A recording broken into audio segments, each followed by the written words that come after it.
Hello. We are streaming. Let's get back into it. Just like yesterday, I did briefly look online for the next location to go to, and once again, coincidentally, I was very close to where I needed to be. I swear to you, I I have not played this game before. I'm just very fortunate. It feels nice to actually be streaming now. I'm not very good at it, I think, but I do think it feels oddly productive, if that's the right word for it, to be live streaming for once. You know, to have something that you've wanted to do for like months, years even, and then to finally just be able to say like, oh, I'm doing it now. Because it seems like it's a very simple thing that like anyone can do really. And I kind of like been thinking like, why didn't I do this sooner? Because it's not hard, and it's not, there's not really a tremendous amount of stakes, I guess. Just that like, I don't know, somebody will be like, I didn't like this, and it's like, alright. A lot of people, I guess, you know, normally wouldn't like things that you might make anyway, so I guess what I mean to say is like, what I've been thinking about is that it feels weird that this behavior that I'm doing right now, where I play games, somehow feels more productive than what I was doing before this, which was playing games but just not talking over it. Like, why does this feel somehow more worthwhile of an experience than what I was doing before, which was the same thing, only very slightly different? And I want to say it's because this is in like a slightly public setting. It's the potential that someone might see it and be impacted by it, and that's what makes it worthwhile. Like, if I'm just sitting at home playing a game, nothing could come from it. Not that a tremendous amount will come from live streaming anyway. We're not building charities or saving lives here. We are streaming video games, and only one video game so far, so it's not a huge deal or anything. But I suppose it is the potential for something occurring that makes the difference. Because, for what it's worth, the other day somebody did come into the Discord and was like, hey, I've been subscribed to your channel for a while, and I saw your recent live stream and I liked it. And that never would have happened if I just didn't, like, bother turning on the live stream recording at all. So I guess that's maybe the difference. That's the impact that it makes. So I also started to think about like what exactly does what do I think about live streaming in general, or like what is live streaming? What do I understand it as? Because for me, I'm not a person who watches a lot of live streams really. Most of my understanding of like gameplay sort of stuff comes from YouTube videos and old Let's Plays, because the bulk of my gameplay watching came from when I was younger, watching, I want to say I'm in the right place. When I was watching like Let's Plays when I was younger, and then I kind of tapered out of that when I got older, had less time to watch things. Like, you have less time to watch like hour-long streams when you have to go to work for several hours a day, you know, or, you know, have schoolwork and stuff like that. So I thought about what exactly, I believe the entrance to where we need to go is under the water somewhere. Oh yeah, there's some sort of gate here? The map implies there's some sort of gate. I need the thermal visor on to see it.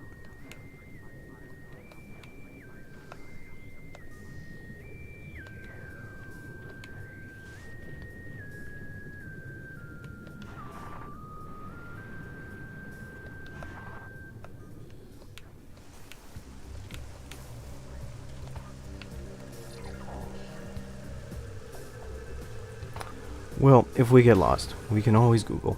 So I was kind of thinking about, like, what exactly does live streaming video gameplay, what do I understand that, conceptualize it as, sort of deal.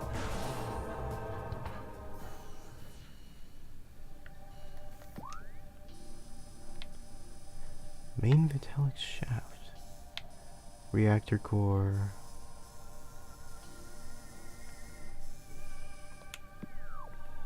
I hope I didn't already come here, and I'm like going nuts or something. Well, I may have already been here, but I may have not been able to do anything here because of like not having the gravity suit. So I'll take a look and see what I'm capable of doing in this area. And I guess what I would say is like,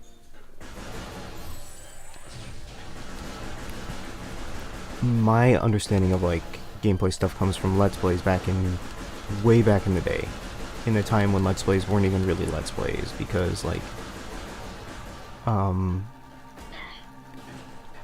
very old. I'm 25. I'm on my way out the door. Back in those days, it was kind of acceptable to do a lot of things that you would never even conceptualize of doing today, and detect gamma.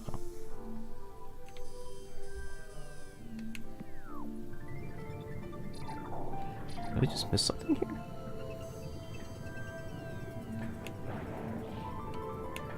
Oh boy. I sure hope I didn't start it by being like, oh, I know where I'm going, and then just like immediately get lost.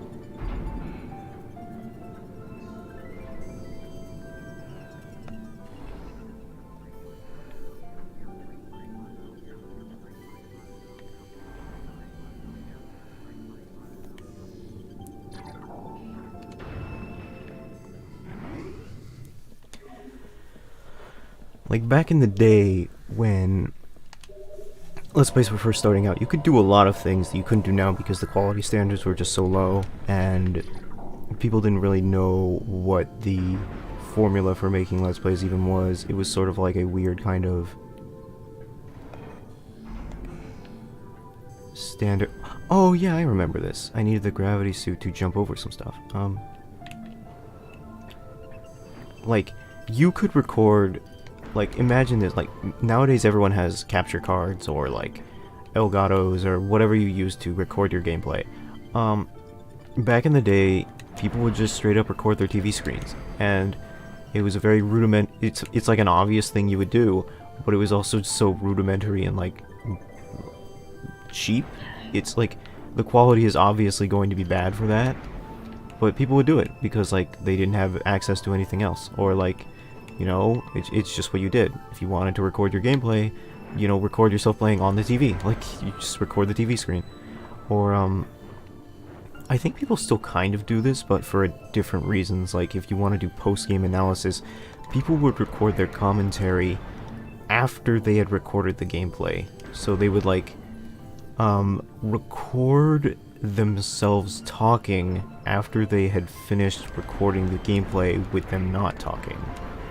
And that for a time was like a weird scandal where people would find out that, like, oh, the reactions are pre-recorded, they aren't being genuine with their reactions. They're lying to us, the viewer. As opposed, which is like really weird, which many people pointed out was like very weird, because it's like, aren't all reactors kind of lying a little bit? Because, like, who plays a video game for 8 hours and comments and screams about everything? Like, no one, right? Like, and also it was kind of the only option I think a lot of people had, because there was no, computer setups were not as advanced as they were back in the day as they were now, so there wasn't always an easy way to, whatchamacall, there was not always an easy way to set up your microphone or your recording software at the same time as everything else. So it is 3 plugs. I suspect they're going to be in that chamber down there. That's what it looks like.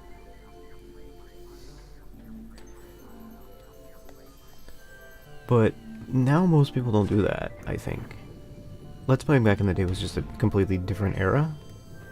And moreover, it just is a different era, because Let's Playing now is like, I wouldn't say it's something you can't do, nothing's stopping you from doing it, but in terms of like direct viability as like a sort of, if I wanted to do YouTube as a career TM, which I already think is like very untenable as a career path, and maybe that's something to talk about later,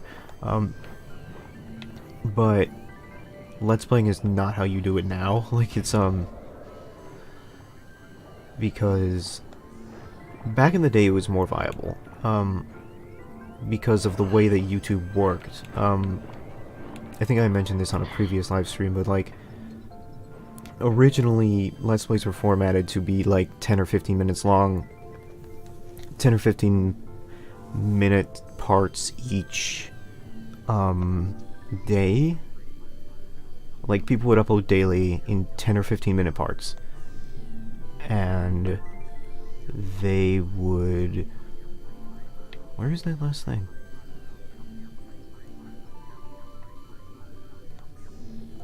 Ten or 15 minute parts each day, and they would... That would be it. That would be what you got, and you would like it, because, like, at that time there was no programming on television that was like, oh, this is just somebody playing a video game. That in and of itself was just the magic. That was the gimmick. The gimmick was you could watch somebody playing a video game on the internet for free, and that was kind of what was amazing about it. Even if it only came out in like 10 to 15 minute increments each day in like 240p, and the mic quality and video quality was super bad, you loved it because like it was just video games. It was the thing you liked and you could watch it. Like, but nowadays, like, there are a million people doing that because like everybody can get access to recording software. Anybody can get high fidelity video and audio. Well, almost anybody who can afford it, obviously. And like, it became a sort of... Hold on, let me back up a few steps. But yeah, like, the inherent sort of thing was like, at that time, it was sort of the magic that held it together rather than the objective quality of it. Because the quality was not good. Going back to those videos now, it becomes very apparent that they are like of low video fidelity, low audio fidelity. The commentary is not great. But, you know, you watched it. Or like, I watched it at least, because it was video games that you could watch. You could watch somebody play video games that you've maybe never seen before, talk about them, talk about things that you liked, like video games, and you would never see that on TV, especially if you were like a kid, like what's on adult programming, you know, like dramas or something like that. I don't know. When I was a kid, there wasn't a lot of stuff I was super interested in watching on TV outside of like cartoons, and when cartoons were on, you go to YouTube and watch all the naughty stuff that your parents don't want you to see. So that's where I was at. But eventually Let's Plays kind of ended up fizzling out because, put simply, live streams are everything that a Let's Play is, but better. There were a lot of genres that ended up kind of molding into live streaming, I think. It's not like genres were necessarily effectively killed by live streaming, but I think if there was one genre that was kind of killed by live streaming, it would be the Let's Play. Because, like, there are some genres where, like, people do live streams of them, but they are not objectively better or worse in a live stream format. Like, I think if you were a vlogger or something like that, where you just talk about your life or something like that, you can do that in a video or a live stream format, but neither way is effectively better or worse. It has its pros and cons. When it comes to Let's Playing, live stream is just objectively better. It's everything a Let's Play is, but better in every way. You have a longer format where you can stream for hours at a time, and you get all the content all at once. You can do it live, so people can talk and interact with the audience. Generally speaking, it's like more interactive, and the content is delivered faster, instantaneously. So Let's Players had to do a lot to keep up, and oftentimes they just didn't keep up at all.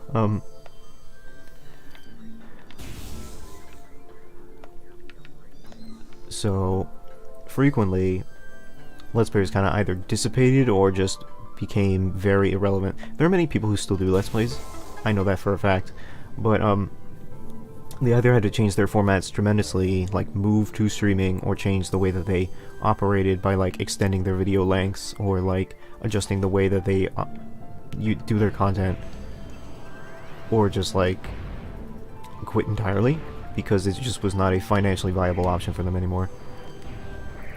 And that's kind of where it's at now,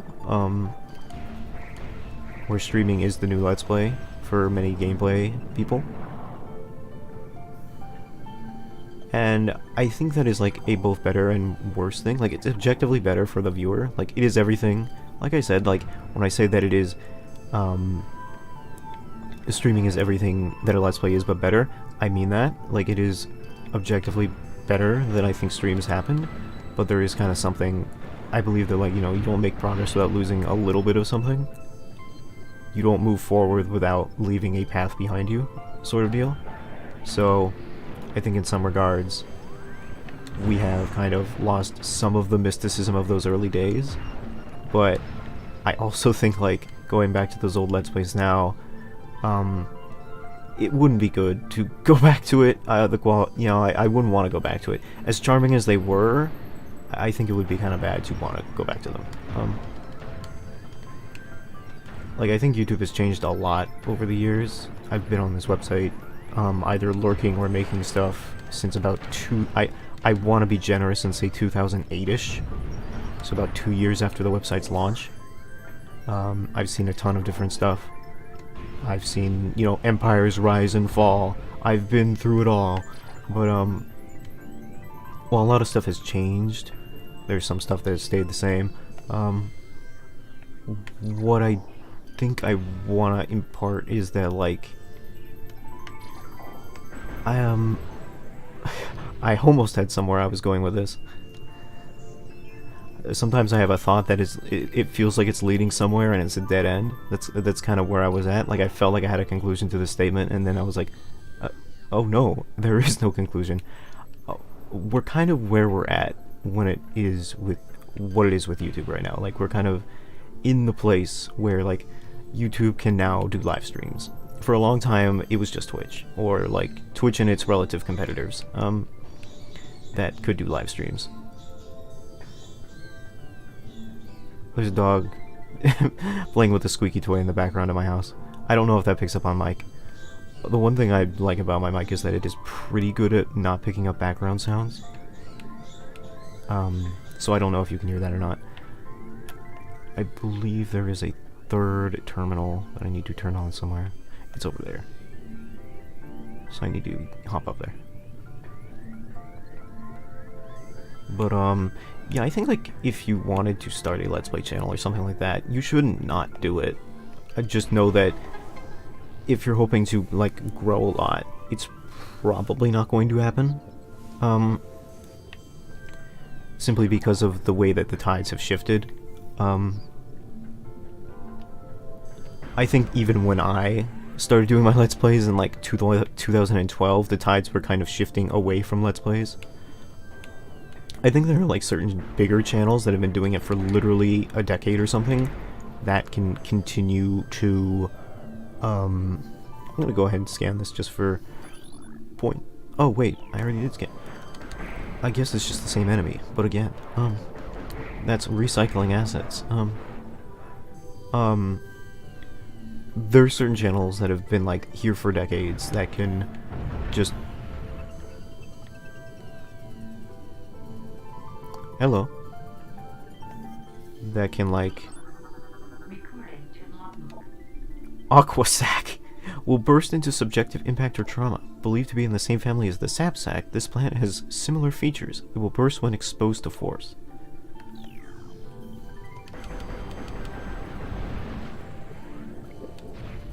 And I think these channels have either, yeah, like, had to adjust themselves or, like, cope with the fact that they have low viewership now. There's part of me that, like, always admires somebody who's willing to create regardless of viewership, because that's something I don't know if I would be able to do. I know I'm operating under low viewership right now, and that's kind of like something I'm trying to work against. Like, there's always a niggling feeling in the back of my mind, like, oh, would I be willing to do this if there is no promise of potentially any growth? And it's like, I don't know. To be honest with you, I don't know. Like, I was like, would you, if somebody paid you to sit in a room and live stream to an empty hall, and they were like, nobody will ever see this, I just want you to do it because I think it's funny? Like, it's like, would you do it? It's like, I guess that's a paycheck, but like, it's like, I don't know. Maybe not even a paycheck. It was more just like, I won't pay you anything. I'll feed and shelter you, I guess, but I will not give you anything. Because that's kind of what it's like. Like, it's very odd to talk about the fantasy, the meta aspects of, like, streaming and video making from, like, a, oh, you want to be a big YouTuber sort of thing, when you are objectively not that, nor will you probably ever be that. Because I think that is what is circling in the back of, like, a lot of creators' minds. Like, what am I going to do when I get big? Not if. I know that I kind of assume that it's going to be that if I just work hard enough, it'll happen, I guess. But, I also know in the back of my mind that's, like, probably not the case. Like, there is a sort of cognitive dissonance at play where it's like, I'm being shit by something. What am I being hit by?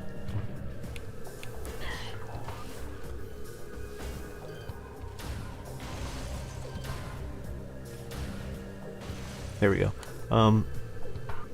There's sort of a weird cognitive dissonance at play where it's like one must contend both with the idea that one is convinced that one's hard work and effort is going to amount to something, and also that it is completely luck-based. Intense radiation detected.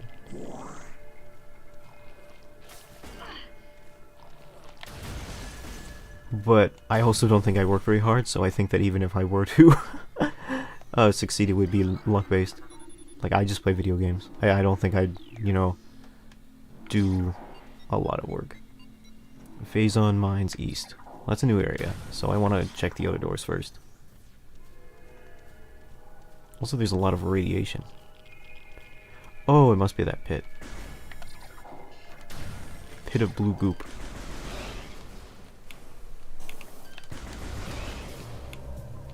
Like, it's very weird. I think what I wanted to talk about was, like, maybe the reason why, streaming feels more productive than just playing a video game, even though they are ostensibly the same thing, but all you do with streaming is you just talk over it, is that YouTube and streaming platforms create the incentive that, oh, if you do this enough, you might, you might gain something, you might gain people who watch you, or something like that. Like, oh, it's productive because some sort of progress will entail if you do this, sort of deal. Like, whereas if you just play a game, nothing really changes. But I don't think that playing a game is inherently a worthless experience.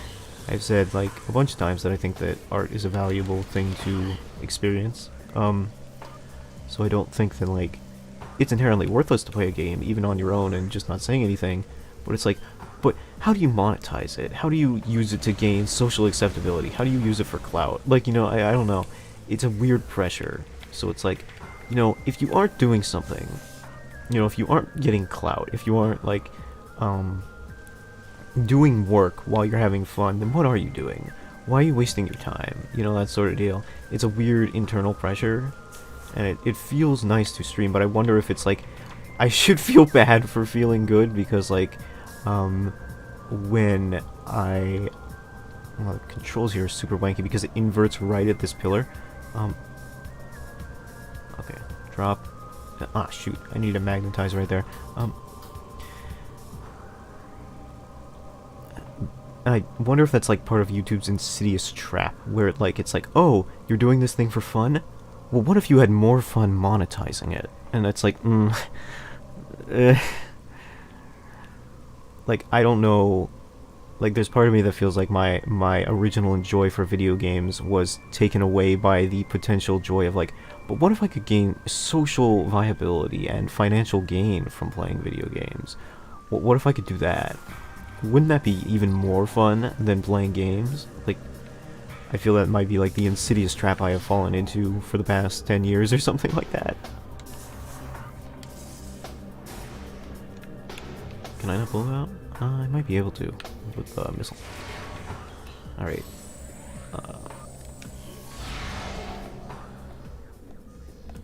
Scan. Analysis of walls shows rampant weakness due to severe water saturation. Large traces of Benedium detected. I don't know what that means.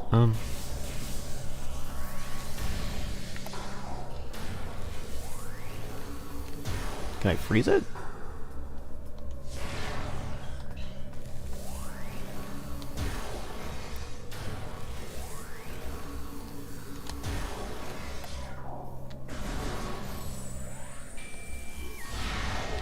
Alright, well, I think this might be for an item I need later. Fortunately. Ow. We have other places to go, and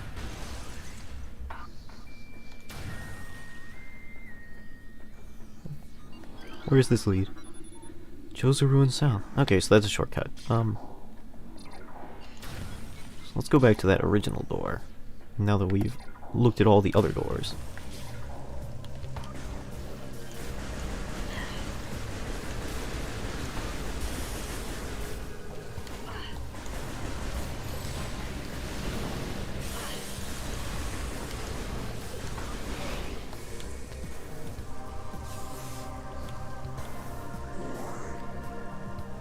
And maybe that's just like the...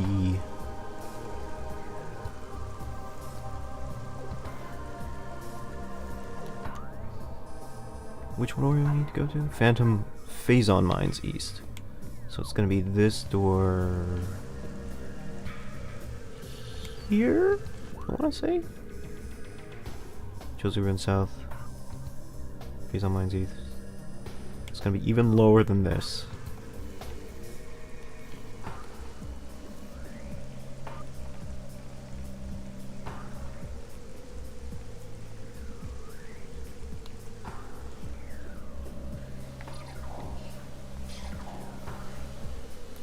I feel like I've to create it rather than for financial gain. Like, oh boy, financial and social gain. I question constantly, like, oh boy, what do I want out of this? And I feel like that was a big problem with creating my old videos. It was sort of like I wanted to create a video that meant something, like, meant something to people, like, from a, I don't know, spiritual, intellectual kind of place, but I also wanted to be like, I need this video to go viral. I need it to make me feel good by having a lot of people tell me I'm smart, or something like that. It was very odd. I hope the stream's okay. I'm dropping a couple frames here.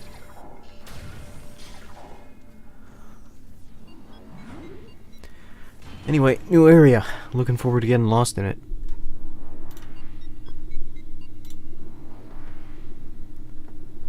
I take this opportunity to look at the chat.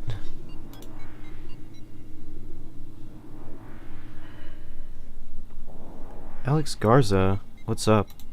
Hi. What's up? I don't know what's up. We're just here. We're streaming.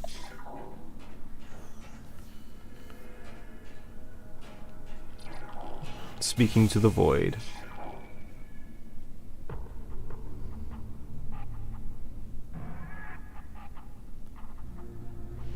It's the real dregs of, like, one view streamers, one view videos. YouTube used to have this thing where, like, they would never recommend any low viewership streams. It was always like you get recommended somebody who you didn't know at all, but he'd have like 20 million views or something like that. And I think people complained about it because they were like, I'm a I'm a zero view streamer, and or something like that. I'm a zero view YouTuber, and my videos never get recommended. YouTube, please fix. And for once, YouTube was like, okay, we'll fix this, because like in the past year or so, I have been getting recommended like streams and videos from people with like 0 views, and I am both like inspired and like I feel immense tragedy from these people. It is like inspiring to see them just go at it and just try to make things, but also like intensely tragic to see them just like not succeed, like, because you kind of want them to, but at the same time it's also like this weird sort of like, do you also want them to, I don't want them to fail, but I'm also kind of like, there's part of me that's like, maybe they need a reality check of some sort. Like, they're not gonna, I don't want to like hit them across the face and be like, maybe you should stop, because like this is just gonna hurt you trying to fight against a system that is just inherently unfair, like an inherently algorithmic kind of luck-based system.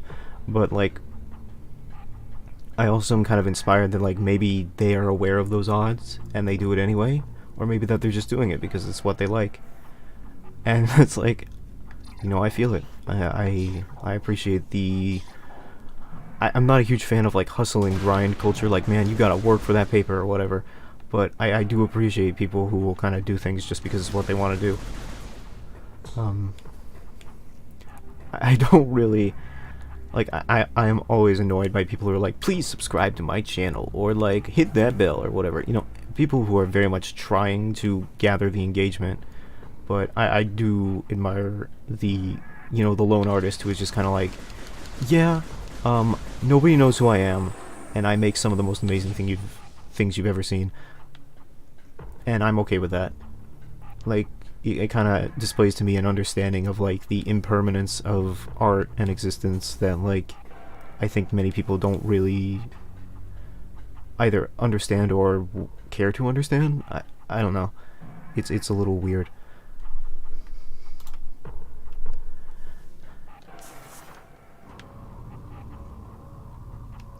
What is the purpose of this?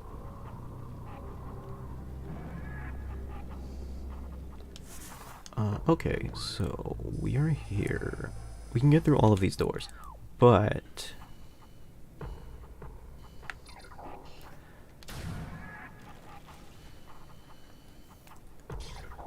I don't know. I feel odd talking about other YouTubers, even like in the non-specific. Like, I don't think I've named any names in this stream about like the constraint circles are function but require power. Okay. Looks like we're on another conduit quest here. I think it's like, I feel very weird talking about like YouTubers even in the non-specific, because like I don't want to be mean or cynical about like the process, especially when like I'm participating in it. But I do think that like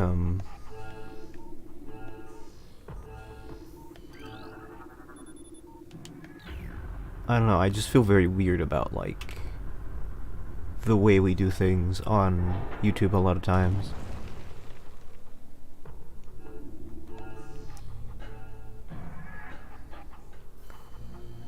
Like, in particular, I will never get over, like, the thumbnail meta, or the titling meta, where, like, I think people have found the objective...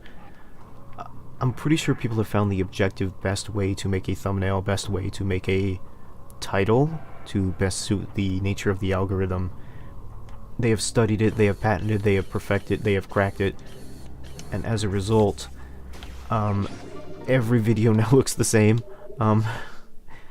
because everyone has found out that formula, and they use it constantly, and I kind of hate it. It's always like a big face in the middle for the thumbnail. It's always like a big face in the middle, smiling or making a weird face, like some sort of text or like red arrow to indicate something.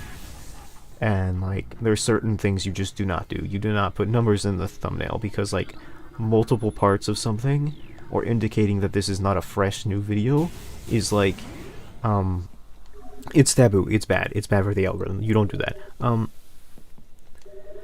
I think that, like, I don't know, there's such an incentive to make, like, things marketable, and not even, like, it doesn't even matter if your video is, like, inherently offensive or, like, inoffensive. It's more just about making it palatable to, in an advertising sense. Like, it doesn't matter if you just, like, crochet, it doesn't matter if you were, like, really rowdy or really not rowdy. It's more about a particular way of doing things that I kind of disagree with, because I think it's, like, really uniform and kind of boring.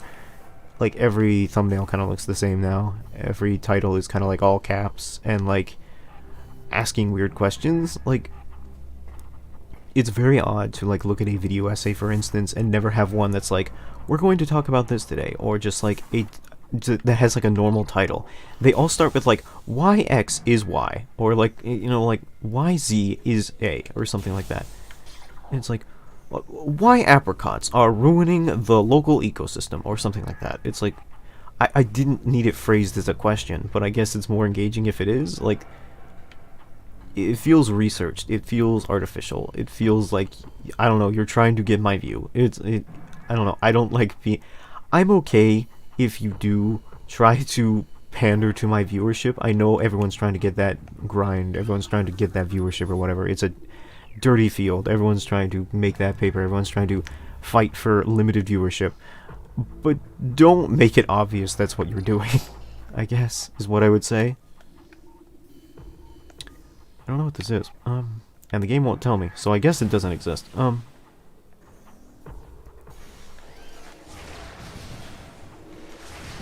don't know. I also feel, like, very weird about being, like, opinionated, especially, like, this early on. Because I am not a person with very hard and fast opinions, I think. I am a very milquetoast kind of individual who doesn't, like, if somebody's like, hey, I disagree with you on this thing, I'll be like, yeah, you're right. Like, I'll pretty much back down immediately, because I just don't want to fight. Like, oh, it's you guys again. Can I even hit you?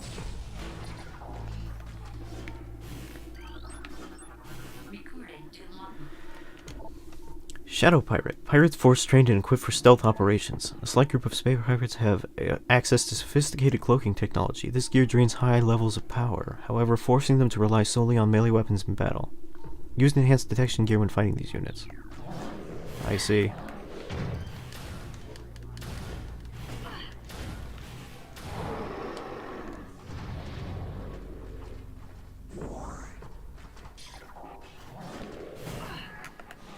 Oh boy. I don't want to be in a corner with these guys. No one puts Samus in a corner.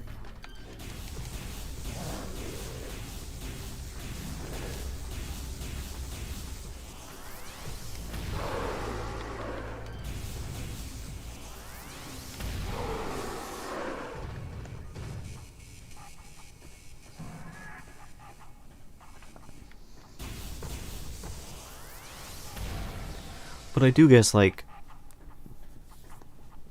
I have generated some biases and, like, opinions towards, like, YouTube content because I've spent so much time on the platform.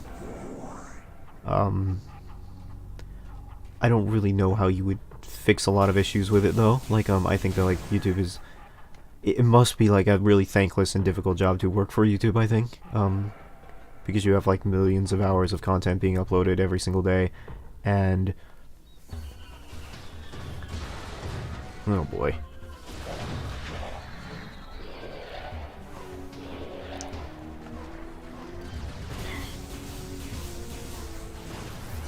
I think these are different than Shadow Pirates.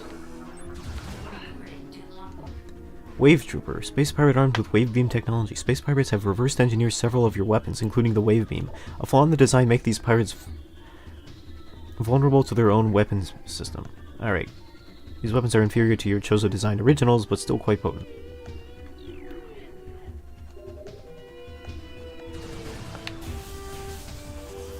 Well, good news, guys. I might be murdered, but, we unlocked some extras in the main menu. Oh.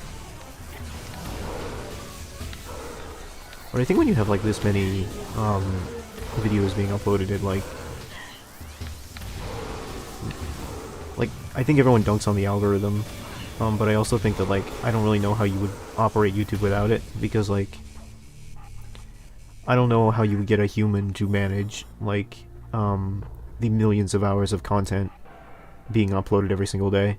I think, like, we sort of need an AI or some sort of computer to do that for us, because I don't think there are enough humans on the planet to organize that much stuff.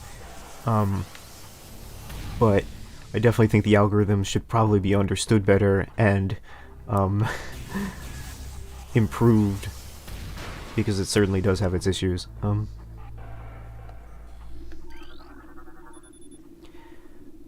In Benzium Glassgate, it keeps saying Benzium as if I know what that means. Like, I assume that becomes, like, relevant later?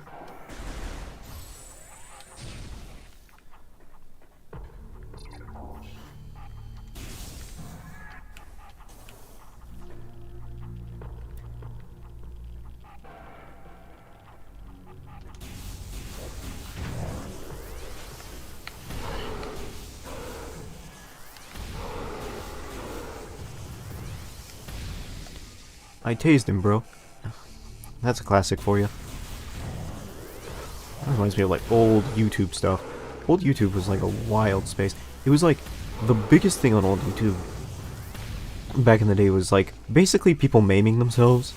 It was basically America's Funniest Home Videos. That was the big thing on YouTube for a long time. Do you remember Fail Blog? That was huge. It was just basically people doing epic fails, which was basically code for, like, people's home movies of people breaking their legs on stuff. And it was like... And granted, it was very funny, but I'm pretty sure a lot of those people got hurt. It's like, I don't know if they're, like, still around or popular or anything like that. It was, well, it was a special time. He's holding something. I wonder if it's an important tool that will help us later.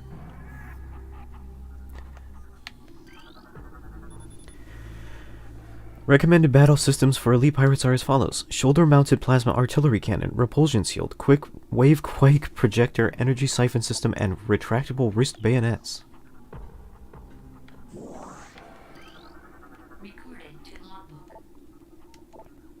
Initial Project Helix experiments with space pirate embryos were disastrous. The phase-on infusion process degenerated brain tissue even as it augmented muscle mass.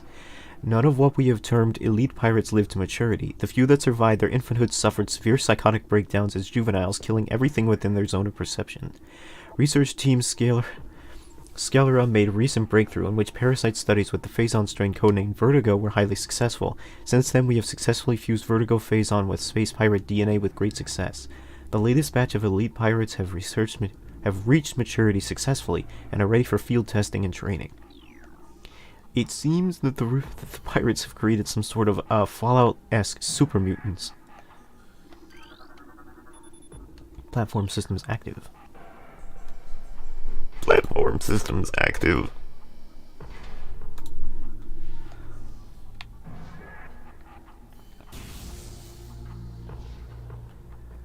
I remember, like, the big things when I was younger on YouTube were, like, Failblog, Machinima, whatever Ray William Johnson was doing. And I want to say... they were, like, Let's Plays, Failblog, Machinimas, which were, like... it sounds better than it is. Machinima implies, like, oh, some sort of fine art. Or at least that's what I thought it was. It was more like kids goofing around in video games making skits. I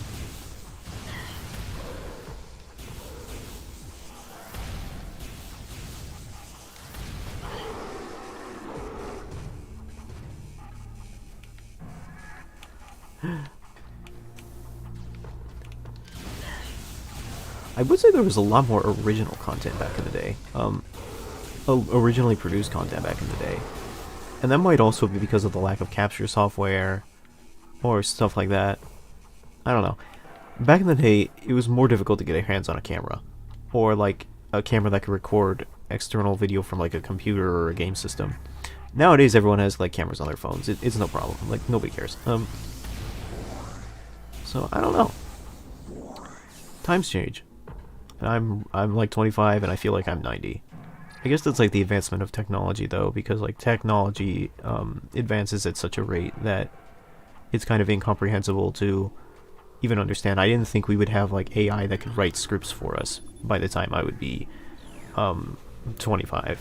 I didn't know what we were gonna have when I was 25. I didn't think we'd have like flying cars or anything, but I wasn't really sure what we would have by the time I was 25. But I didn't think it would like come. I am both shocked at like how little we've progressed and how like far we've progressed. Is usually a term that I latch onto a lot. Is like the more things change, the more things just stay the same. The knockback is the greatest weapon these pirates have. They can't kill me, but boy can they impede my progress.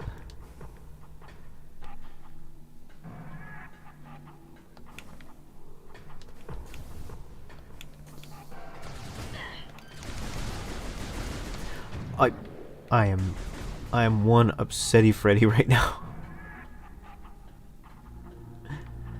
I'm not really upset. I'm like for the camera upset.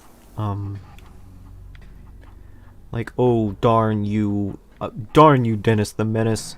You've trampled on my flower beds once again. I am so upset. Okay, I need to freeze him or something like that. This is getting out of hand. This is serious. Everyone in Uganda knows Kung Fu. This is serious. All the space pirates know Kung Fu. I just...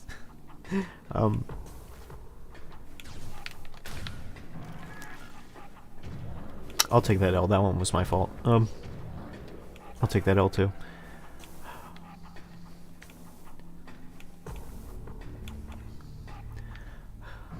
I take so many L's, I look like a Roman calendar year. What? Was that my boy? Did he just...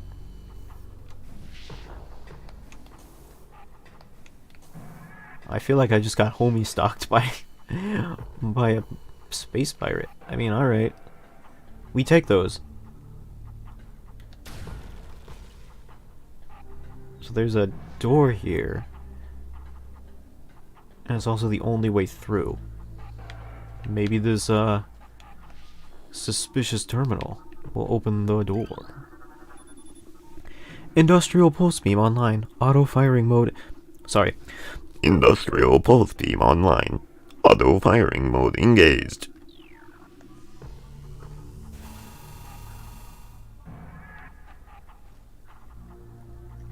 Oh, I see. I think I have to rotate this.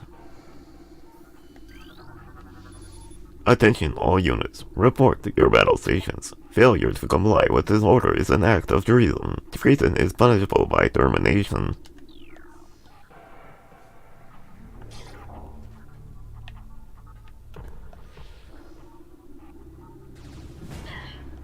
I think I made an oopsie.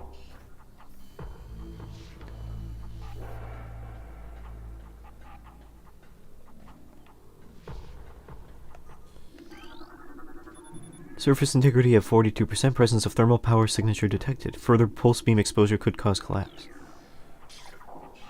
Wave beam, power beam. No, that pulse beam is the thing on the roof. I need to find a way to rotate this pulse beam.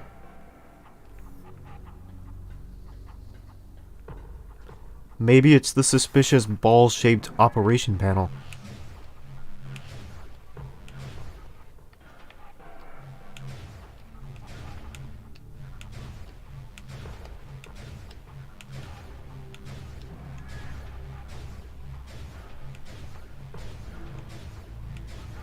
I don't see any space pirates, so I guess they're all getting terminated.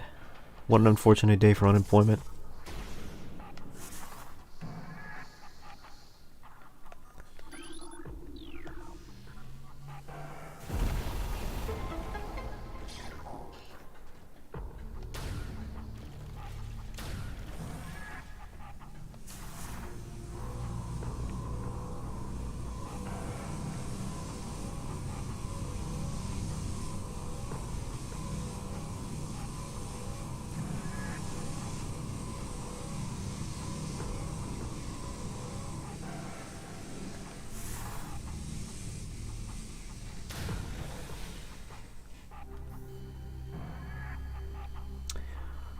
This promises to be very complicated.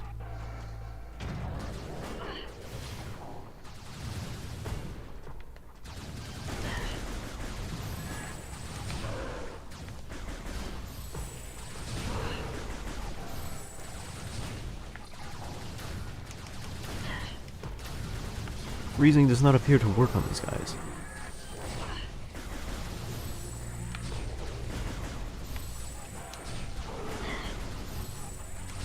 These guys are monsters. What the hell?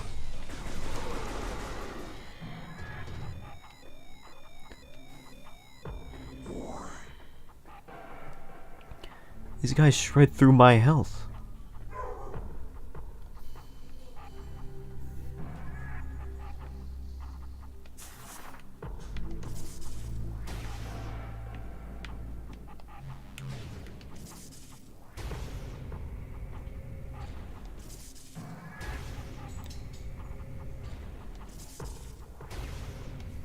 So I believe I need to rotate this, so that way the lines match up.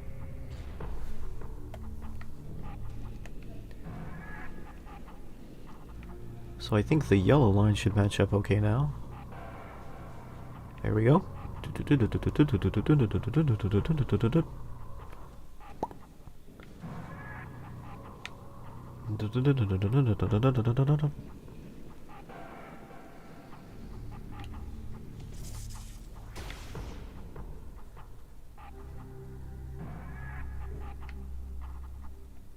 Oh, there's another one over there. Okay. Well, how do I get over there? I guess I need to do a thing.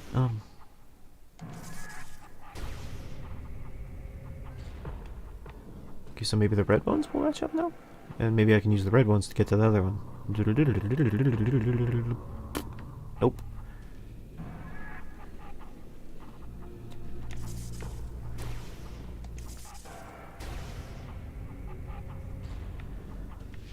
Unless, of course, the color is a misdirection and means nothing.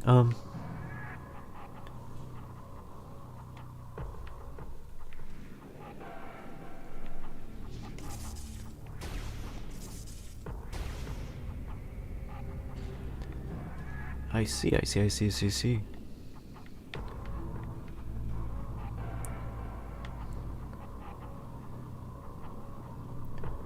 Cursed this game and its intriguing puzzle systems. Damn it. Alright. I think this might be the way, but I might need a little more momentum.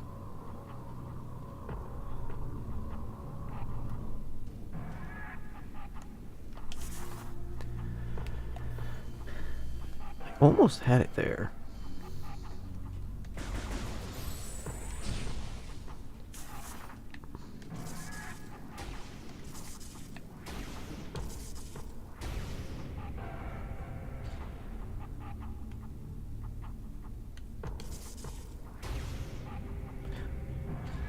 Oh, well there's a connector over there.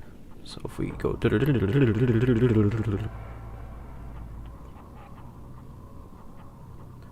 Whoop! Now we're over here, so we can go... So we can roly-poly keep on rolling over to this side. So it seems that the actual objective is to rotate it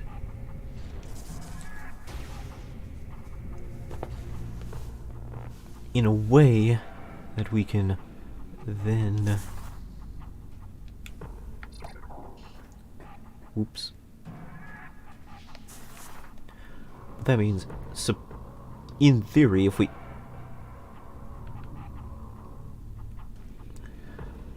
Well, shoot.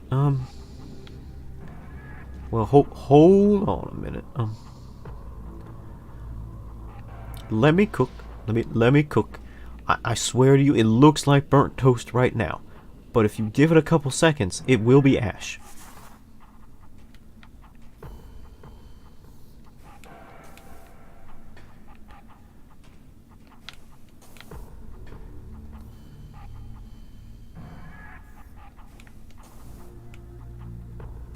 I thought it was worth a try.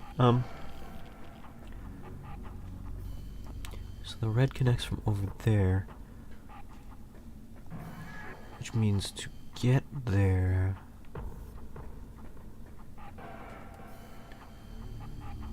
we need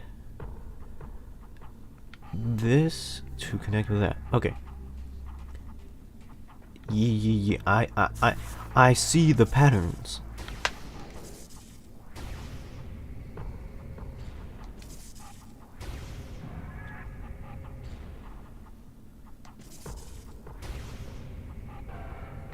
That should do it.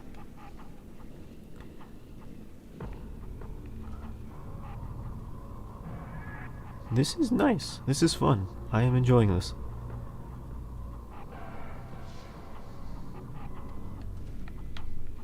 I like this puzzle. I can understand it. And, oh Christ.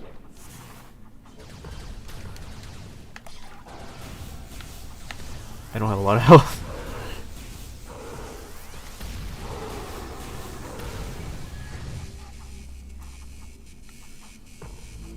Okay. Woo!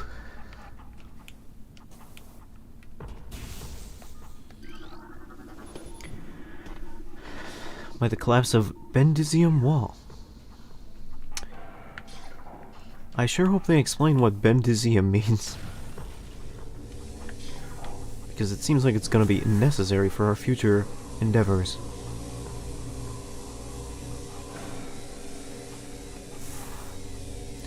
Well, we got down.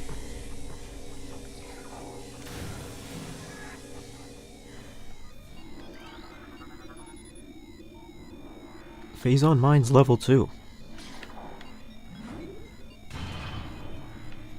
This wasn't even the first level. It was the first level. What am I talking about? What am I talking about? The story of my life. Oh boy. AA. Hi, AA. I saw you the other day from one of the VODs when you left a comment saying you wanted me to play like Sifu or something like that. I looked it up. It seems like it could be interesting. Yep. I deserve that. I'm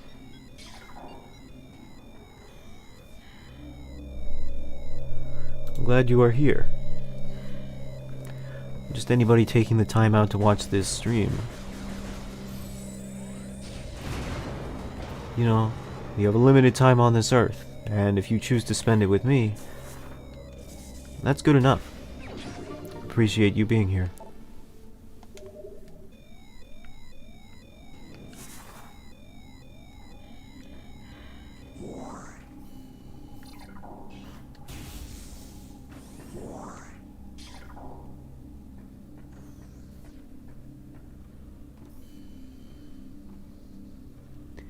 I did not comment on it. I think I may have commented on it earlier, but I think it is worth saying again that the environmental design in this game is very unique. It's very good. I enjoyed it an awful lot, and I don't have the health for this.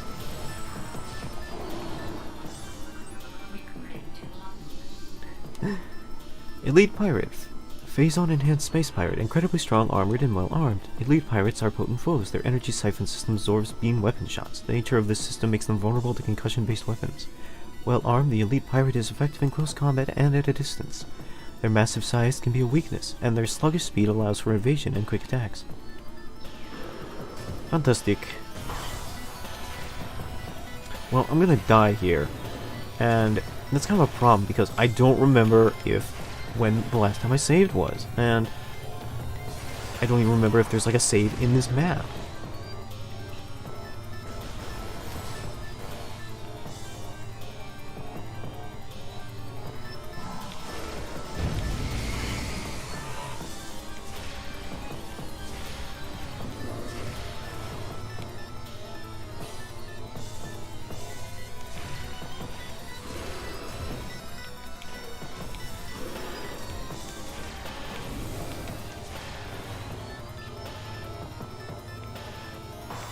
I'm gonna try shooting a super missile at him. Oh, that just worked.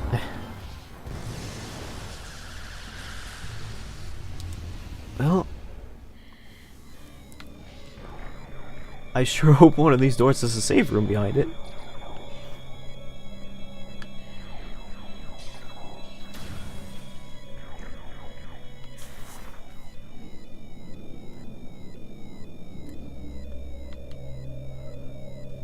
a save room or a rock slide is blocked off this passage. Analysis indicates traces of Benedicium. This random element I've never heard of before is the bane of my existence right now.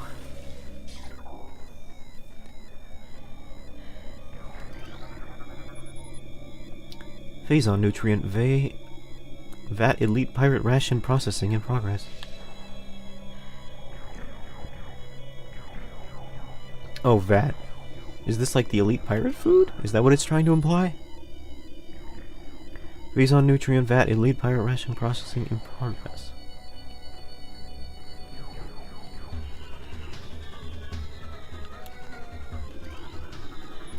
Shipment of military-grade plasma artillery cannons is en route to Talon 4. The Energoid Star Marines acquired them from we acquired them from. We're letting them sit in a warehouse. Our elite pirates, on the other hand, will put them to very good use soon. Is it weird that the pirates refer to themselves as pirates? Oh lord, no.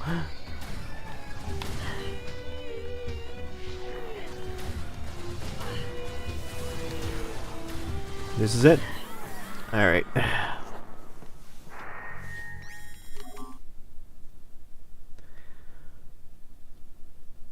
How far back do I need to go? Phazon mines.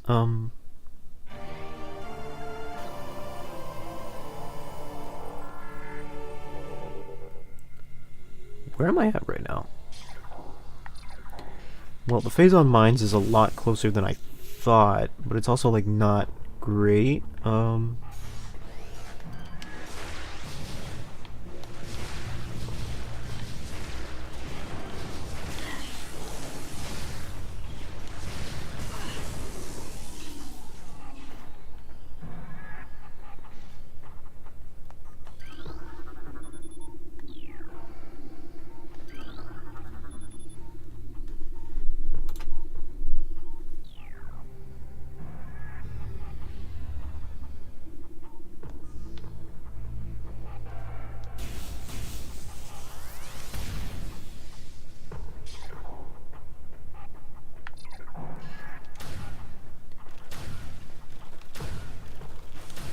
Well, it's nothing to be super concerned about.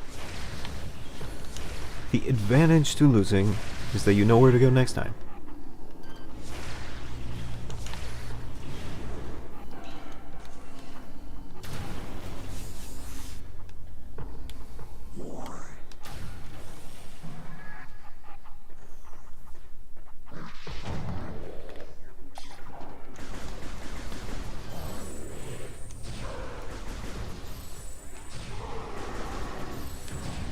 And I suppose there will also be less surprises.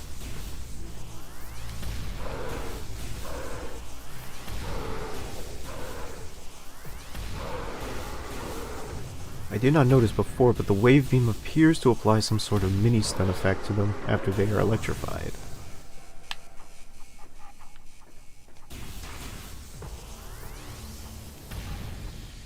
That's good, because before this I had considered the wave beam some sort of ineffective alternative to the power beam.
seems more than anything these space pirates are more like rogue scientists, working outside of ethical boundaries, rather than actual pirates. Like how your voice is so calm. It's very interesting you should mention that. When I was a lot younger, my voice was very high-pitched. It was like, people would make fun of me and be like, some people tried to create a nickname for me where they would call me Mickey because they thought I sounded like Mickey Mouse. And when I did eons ago when I did Let's Plays,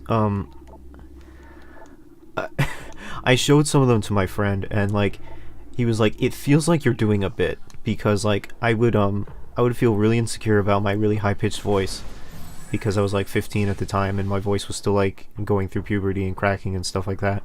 So I would do this bit where I would speak in my regular voice, and when I wanted to enunciate something well or really put emphasis on something, I would make my voice really deep so so people could hear it better, because I felt that my high-pitched voice was not only high-pitched but also like really difficult to hear. I'm missing something here. I think I have to yeah, I gotta activate one of the terminals.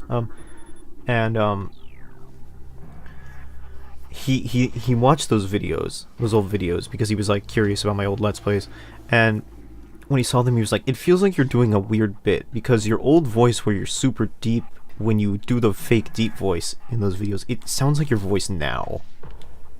And it's very weird that like the weird impression of a deep voice I did back then ended up becoming what my voice actually was later.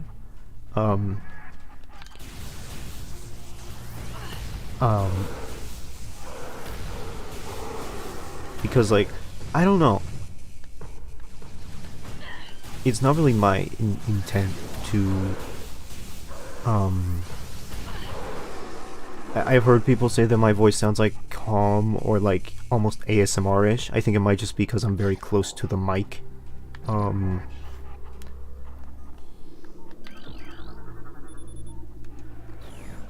But I don't do it intentionally or anything like that. It's just kind of how it is. I find it's a much better alternative to like trying to over-enunciate or like over-act or anything like that.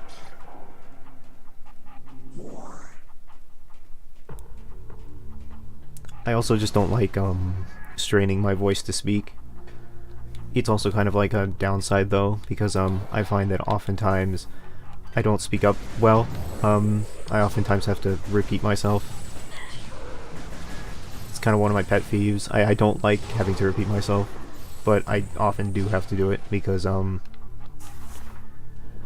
my voice is too quiet.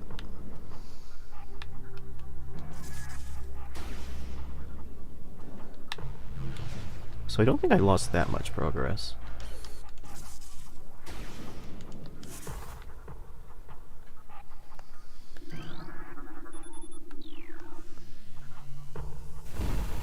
Not as much as I thought, anyway.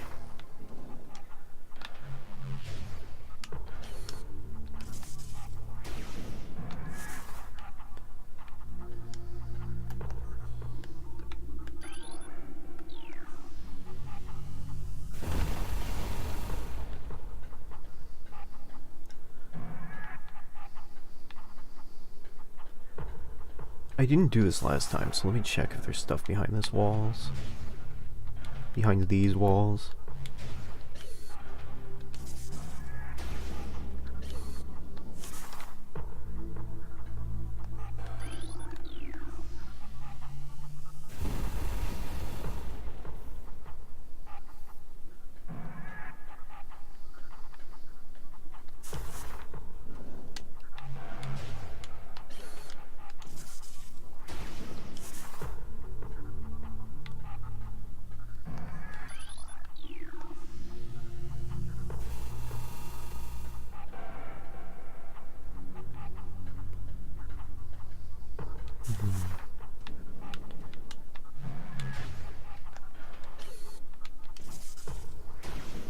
How old am I? 125, which is like I feel like it's kind of ancient in streamer years. Like, I'm still very young, but like I feel like in terms of like how old content creators are these days, it's extremely young or like extremely old. Like, I feel like the average person making videos these days are like in their late teens or like early 20s.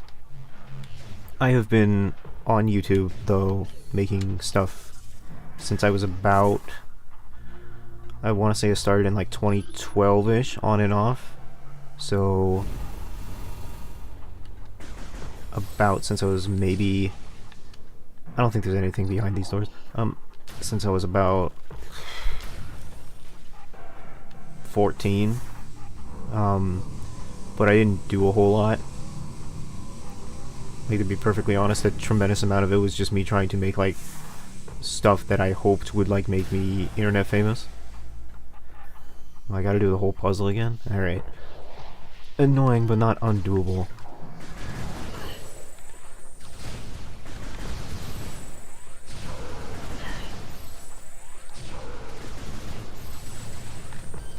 Oh, these are the guys that made me lose all my health. Like...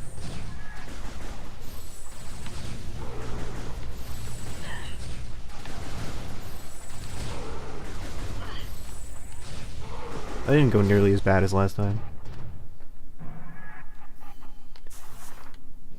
Little improvements, bit by bit.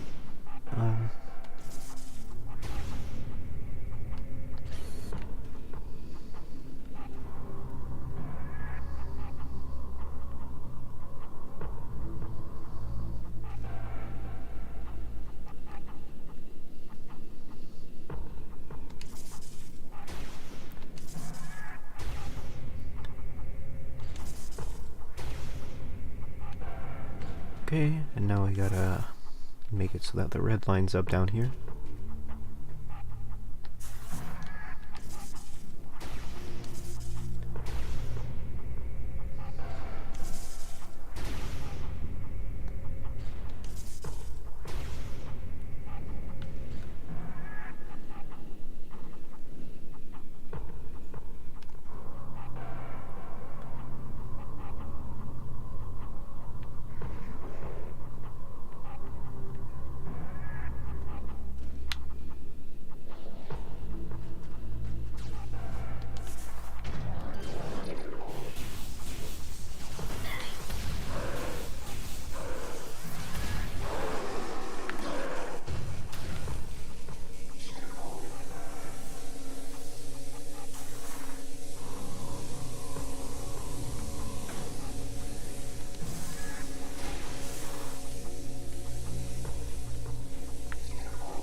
Okay.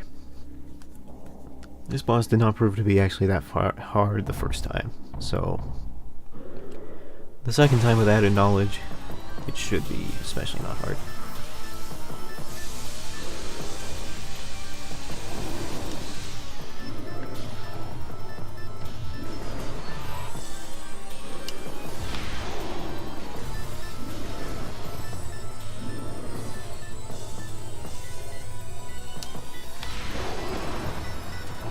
There we go.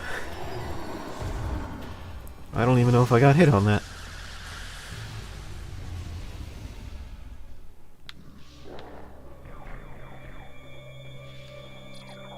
That's where I came in from.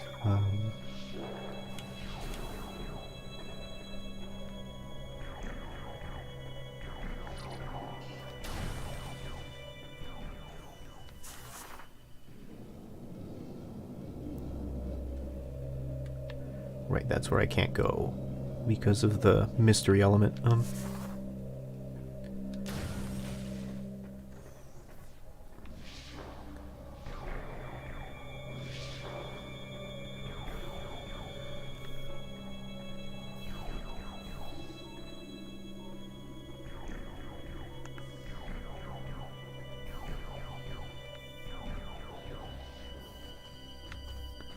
I'm waiting for them. There they are.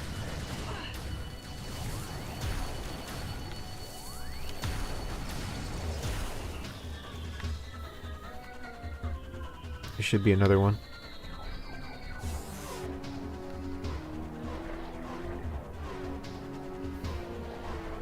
There you are. You scoundrel. Stay on ice.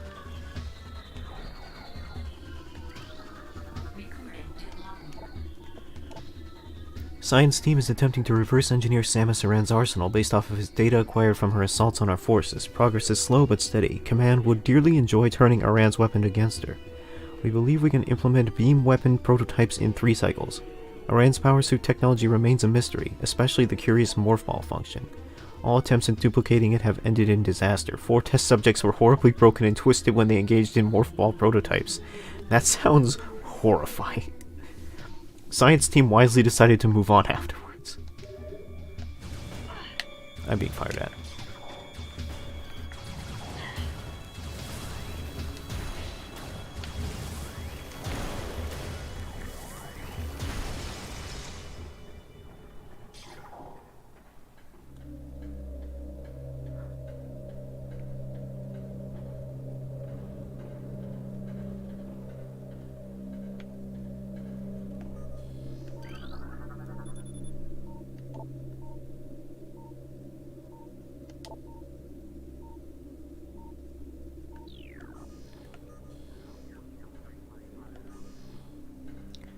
Thermal cannons are complete, but they have a high heat signature.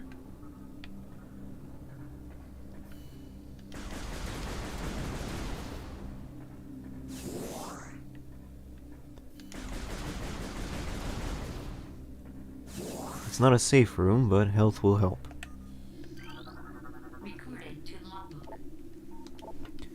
Analysis continues on the cursed ruins and the Chozo temple that hovers near them. We are now completely certain that the containment field denying us access to the impact crater is linked to strange artifacts that belong in the temple, but we are no closer to finding them or deciphering the riddles that seem to cover every wall of this ruined place.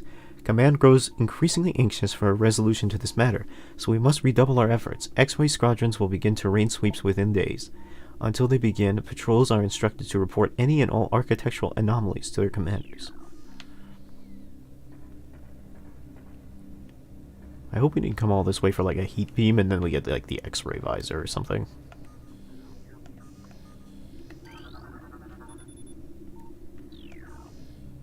Force field.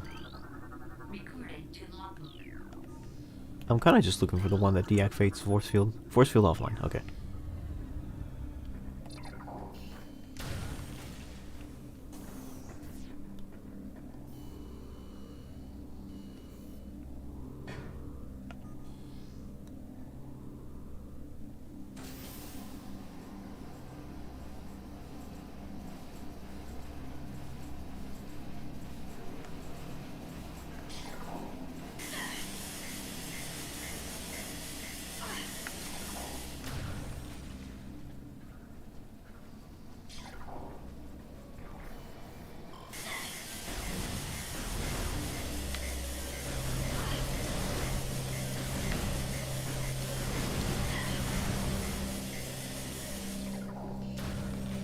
I don't think it wants me in there yet.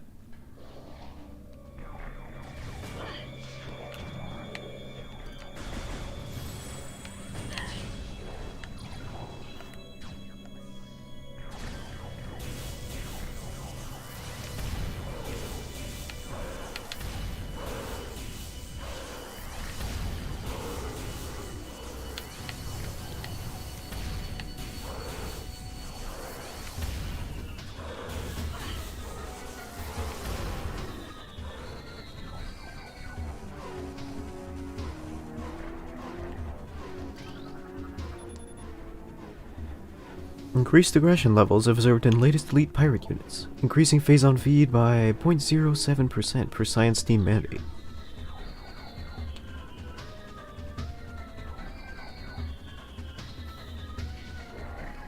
Oh boy.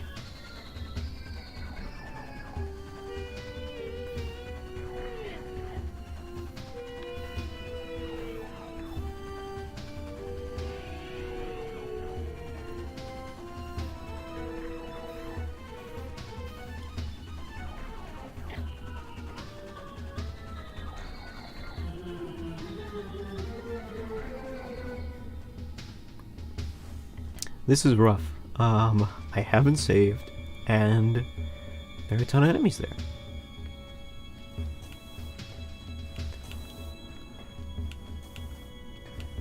There's like 2 enemies, but they're really tough, and I'm pretty sure that the big guy is going to come to life the second I walk in. On the other hand, I can't go into this room because it's filled with gas.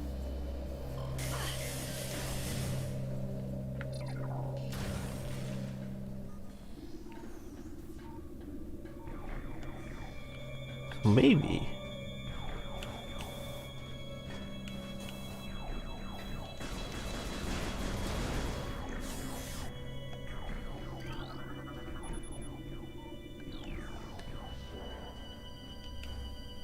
collapse benzene wall. That sounds about right.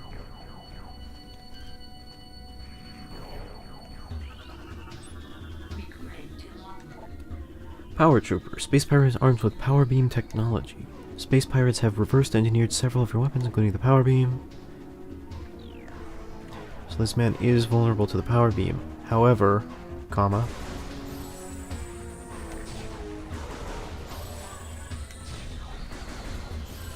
maybe it would be better if I fired at him from a higher position.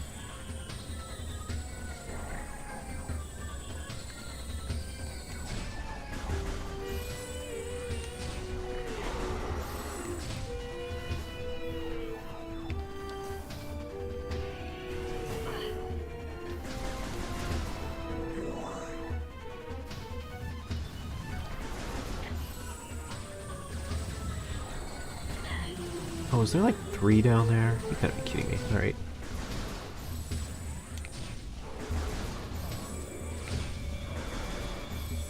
Take them as they come, I guess.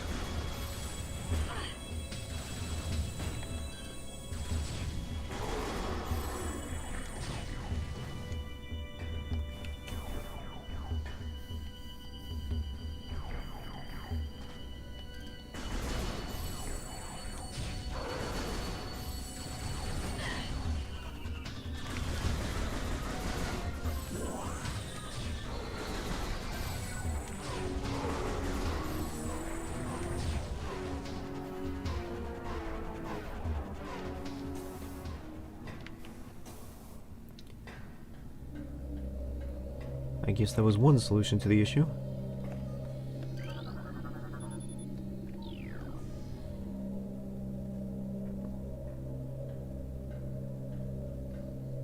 There are more of those fellows in here than I would like.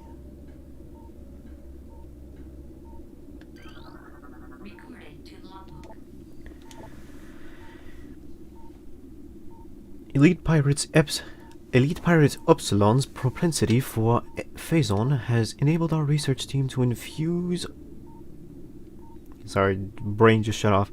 Has enabled our research team to infuse it far beyond our safety restrictions, and the results have been extremely encouraging. Its constant phazon diet has increased its mass exponentially, but it retains all mental faculties and shows dexterity with all elite weaponry, including Phasma incendiary launchers and the Chameleon's Manta, issued for cloaking purposes.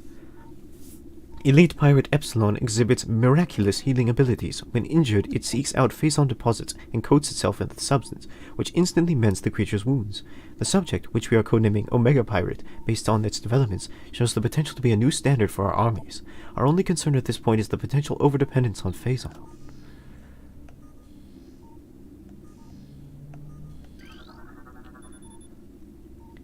Test results from battle simulation Samus Aran are promising. Elite units report a 74% sex rate. Oh no, I made an oopsie. Elite units report a 74% success rate ratio against Iran in testing. High Command is pleased, but expects a higher ratio by project's end. I think we found our big baddie.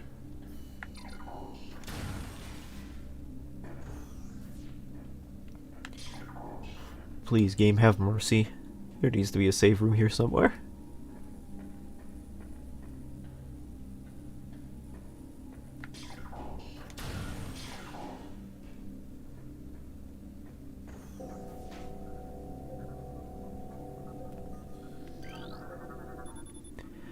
Dynamo maintenance team is not responding to service call. Rerouting request to Central Command. I hope nothing suspicious happens when I jump on the funny purple platforms.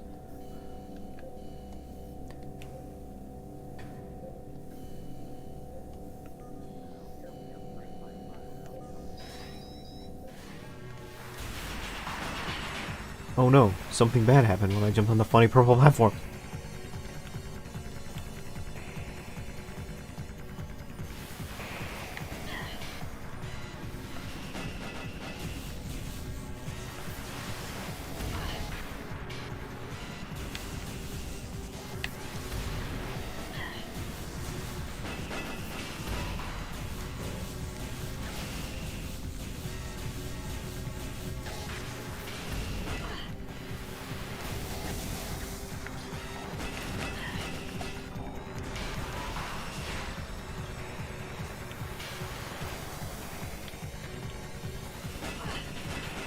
I cannot fight this wretched creature.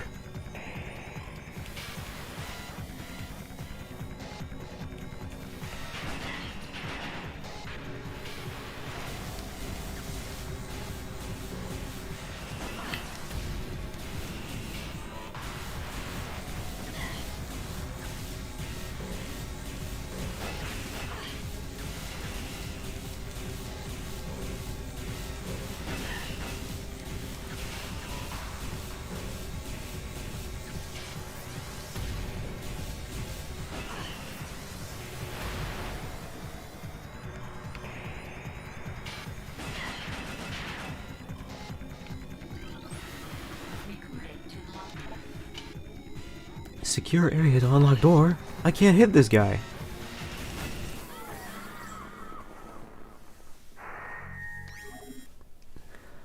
Oh boy. If it drops me back in the phase on mines, I'm gonna— oh boy!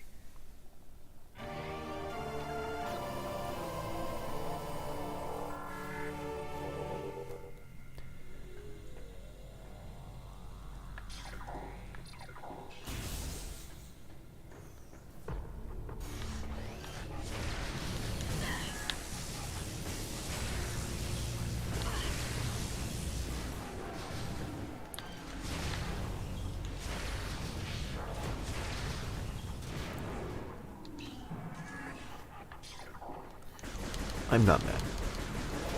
Just disappointed.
I imagine moments like these must be frustrating for certain streamers.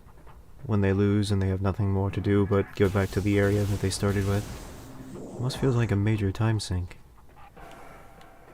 But, you know, that's the nature of it. Nothing to be done. It's an old game, it doesn't have autosave features. Kinda helps you to appreciate the quality of life features that have been implemented into games over time.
Recording to logbook.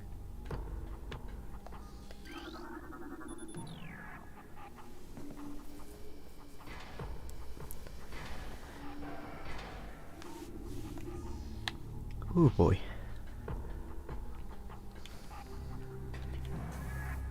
Every new death a chance to speedrun.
They say that salt flows through the sweat. I wonder how true that is. Because if not, it certainly feels that way.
Da da da da.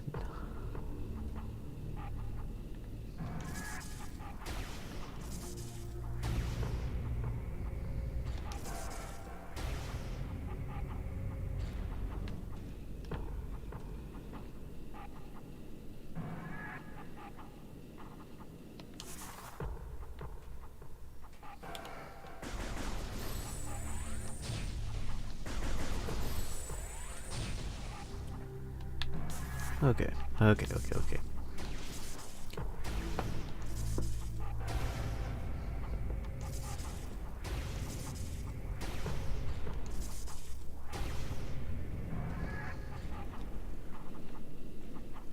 Is a little. I might be a little annoyed at the lack of save spaces.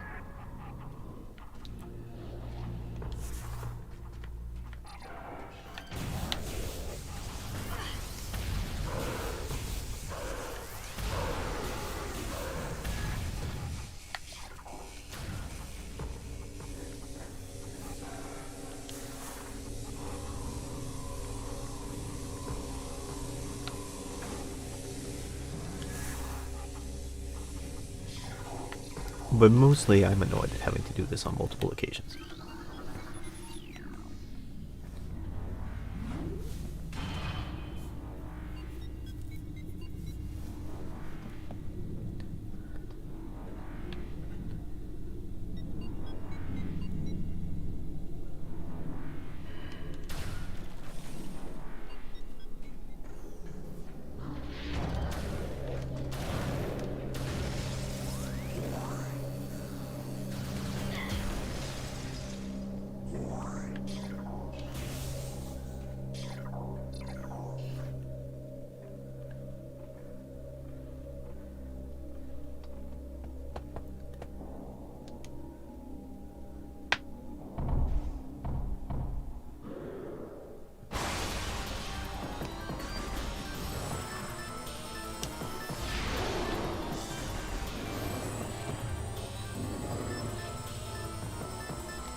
He really wants to absorb it.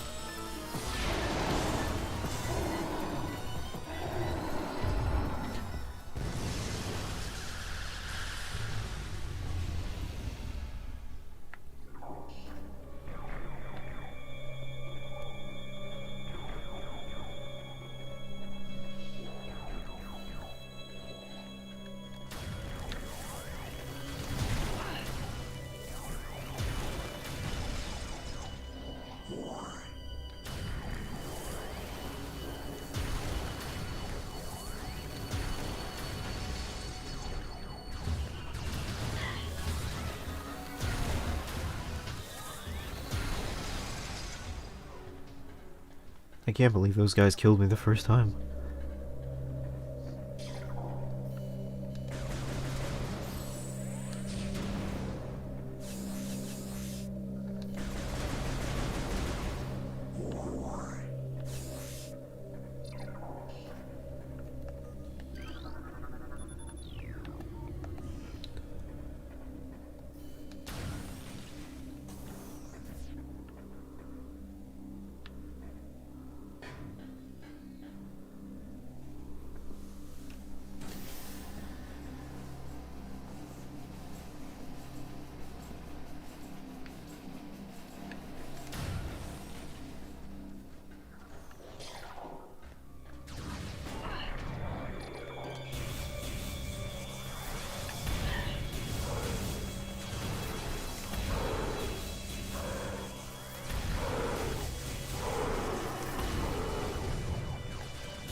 Yeah, duck and weave, duck and weave.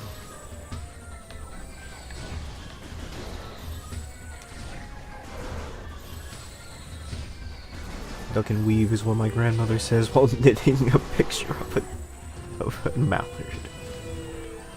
So lame. Alright.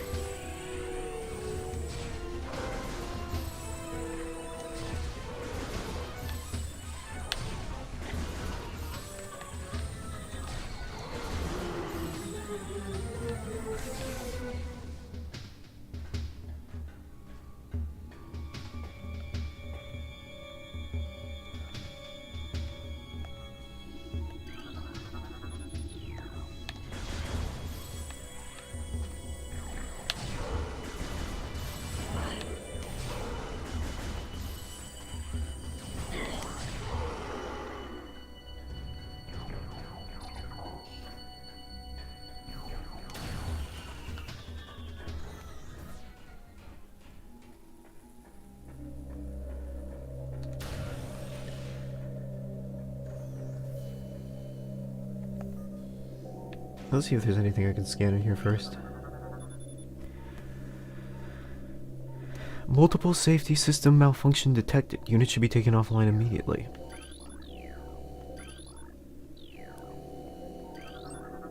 Recording to logbook.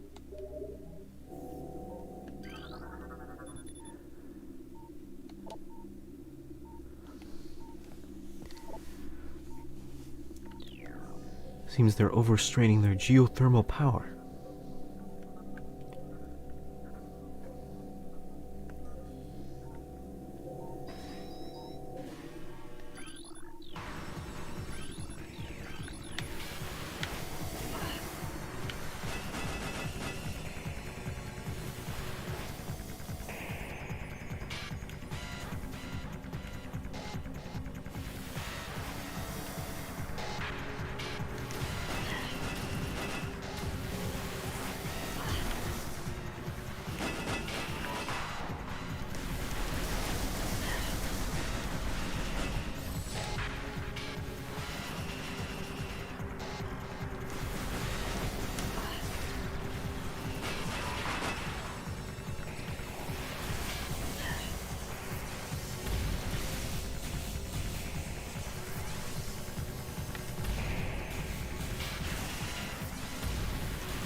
Am I really that bad at aiming?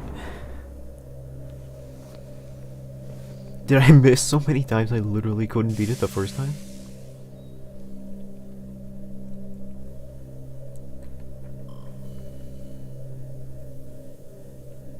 I mean, alright. Well.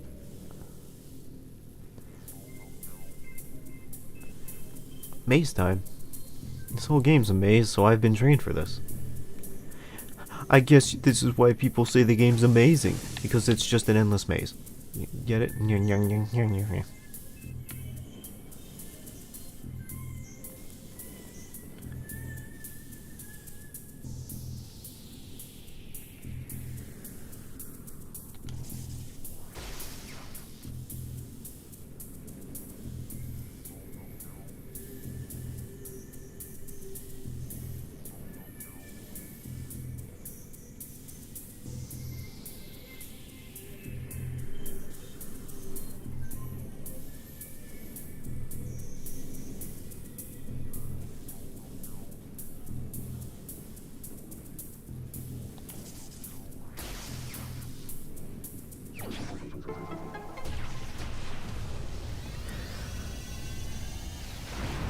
I do be balling. There's an incredible amount of ball mechanics in this game. It's very difficult for me to not think of balling without thinking of like the meme that's going around right now with like, I think it's the Amen Studios edit with like balling in the background. I hate it. Not because like it's homoerotic. That's good. But it's more like I hate it because it has a very unique animation style that is like infinitely fascinating to me. Like the way the characters are drawn are like, this is interesting in a way I can't explain. I think I got a bomb, right?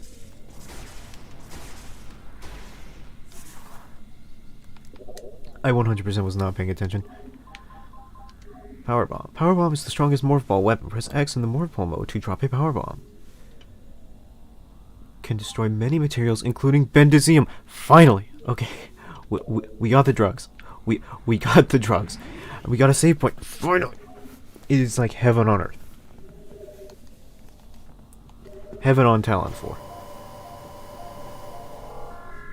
Okay.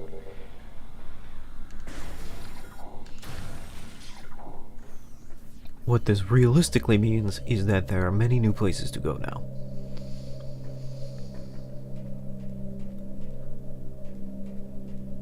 I put the 4Gs on the Jeep.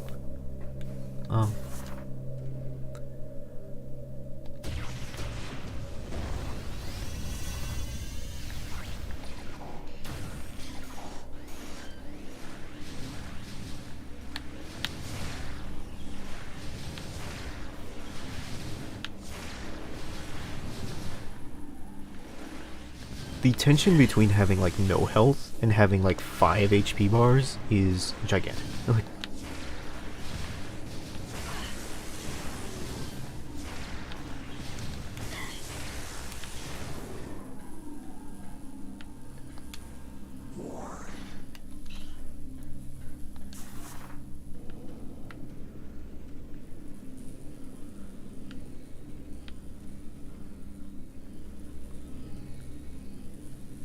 there appear to be electrical conduits here, but it also doesn't seem to matter that much. Like,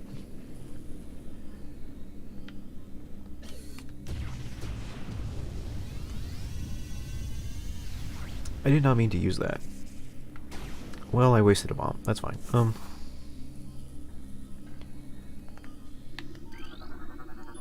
Auto turret disabled. I don't think there are any left.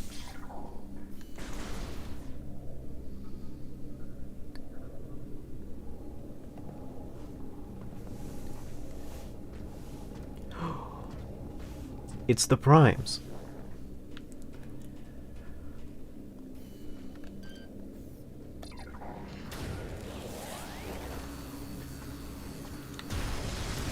It's like Half-Life if the scientists were the bad guys.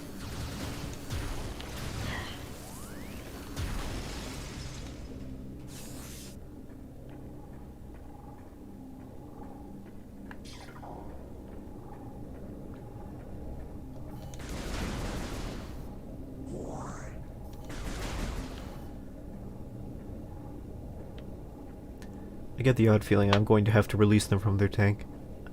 Alright. Report any force field malfunctions to Operations Command immediately. Do not disengage force field without command authorization. Oh, are we about to do something without authorization?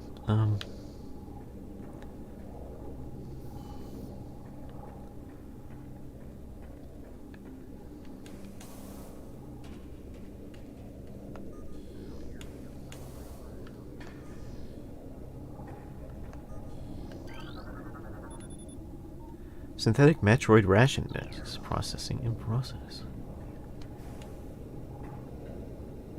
Yeah, it definitely looks like there's a door back there. Which means ideally there should be a terminal here somewhere that will open that force field. Question being where it is.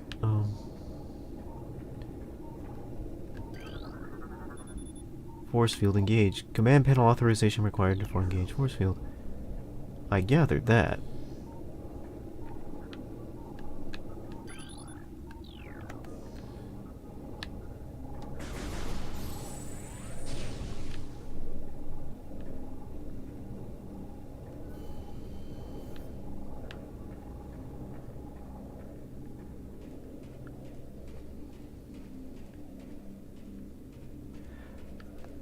Well, it might be one of these terminals. Warning, force field disengaged, Metroid containment area will be reached.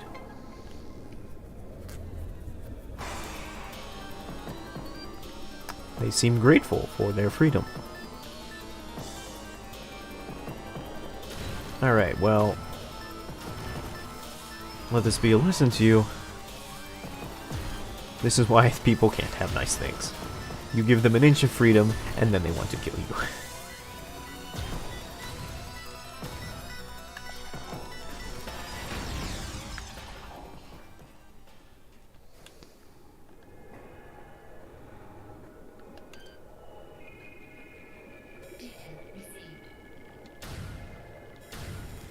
Spectral analysis complete. Spectral increase at Talon site.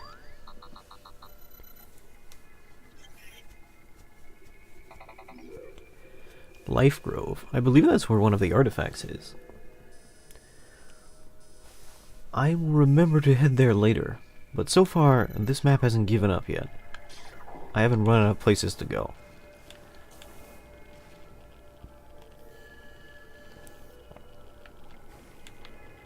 Oh, this is bad. This is bad. Alright. This particular area seems highly irradiated. Indeed.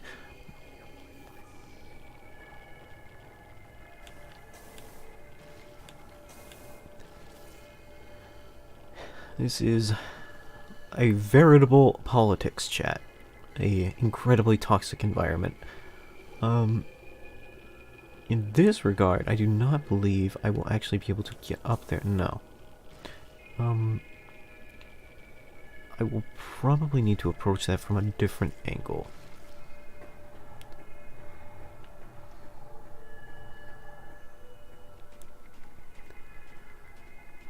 If I remember correctly, though, there were plenty of doors that were blocked by rubble that can be blown up with the big bombs we just got, though. Hi. Hello.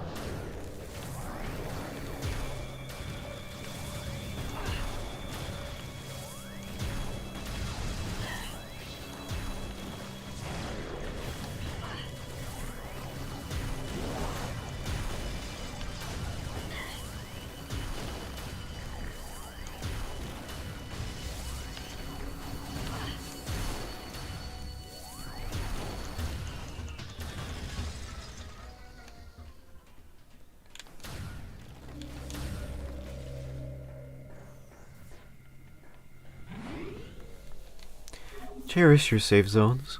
You'll never know when you find one next.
To be honest, I was expecting this earlier.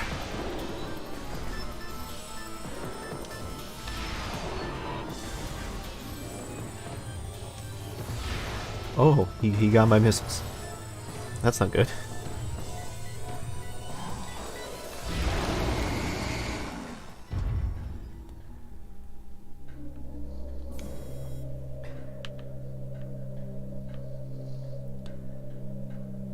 I think there's a door behind this guy. Unit ID code EPG8702, Batch 01, Field Designation Elite Pirates.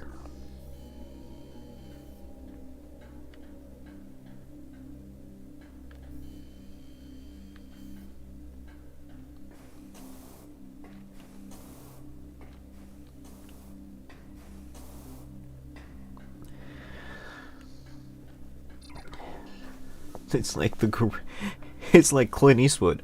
Finally, someone let me out of my cage.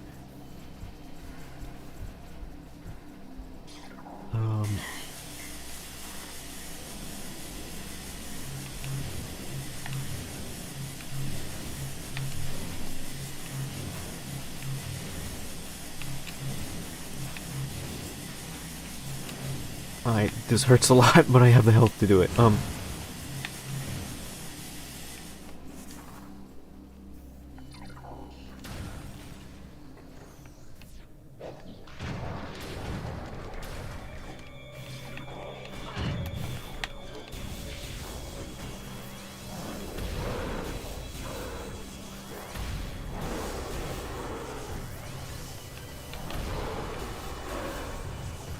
Sorry, fellows, I am not interested in writing my sweet, intimate moments with a space pirate right now.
I think I can get through here now.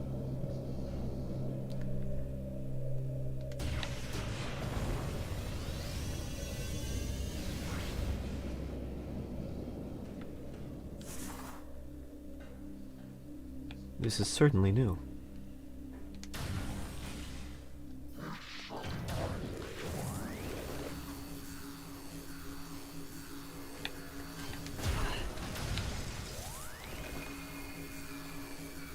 Stop! Freeze! I'm just going for a glass of water. Oh boy.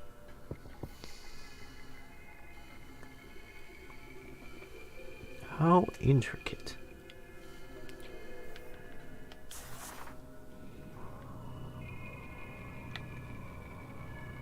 I am a simple man. I am a simple mechanoid bird woman. I see Spindly Tower. I ball on Spindly Tower.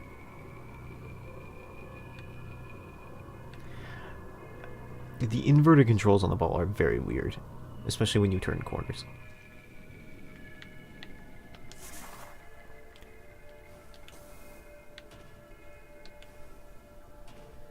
This seems like a very good place for pirates to jump me.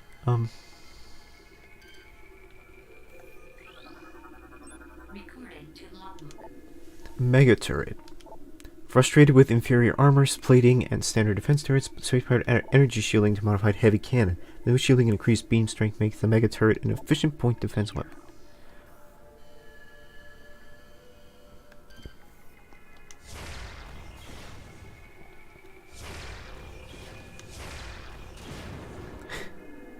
I cheesed it.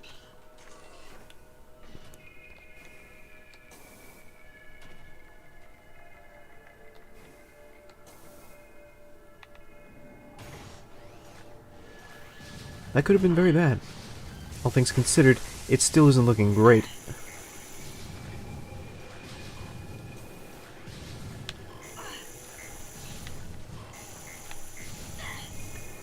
Yeah, no, I would say as this has been upgraded from a could be very bad to is very bad. Less enemies here than I thought, though.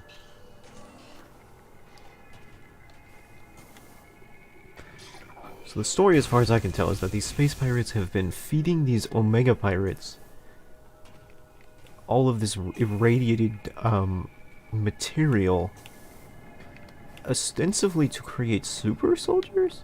I want to say. It always comes down to super soldiers. They can't just be good. They gotta be super. Super Soldier 64. Well,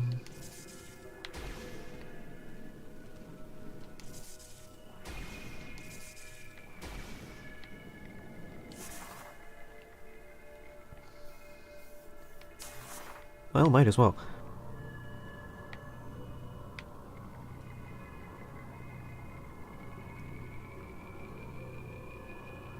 Yeah, that doesn't lead anywhere. Alright.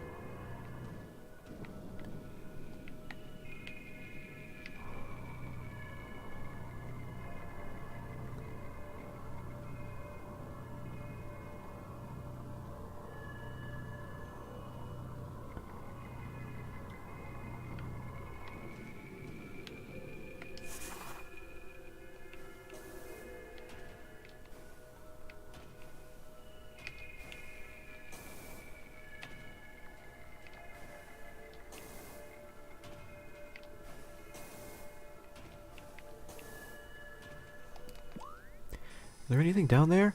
There is something down there, but I can't access it. So...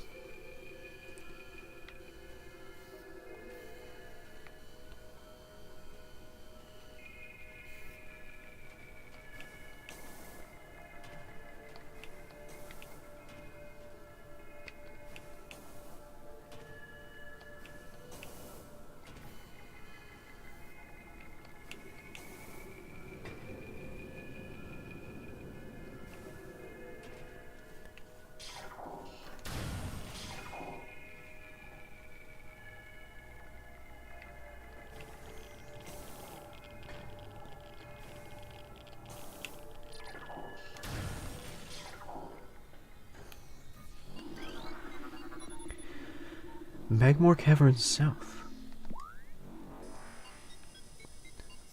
I am not sure where this will take me, but it can't hurt to figure out.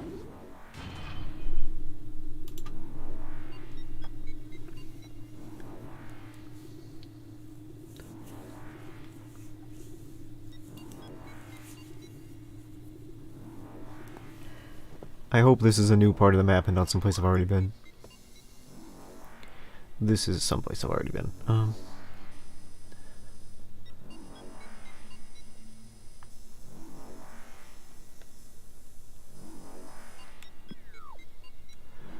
But I wonder if it'll lead me to someplace I can actually use?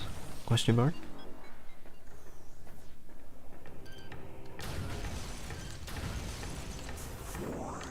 Well, I can bomb this.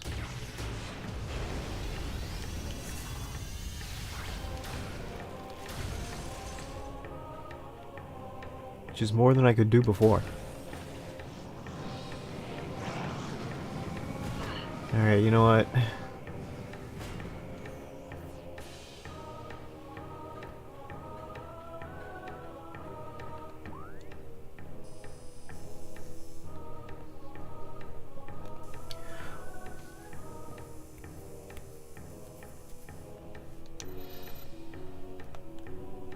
What was that place that it was like, hey, come here?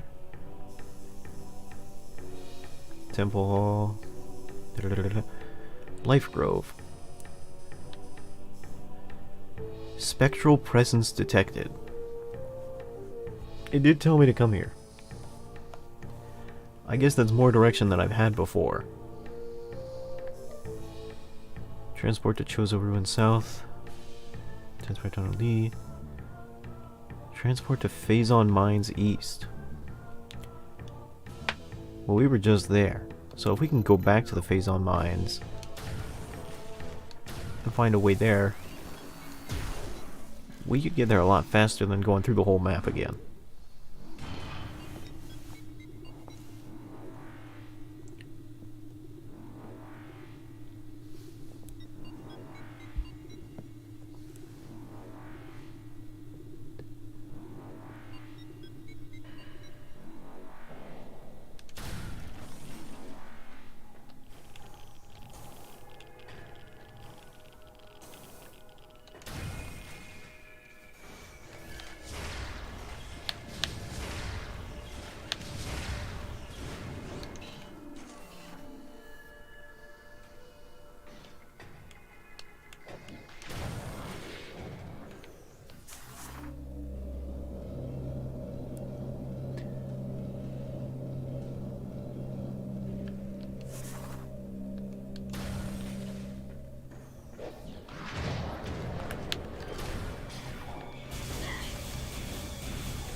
Up the elevator we go.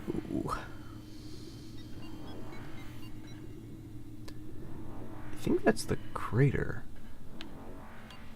I haven't been to the crater in a long time, because I think it's just an endgame area. Like,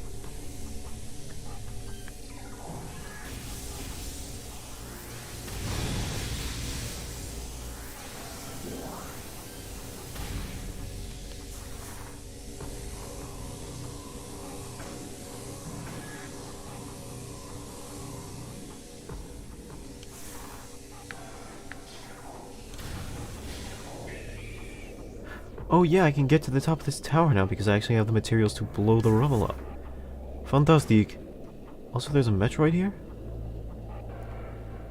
I didn't think that releasing the Metroid would have consequences. Ugh.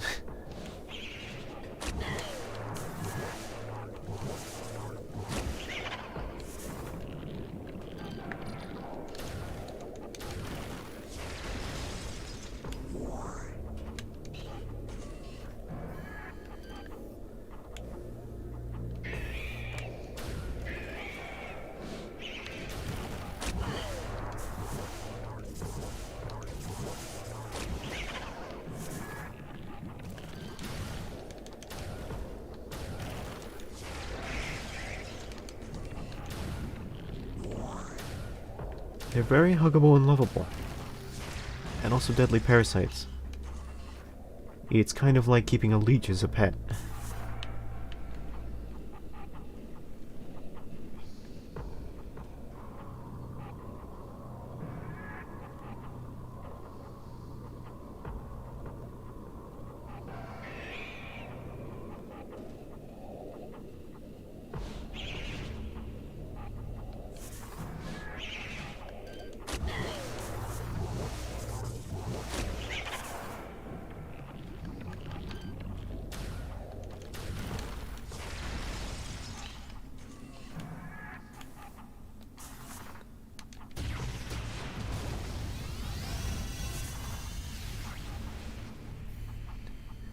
This part I need to get the yellow wire into the hoobity-bat.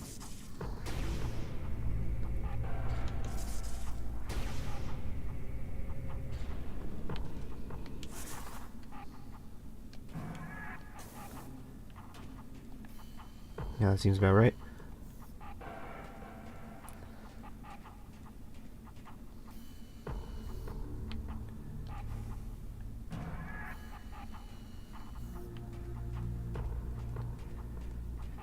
Now I need to go down a peg and make sure that the other lanes match up.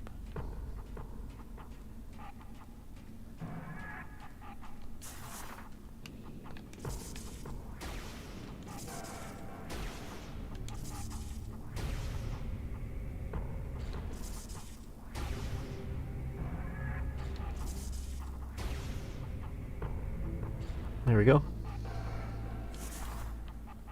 And lastly, and leastly,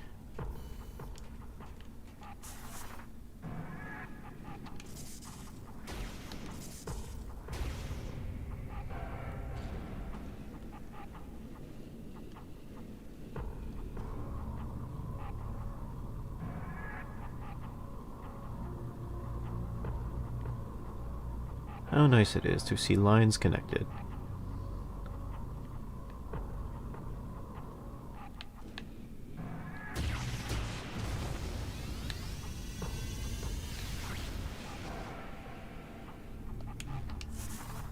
There's a grappling hook over there. Can't do anything with it so far. Well, butter my stars and garters. You speak of the devil, and he sure enough appears.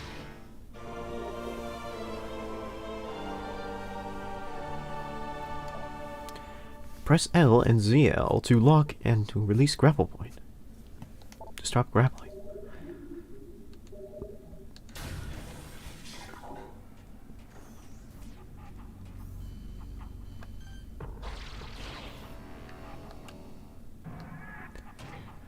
So the execution could use some work. We are not quite Mr. Pitfall yet.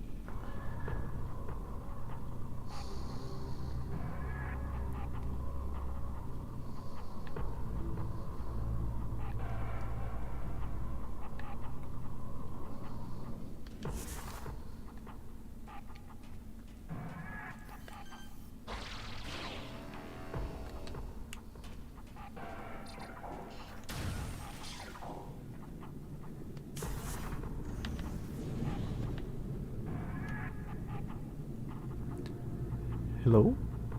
I am under the water.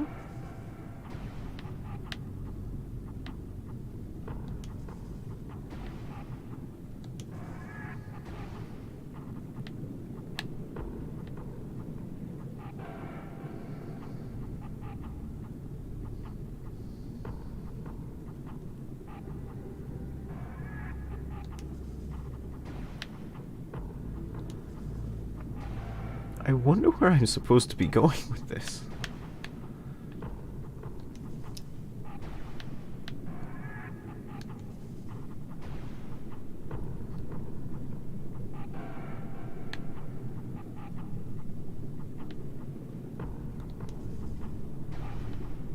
Oh, that's where I'm supposed to be going with this. Alright.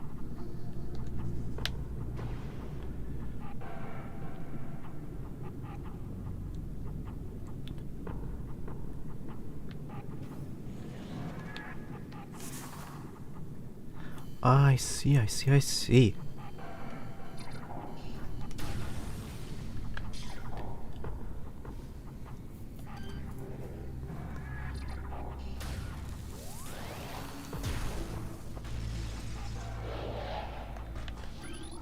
Crane control's now active. I had to go and control the crane myself before. And now I can just do it myself? Alright, fine, if that's how it is, I'll just hide in this hole and cry. If that's how you want to fight, that's how we're gonna fight.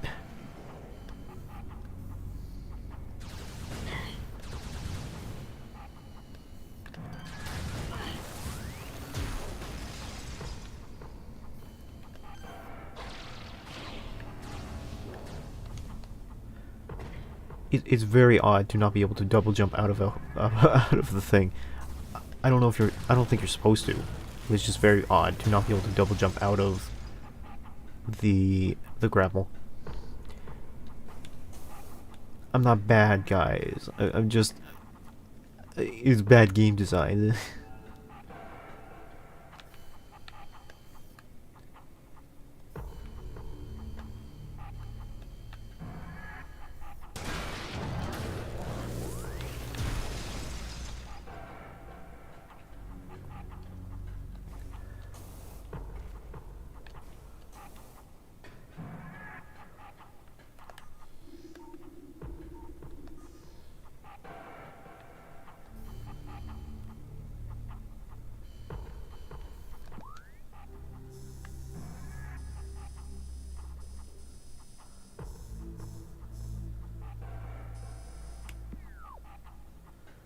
Waste disposal. Ah, naruhodo.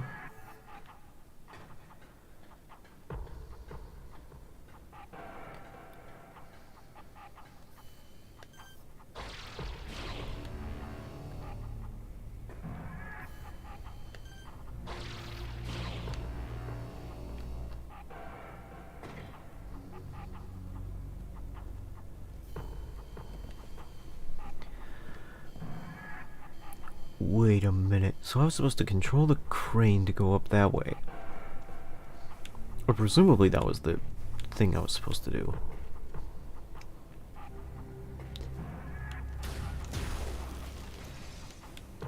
But now you just bet? I mean,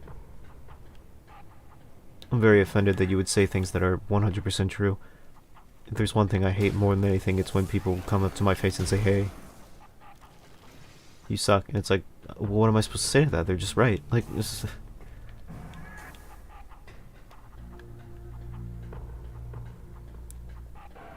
Anyway.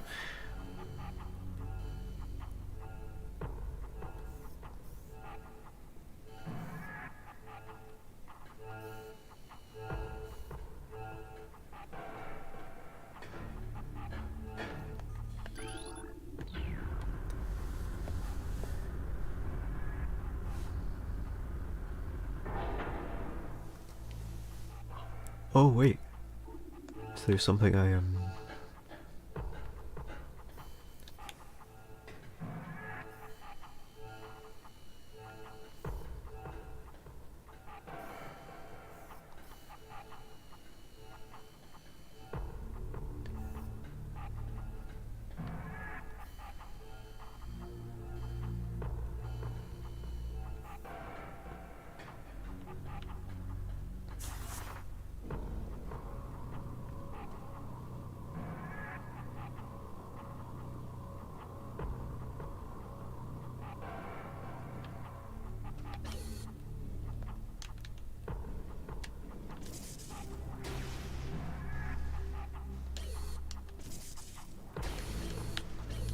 I can't unball from here.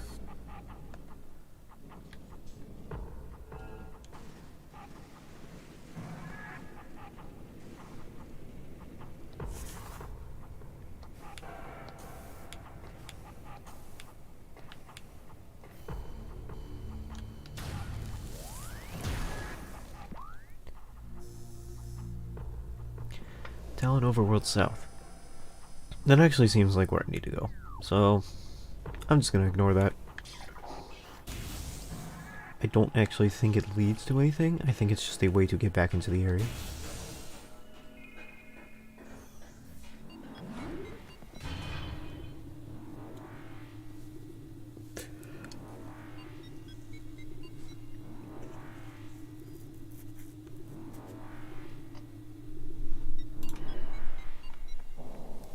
Okay.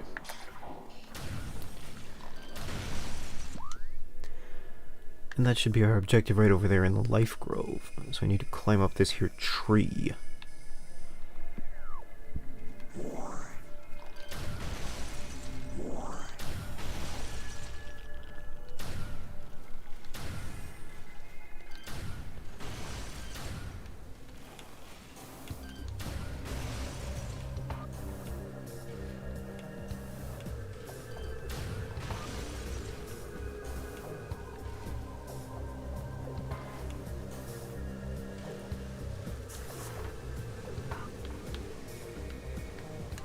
Come on, get in there. Alright.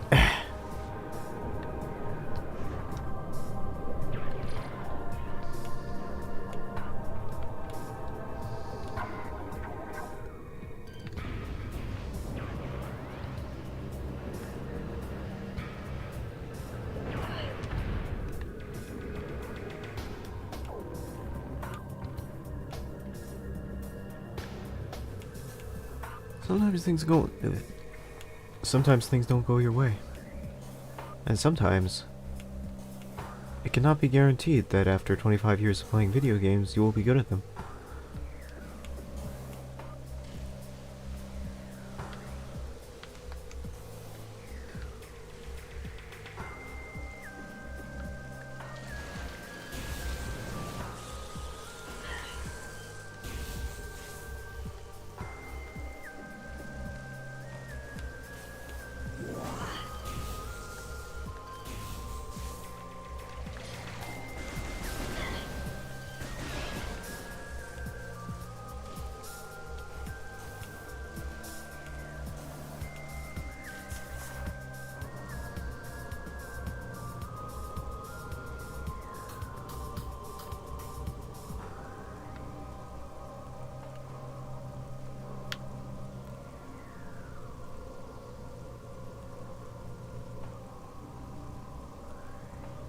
Round and round the pillar goes, where our life turns, no one knows.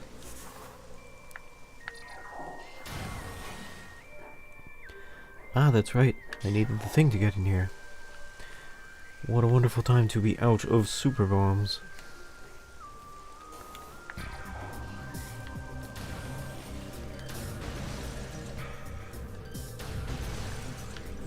There's one.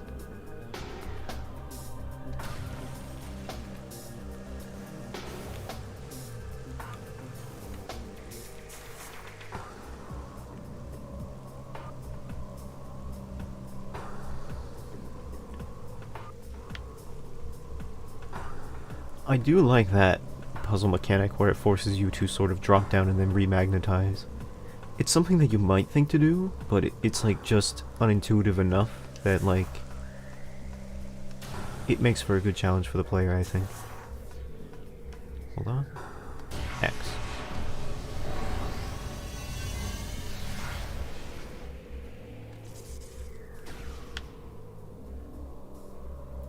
Okay, what's down the death pit?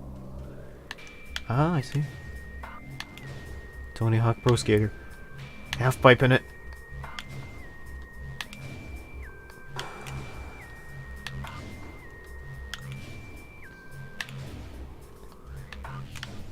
Oh, almost had it.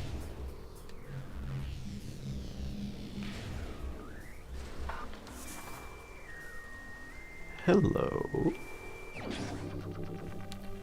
Could have used this for that fight earlier. X-ray visor. Get out your lead sheets, everybody.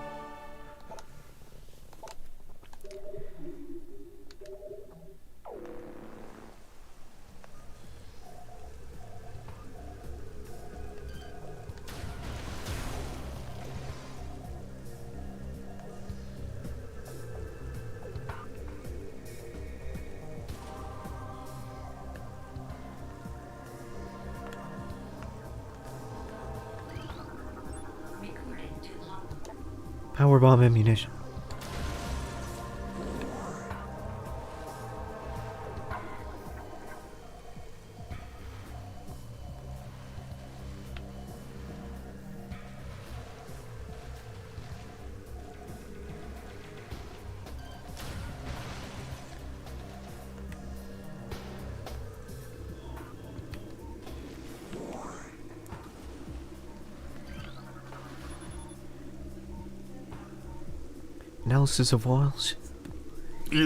Analysis of wall shows rampant weakness due to severe water saturation.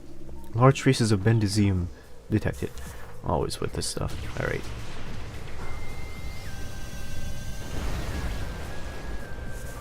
That was a lot more of the wall than I expected. I thought it was going to be like, oh, a small part of the wall that gets destroyed. No, the whole thing. Oh man, we're traversing outside the map right now.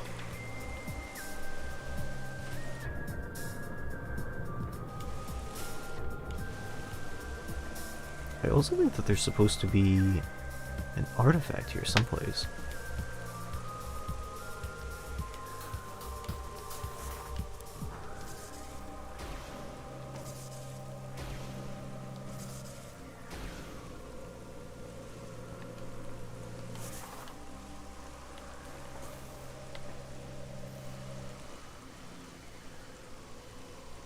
Is it over there?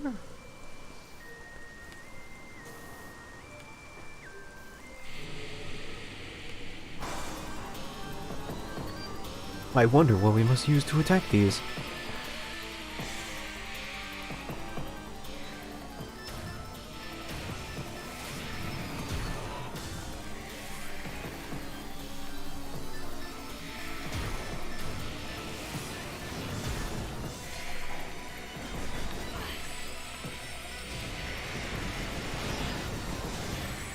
I remember when fighting these guys for the first time, you didn't really need the X-ray to do it. It was just kind of annoying.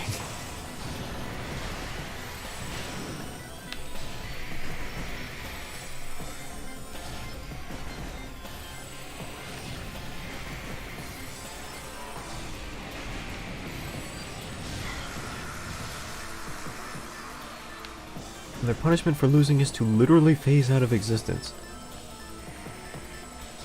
Not like phase out of existence in a video game way. Quite actually phase out of existence across dimensions. An existential nightmare, to be sure.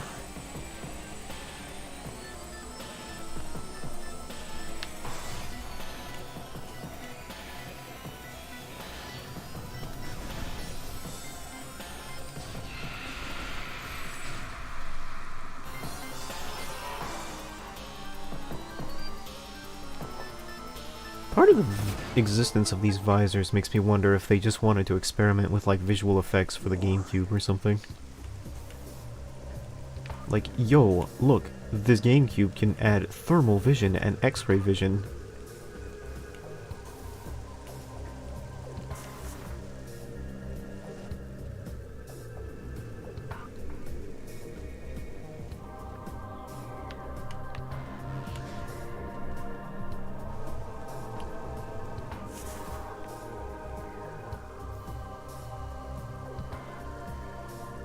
Yeah, didn't I already come in here?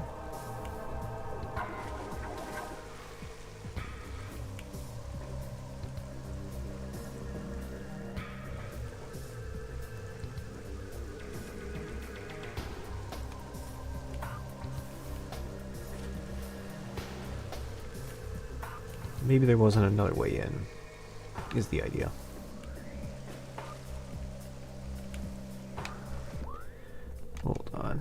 could have sworn. Let's see here. Secondary items. Not that. Options. Not that. Logbook. Artifacts. Life giver. Artifact. What? No. Wild. Sunjammer. Tower. And one of Talon's far corners, a grove of life lies. Reveal the pillar beneath the waves to find the artifact of Choso. So this is the life grove. So the pillar beneath the waves. I guess that means like underneath the water?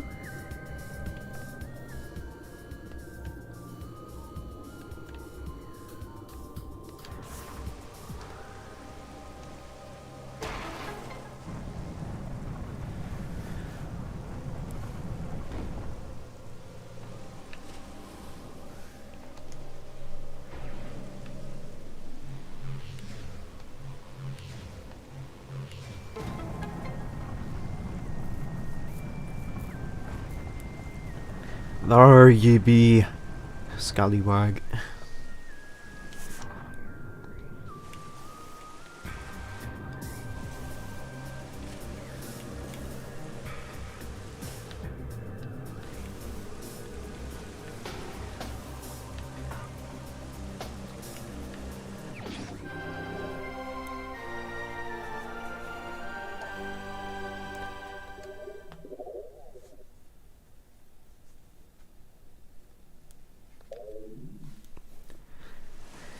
Yeah, I think the Chozo artifacts are indeed optional. I was on the fence about it, but no, I'm pretty sure they're optional.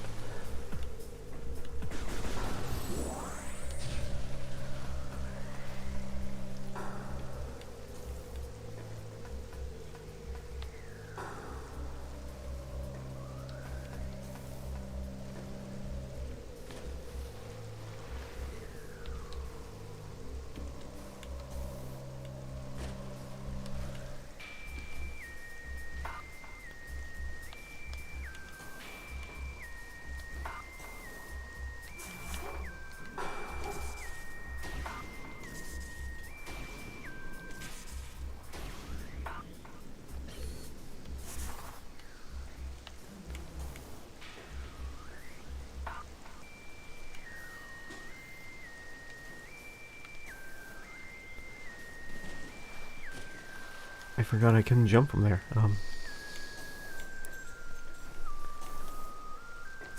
And then had the unfortunate, chance to remember mid-jump that I was like, oh, no, I can't do this. Nothing hurts more than knowing mid-decision, like, oh, I've made a mistake. Because it's too late to undo it, but you've realized, like, far too late, like, oh, maybe I can't do this.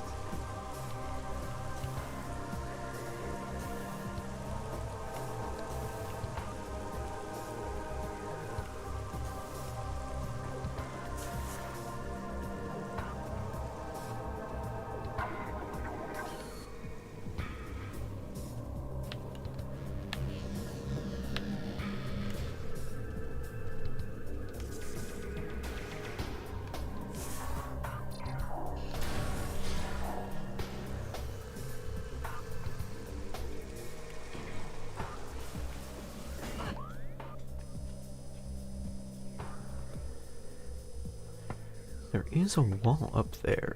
Would I be able to read it? If I'm not being destroyed right now?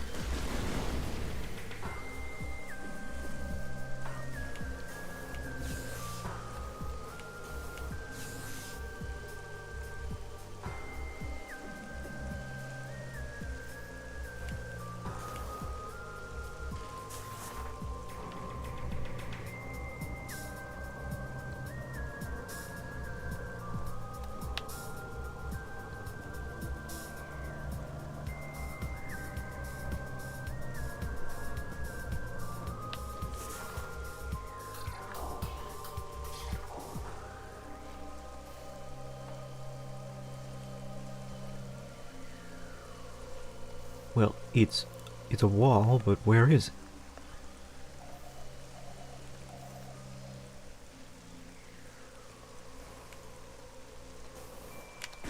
It's there. It's there. It seems achievable.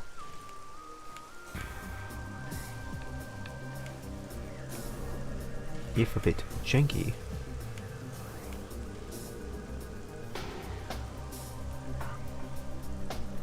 Indeed, I think I just need to... Yeah, it'll be a bit weird, but I think I can get to that door.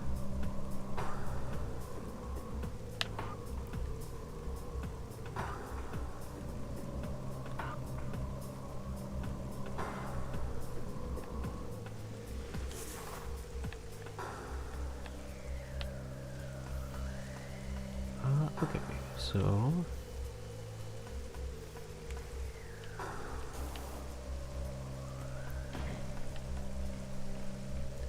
Perhaps not. The model does not want me to do that. The model of the tree, its actual collision box, and where I am does not appear to align properly.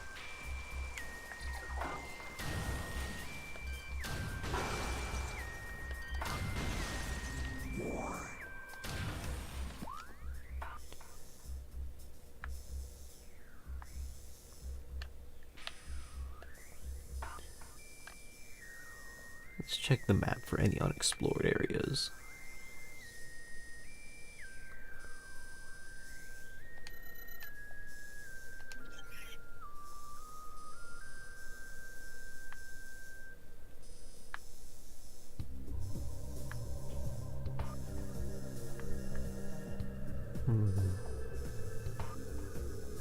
There is here.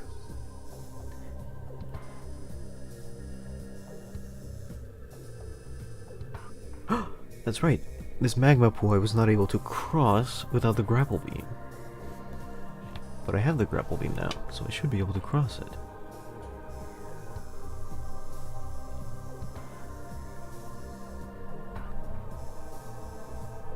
Which means the next destination should be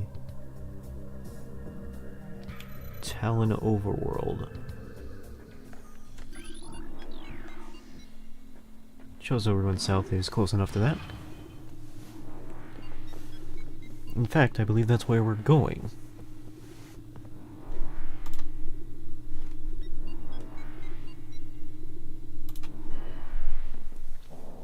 As much as I dislike the maze-like gameplay of Metroid sometimes, there is a bit of joy in realizing, like, oh, this is where I have to go next.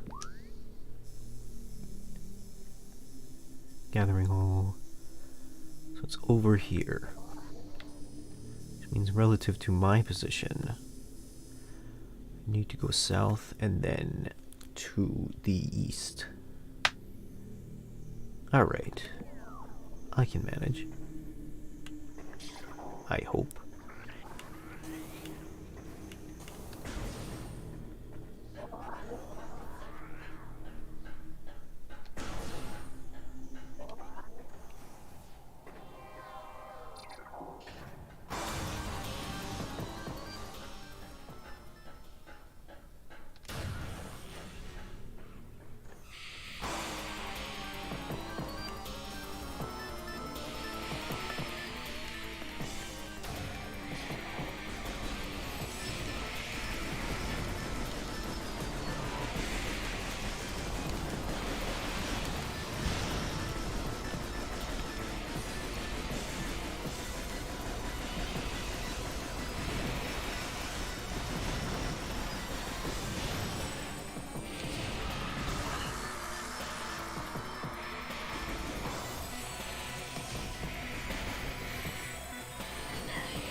There are indeed. Looks like there's stuff I can do here, but at the same time...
Now I remember the actual reason why I ignored these guys. It's because they're annoying to fight.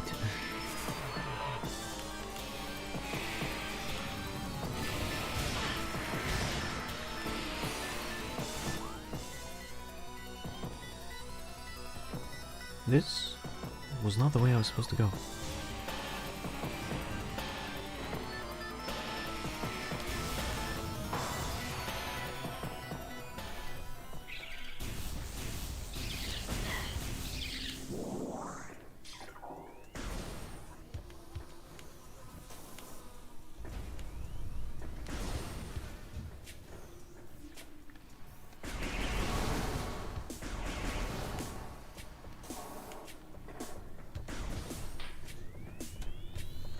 Here we are.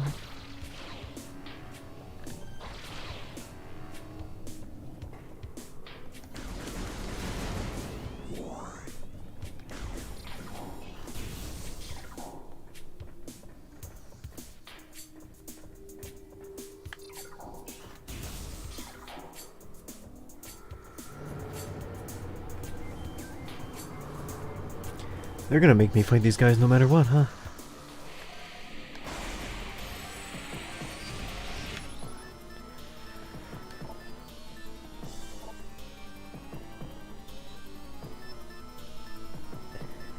This partially phased nature makes them invulnerable to natural energy types such as fire, ice, electricity, and air. They're aggressive and erratic.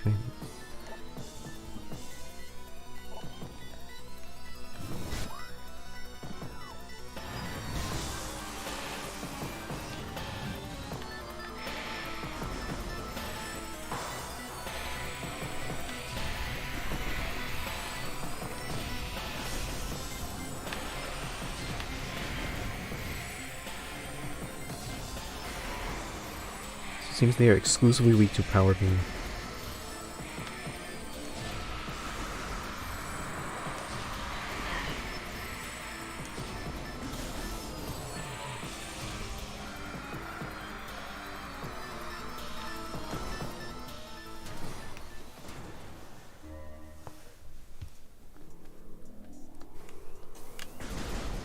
Gondomi. Alright. Have to figure that one out.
Okay. This might lead to the energy tank. That's definitely what it looks like. Nostradamus over here.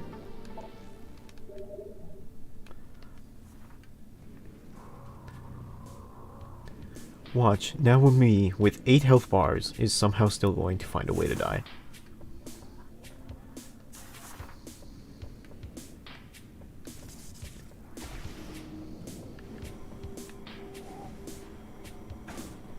Ow.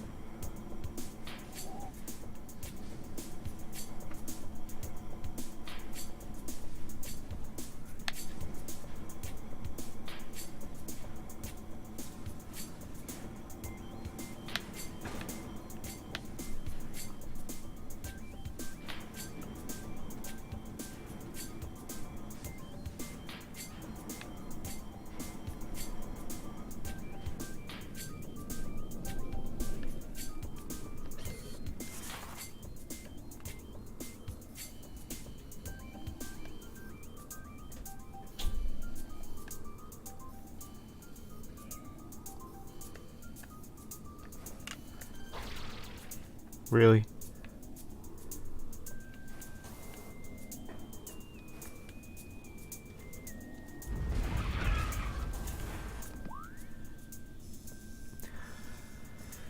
Man, I went all the way back there for that?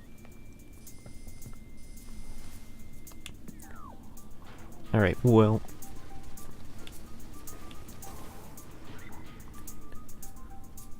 It shouldn't be that long of a trek.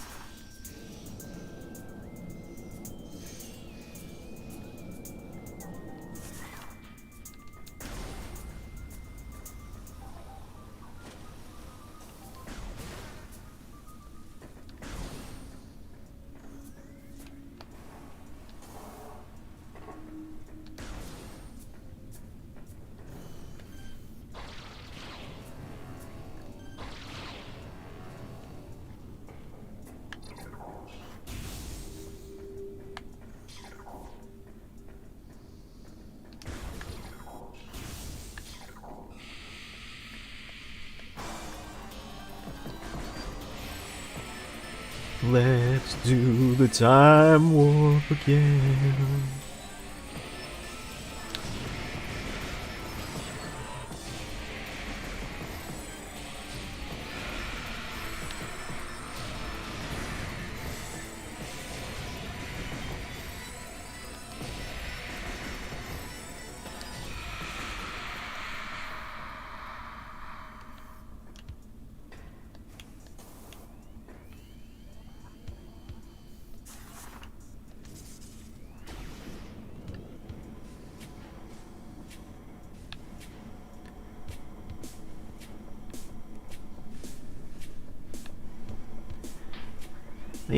They really made me work for this missile tank.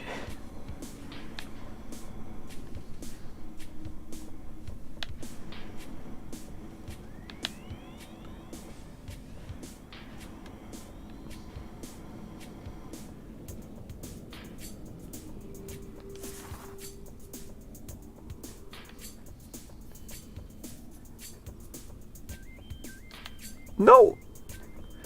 I thought I could walk on the ledge. Oh, my esteemed arrogance once again has become my downfall.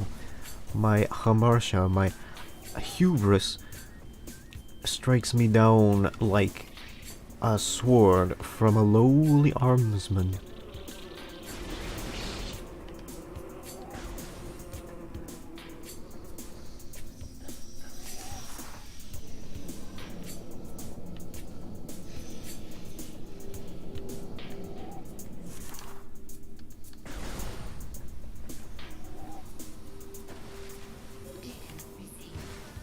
Oh good, the game's gonna give me he's gonna throw me a softball and tell me where to go.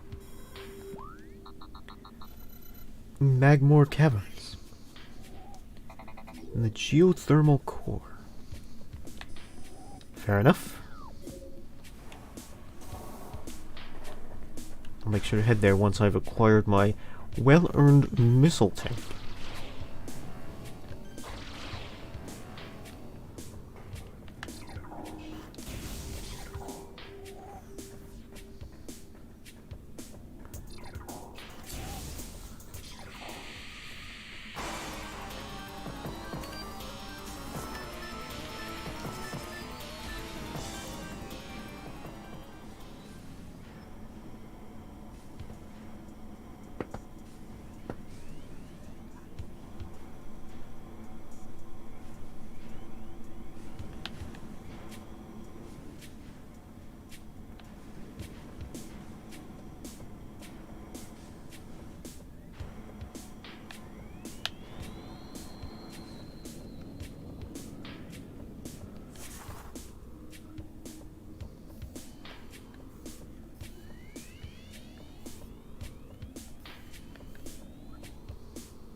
Why?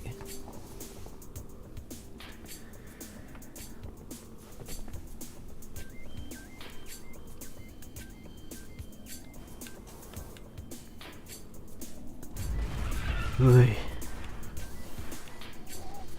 One more time. If it doesn't work, I'm going straight to the core. This is not worth it. Like,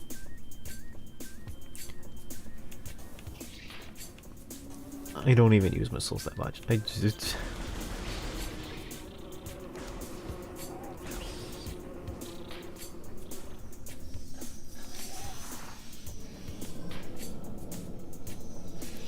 It is as they say. If you do not succeed the first time, bash your head against the wall until something breaks.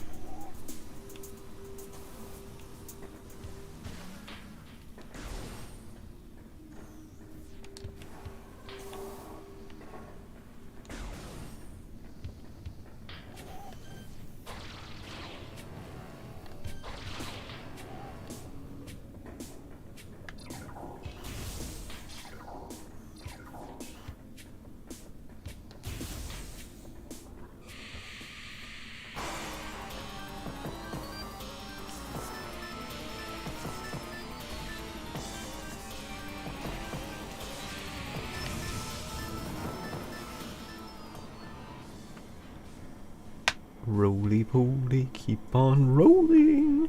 I don't think anybody cares, but that is a Xenoblade Chronicles 1 reference. When Ricky uses his skill, roly-poly.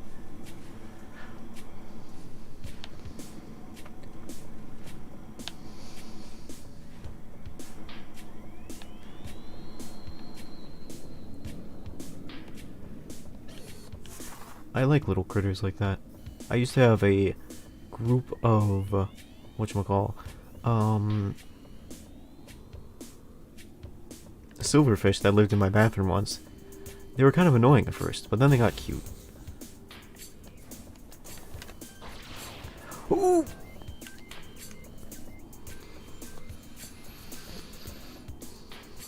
So anyway, the core, whatever. It's my channel. Nobody's watching. If I want to be bullheaded and get a useless trinket after like 10 tries, it is my channel. I can do what I want.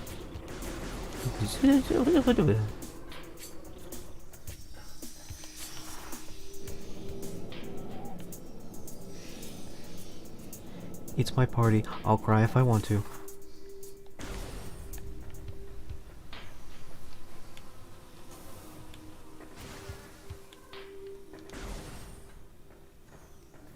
What I hate about it, it was, you know, if I had just fallen flat on my face again, I would have been like, okay, we're going to the core, no problem. But it was so tantalizingly close. I managed to grab the grapple this time.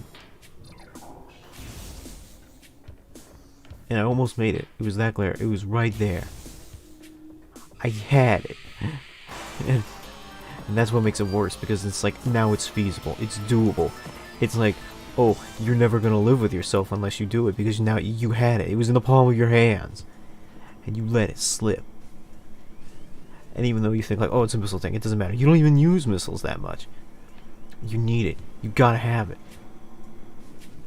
Unrequited, unfulfilled ambition. Ow.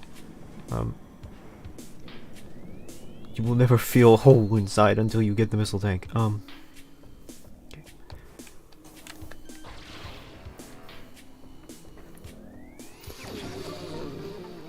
My career is finished. I am retiring today. No. Okay. So Magmar Caverns.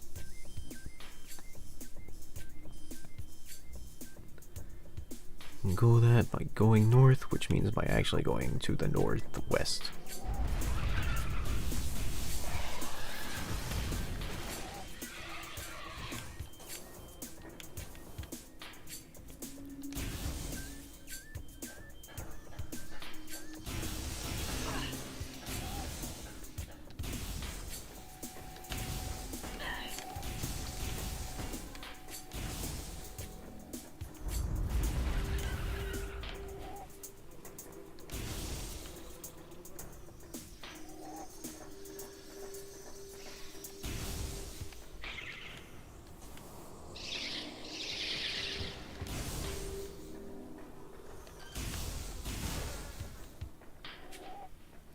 I've got caught on that corner multiple times.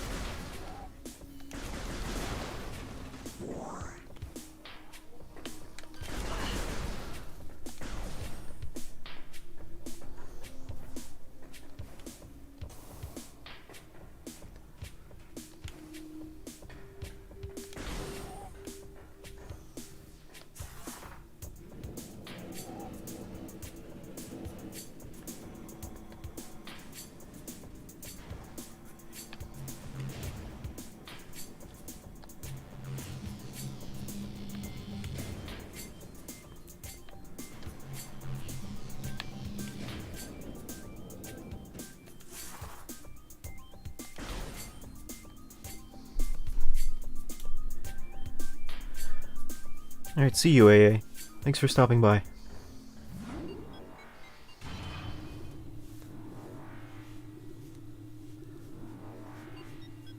It's not so bad when, like, you know, people can only be here as long as they can be here. You know, people have, like, lives and stuff like that. And also, like, I can't imagine this is, like, the most interesting thing in the world.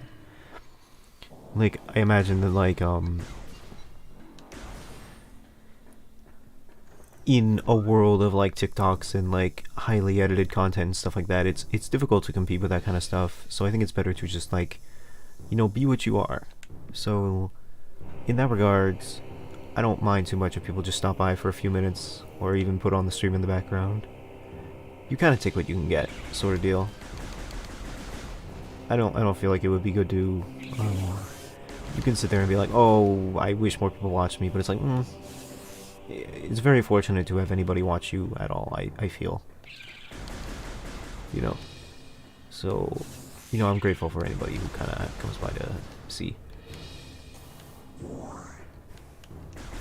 These last few days, I was surprised that, like, anybody showed up at all. I was very much expecting a 0% turnout. And I had seen, like, more... You know, more than 0 is, like, a huge difference. The difference between 0 and not 0 is immense, honestly. So...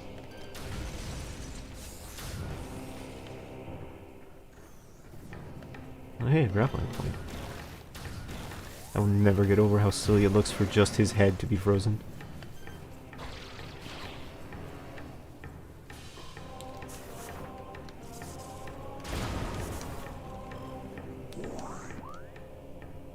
Yeah, so I need to go... I mostly don't need to change directions at all, I just need to keep going forward. It's just gonna be a bit,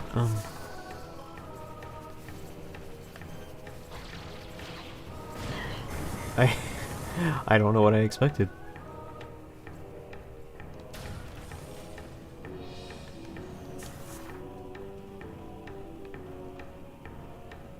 I wonder if this game would have been easier if I had not streamed it.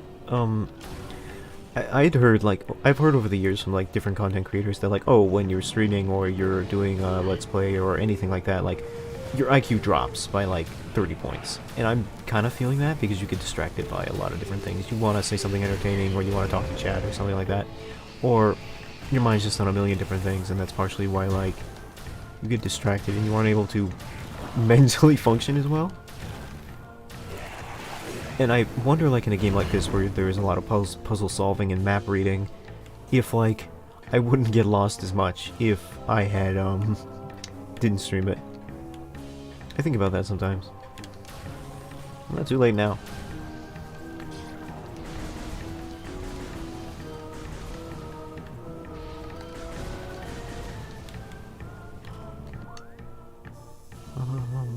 Okay.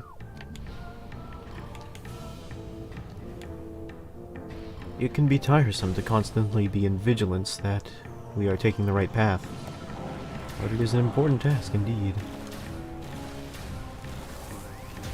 Bonk.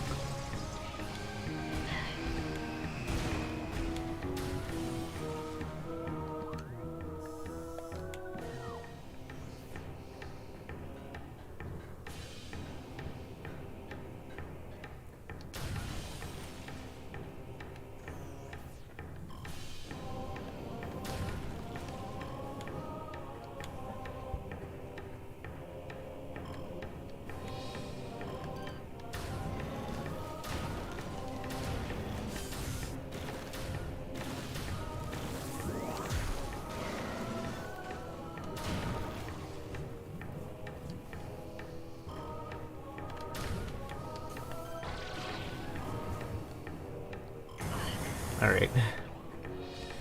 Why even put it there?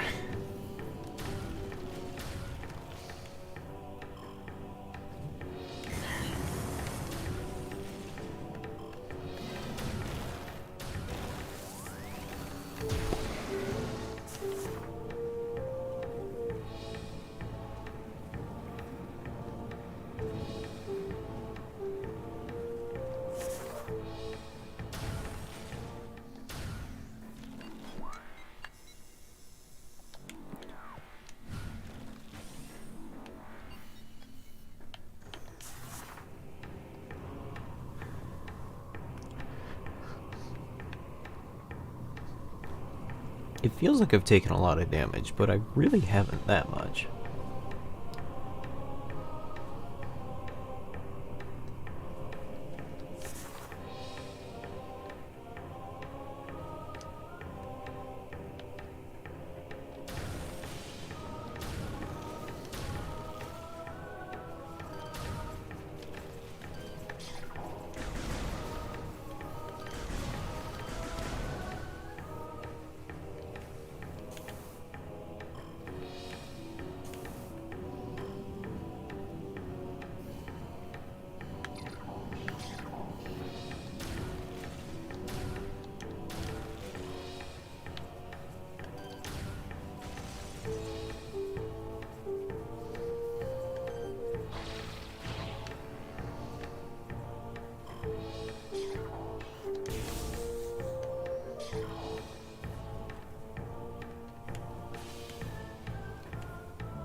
Well, there is an ice wall up there.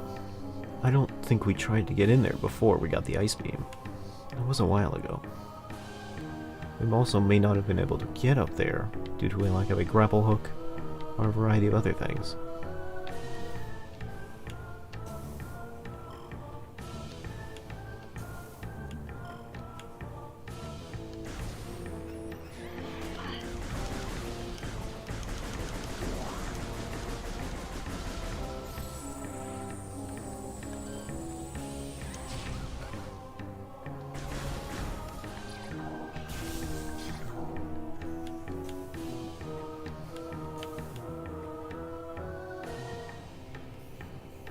Yep, looks like we wouldn't have been able to do anything without the grapple hook. So...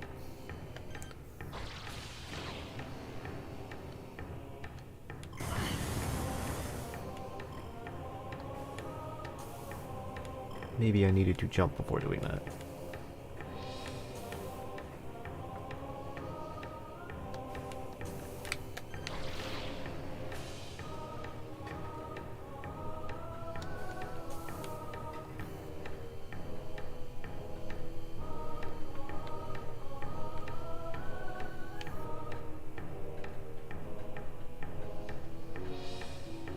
Uh-huh.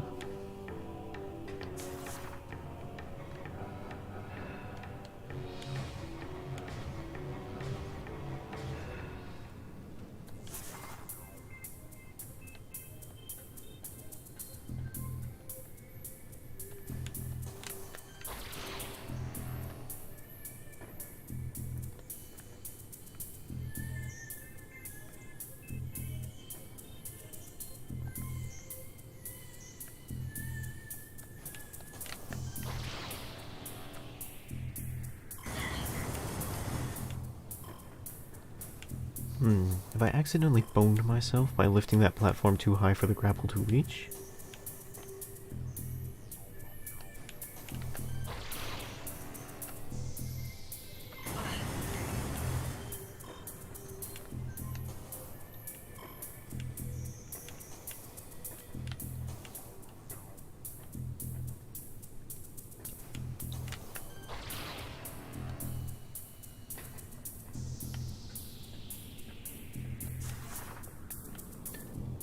Well, I can't go back in it, so this appears to be intentional. Aha! I see, I see.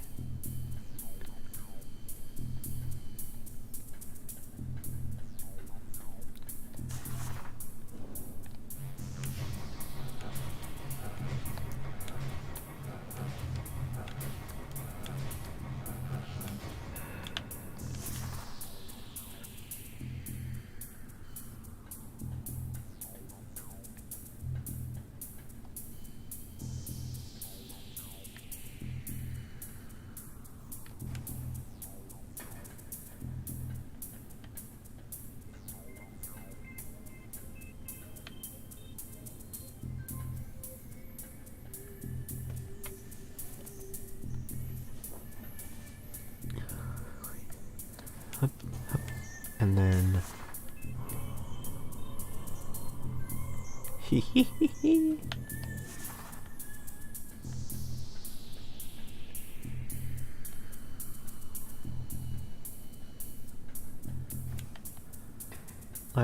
I'm much higher now.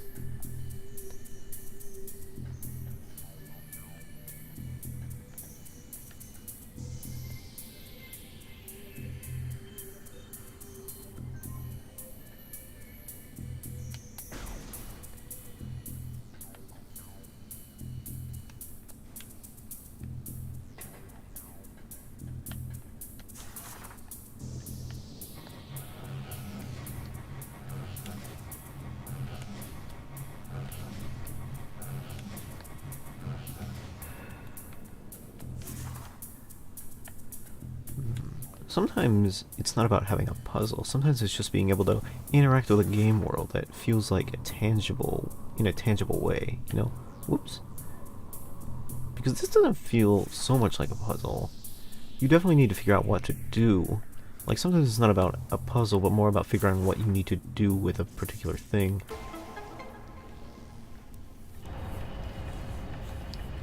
Oh, we're raising the roof!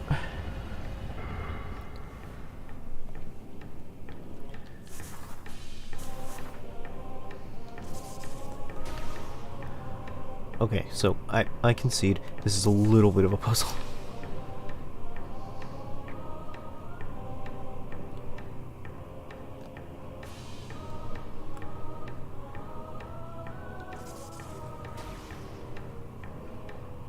A little bit of a puzzle slash platforming challenge.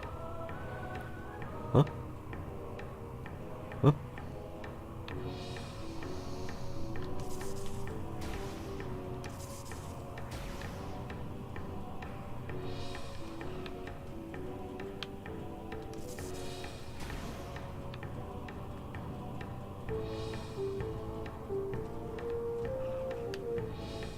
Well, that was spooky.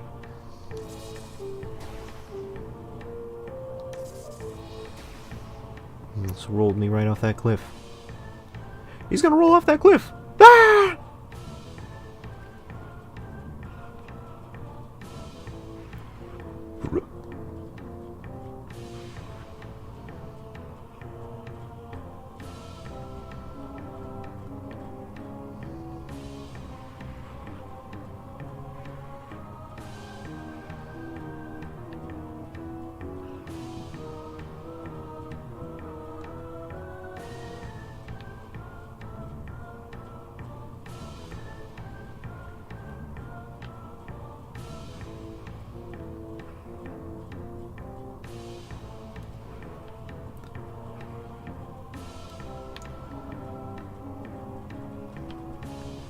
I like this. The morph ball gameplay is really growing on me, not gonna lie. It seemed kind of weird at first, but it really is growing on me. They really found ways to make it like interesting and fun.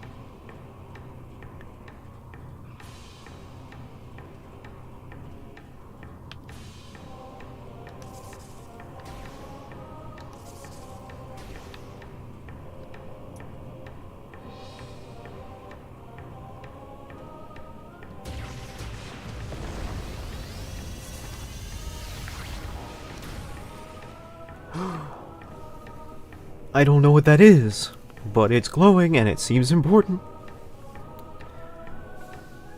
And that's always a good reason to chase after something. That's how gold miners do it, right? It's glowing and it seems important, ergo it's worth taking. Could it be the coveted heat ray? Plasma beam acquired. Use R to switch on the plasma beam door.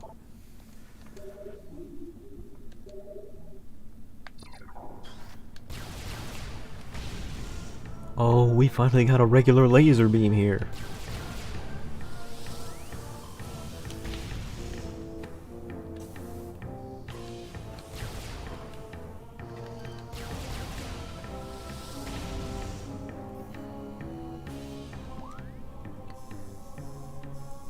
yet. We have all the beams we need to open doors.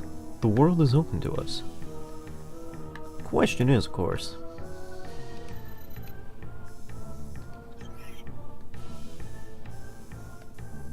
what kind of doors are locked by red doors? What kind of doors are locked by red doors? A professional writer here. Anyway, I mean to say, are there any red doors on the map that I can unlock this with? Undoubtedly so, otherwise why would they tell us that? But more like, are there any I have encountered that I can use to unlock further areas?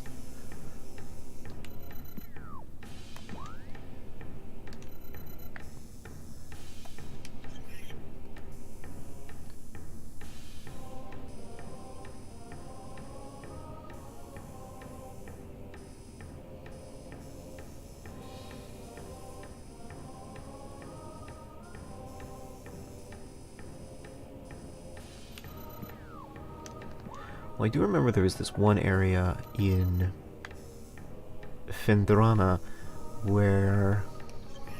down overworld, where there was like this statue that needed something melted in order to, I think, reveal an artifact?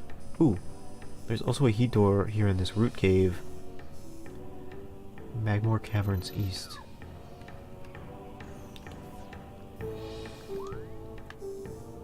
Fendrana Drift South.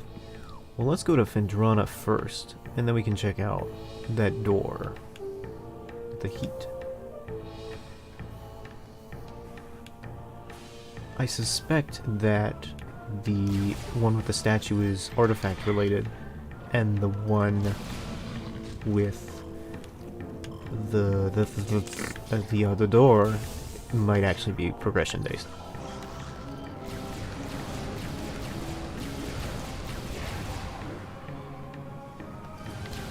Oh, it burns them. That's really good. DOT really hurts these guys. It has a good rate of fire too. This is a good weapon. Very clearly designed for like the end game, I think. Which means we're coming up on it. We have unlocked a lot of the map, so I think that, you know, this may be like one of the penultimate final parts? Maybe. It's difficult to gauge. Metroid games are like, they never feel like they're over, and when by the time they do become over, it's like, oh, that felt weird. Like, I'm basing this off of my experience with Metroid Dread, but it felt like, because of their non-linear progression, it always feels very weird. Like, they don't feel like they're ending, because you don't think like, oh, the game has been going on for a long time, it should probably end at this point. Well, not really, right? Because you don't really know. The way that the game kind of non-linearly progresses, it's like you don't have a decent idea. You kind of get an idea like, oh, I got the thing at this part, I got a certain thing, the map is unlocking. But it's still difficult to gauge like how much is left, especially since like so much of the map is hidden. It's difficult to really gauge like how much of the game is left. With other games, I feel like you can give a general sense of like, oh, this is kind of how much game is left. But here I'm not so sure. Anyway, I didn't mean to come here, but because it's here, why not? Nice.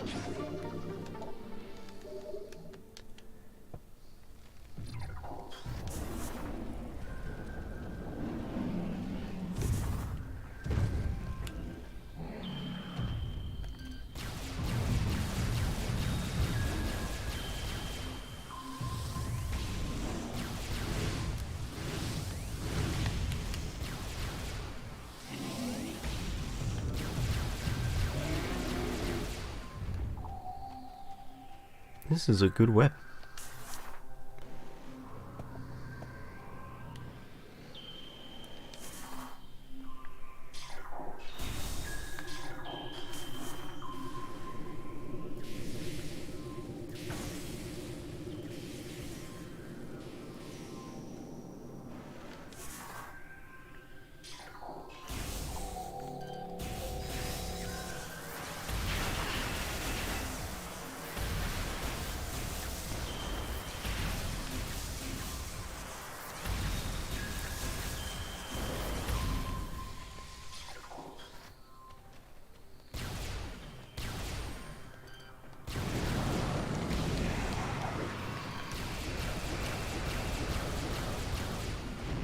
Oh my goodness, this thing just destroys them.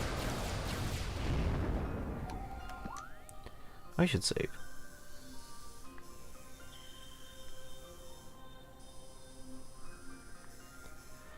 Pendrona Shorelines, I believe that's where I'm going.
This weapon is a monster. It's like firing missiles at them.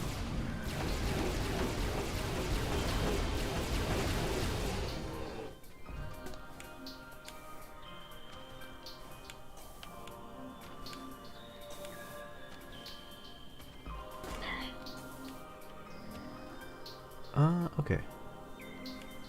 Whoop. Speaking of firing missiles at them, I did not miss you guys.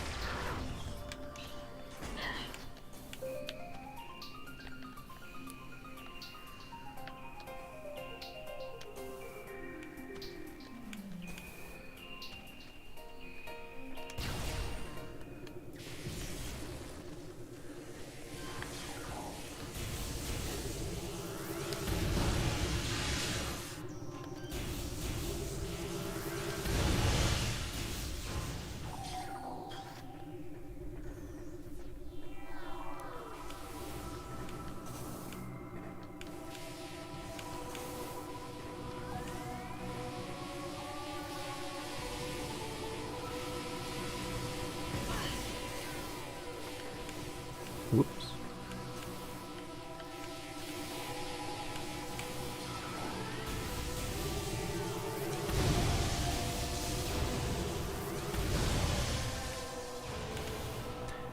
Yeah, it was here. I believe I had to... Yeah, do that.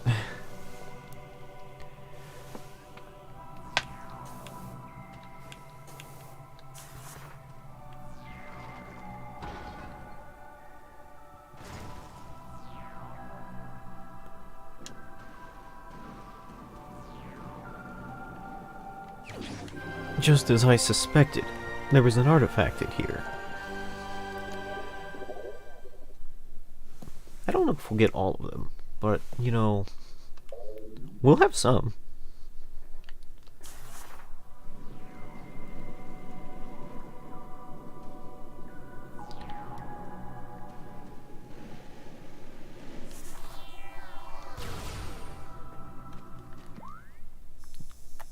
Bagmore Caverns West. Bagmore Caverns South. Looks like those are our only transport options. It feels like we're going to go to the Chozo Ruins? Is that right?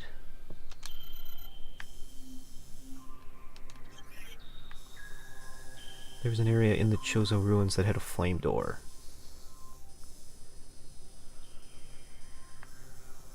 Or something like that. Or was it the Talon Overworld?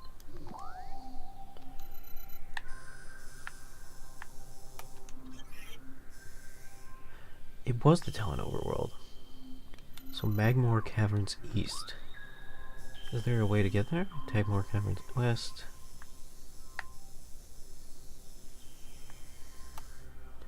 Magmore Cavern south. Alright, so our best bet will be go back to go back where we came. Which is not this way.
Town Overworld's west.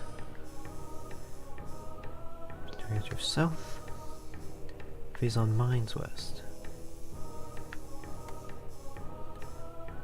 Chozo Ruins north. And we need to get to Talon Overworld. So I guess we're just gonna go this way.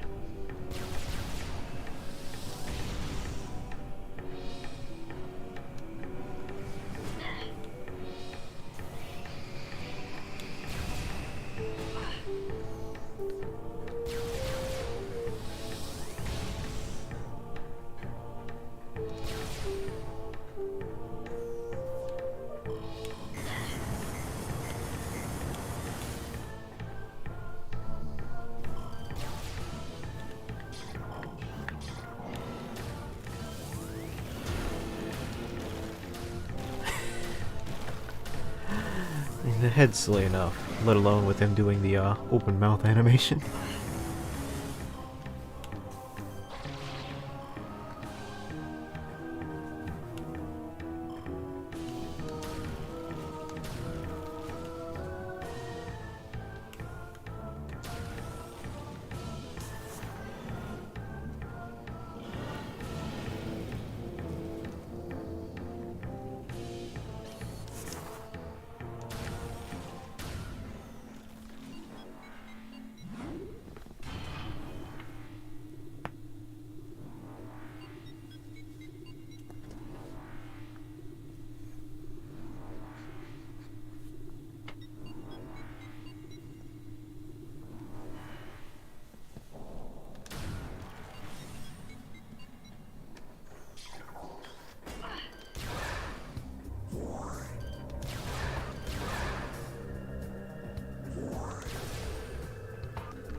Okay, so it should actually be right here.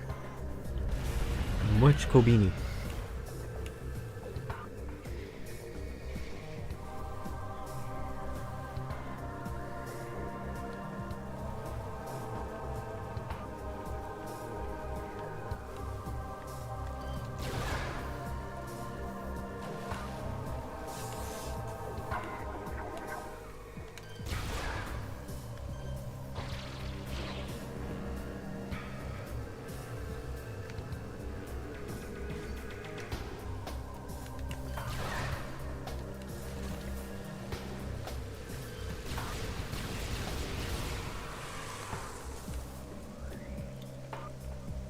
This plasma cannon really takes no prisoners. It kinda just destroys anything and everything.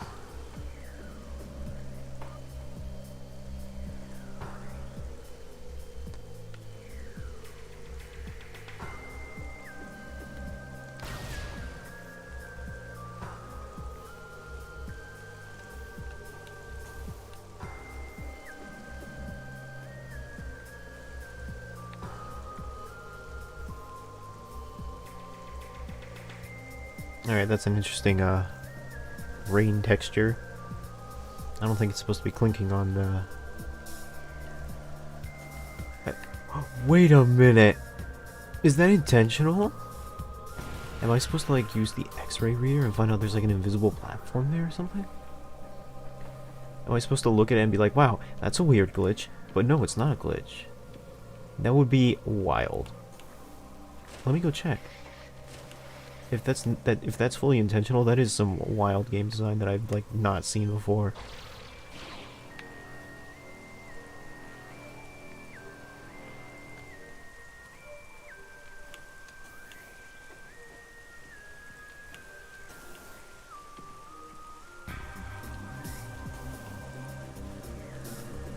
Oh my goodness.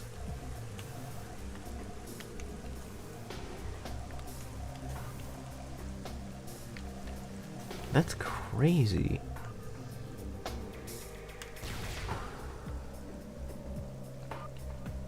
I never would have thought of doing something like that. I thought it was legitimately a bug, but like it's something you actually do. Wait, and there's like a...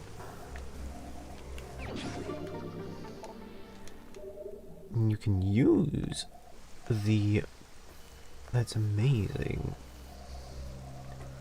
They integrated it into the mechanics. I am very impressed. That's very good. Okay, there's something I can grapple to here, or... Invisible platform? Or do I just have to jump? Alright. Okay.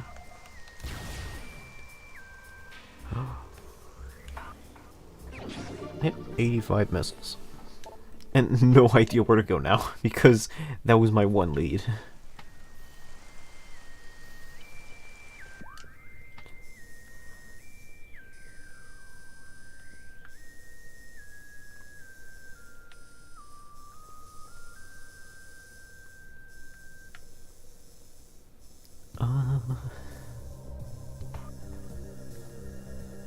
I guess I could continue looking for artifacts, but...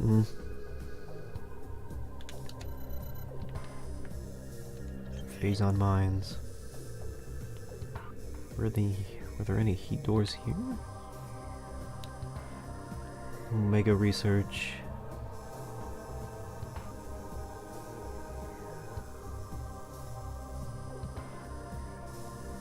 Main quest. There was.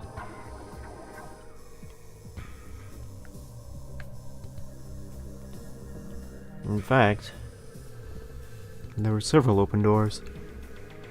Guess that's our next stop then. Talon Overworld South.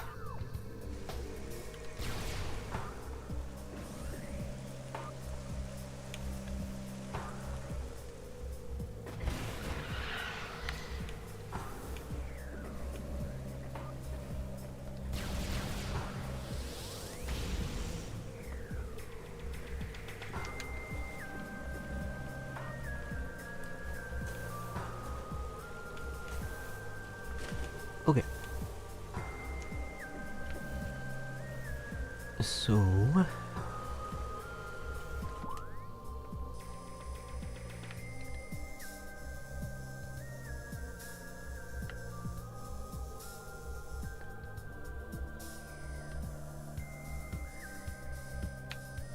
Okay, so pointing northwards.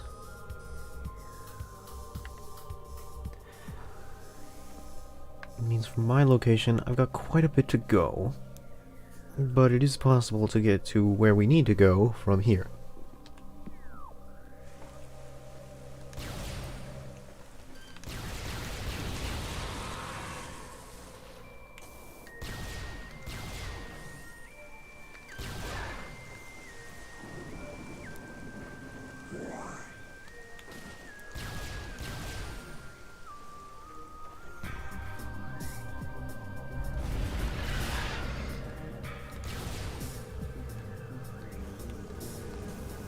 I don't know if it's energy efficient to keep the engines running like this, Samus. Then again, we have spent the better past 8 hours destroying a local ecosystem, so maybe Maybe we're not concerned about environmental factors.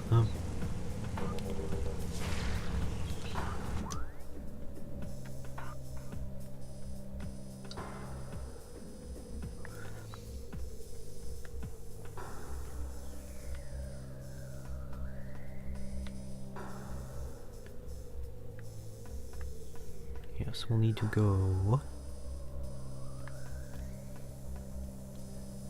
through Waterfall Cavern, through the Frigate Cache. Okie dokie.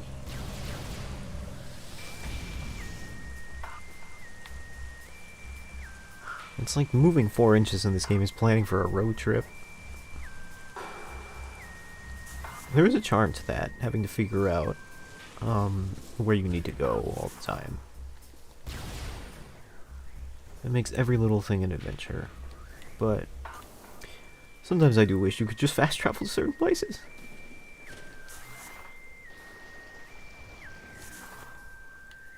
Back in old school RuneScape, you really had to plan your route everywhere. If you wanted to go to, like, anywhere that was more than, like, a teleported away across the map, it would be like, alright, I gotta go here first, so that way I can get to here. And that'll take me close enough to here that I can run to here, which I can then take a boat to here. Or something like that.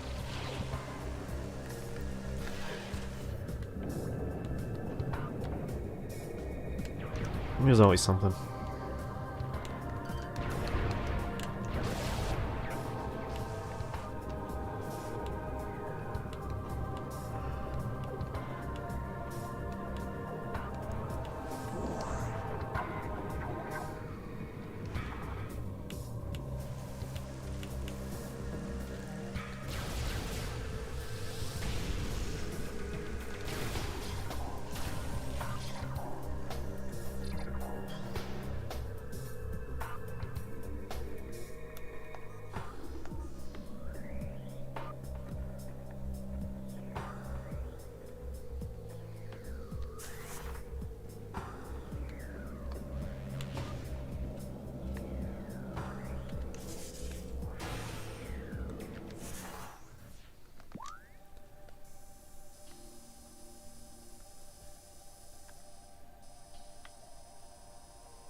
This may have been the fastest way to get to where we're going, but it's still not very convenient. If I had to take a trek through the local swimming pool to get anywhere, I think I'd be like, you know, maybe the bus?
We still got quite a ways to go.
It is odd. The gravity suit is supposed to not make us affected by water's gravity, and yet we have heightened gravity in that space. Oh well. It's a video game. Not to imply that logic shouldn't be applied to video games or anything, but at the same time,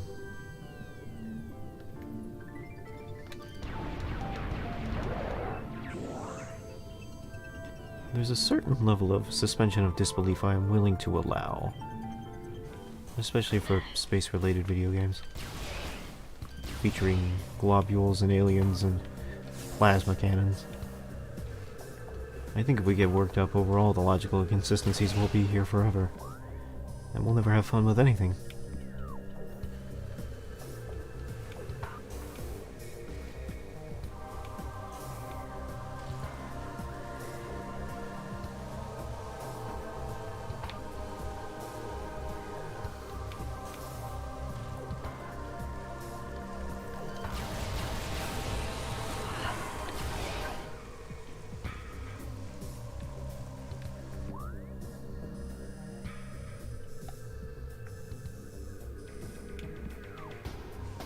I think I missed my exit.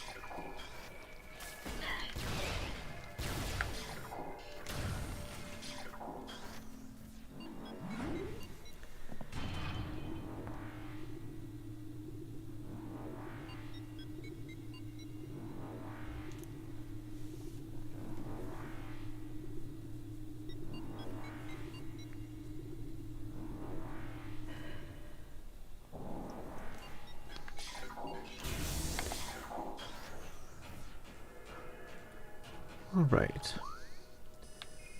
Now that we're finally here, let's take a look. See where we need to go.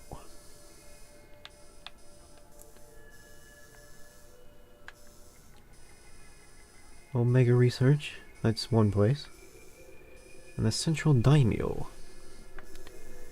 So I need to head here to Elite Research.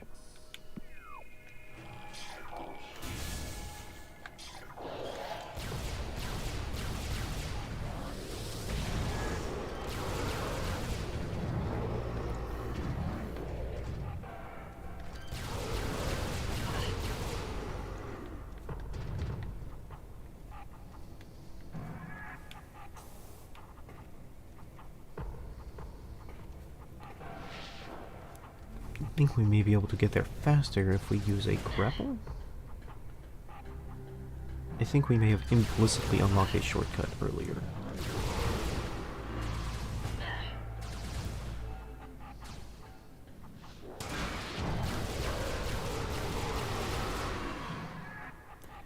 That didn't look pleasant.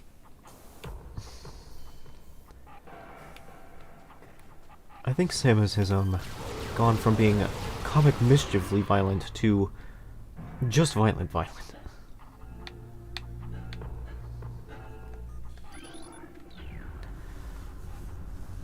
I believe if we move this over there, we can get to that area with the white door easier?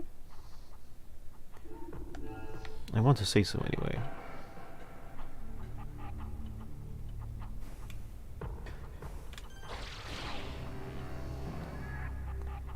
There we go. Okay.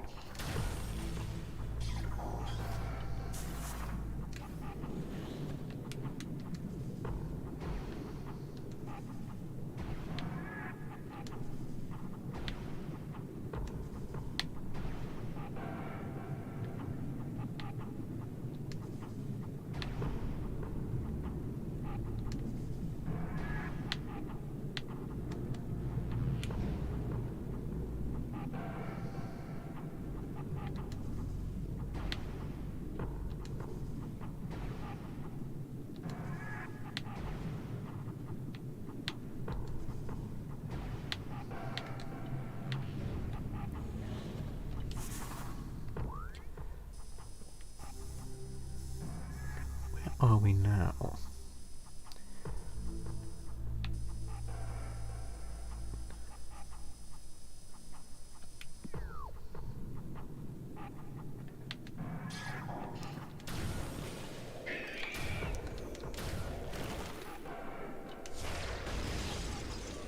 I see. Okay, so I think we are in the right place. We just need to take that door down there.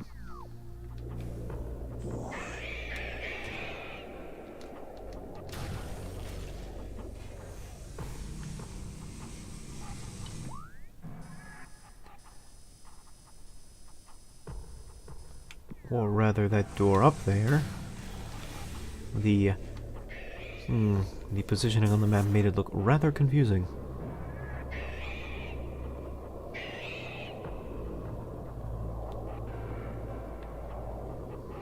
No, they want me.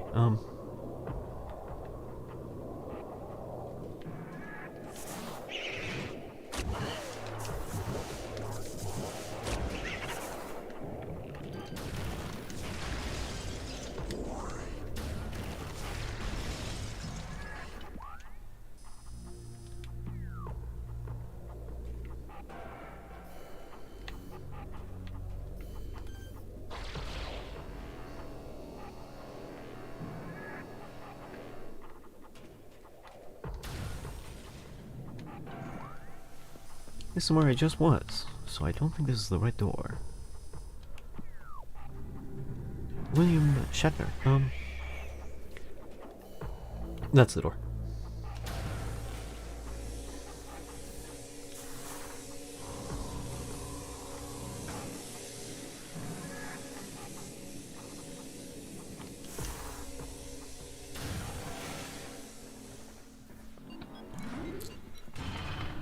Alright then.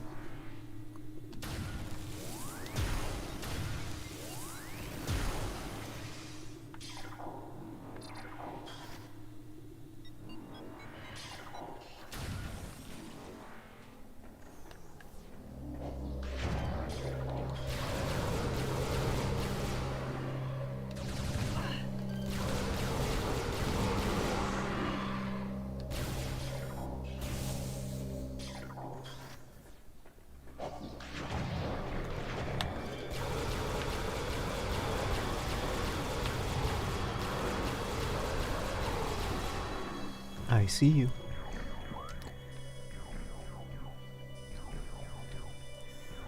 Now we're down here. Omega Research should be just a hop, skip, and jump down the hall.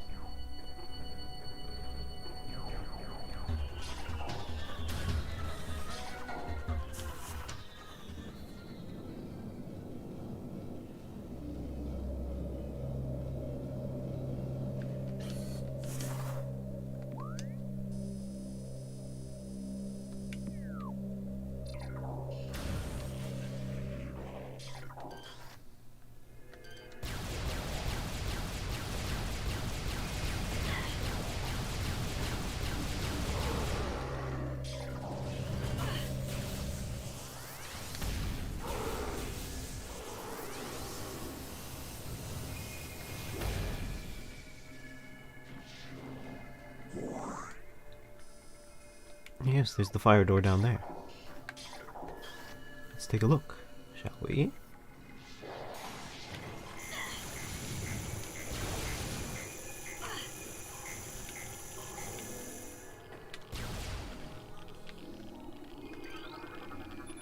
Security gate locked down. The control system lies on the other side of the gate. Spectacular. I came down here and broke all of my ribs for this.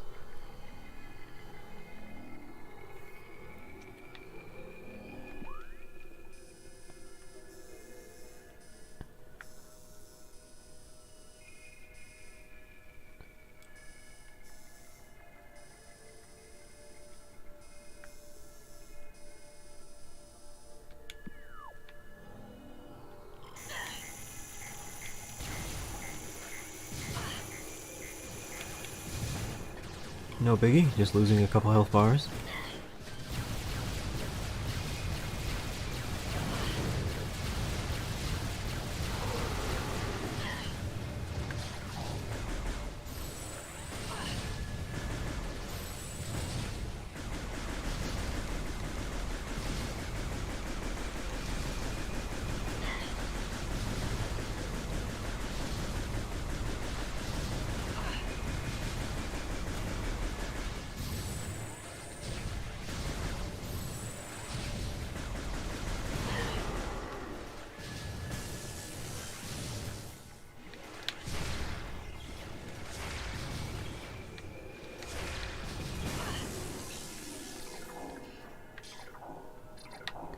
Should be a door right above me. That'll take me to an above area. And that above area should be close to where I need to go.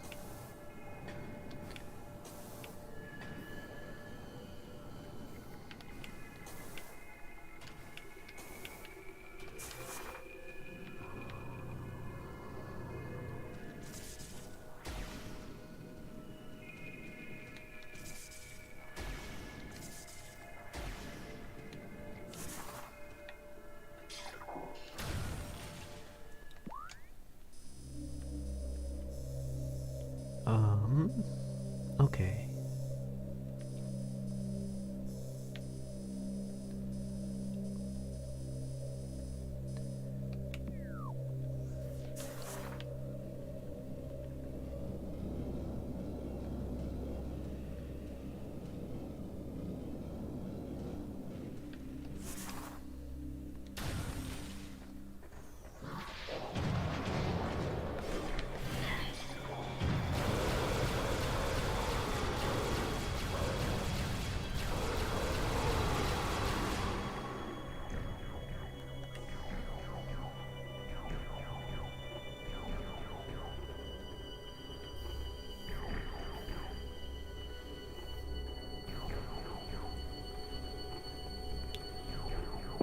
I see. There does appear to be an above area.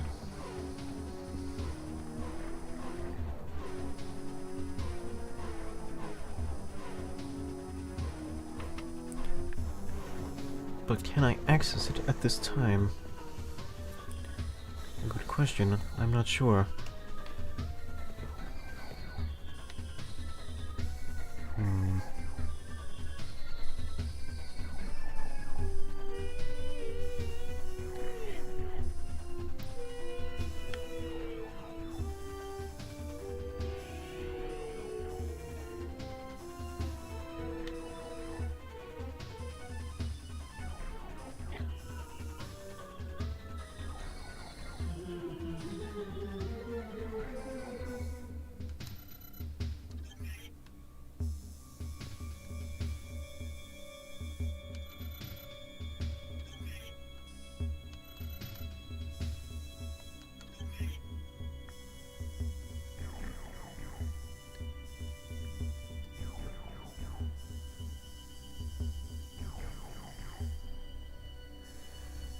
Phazon Mines West. But is there any place here? We are in the Phazon Mines.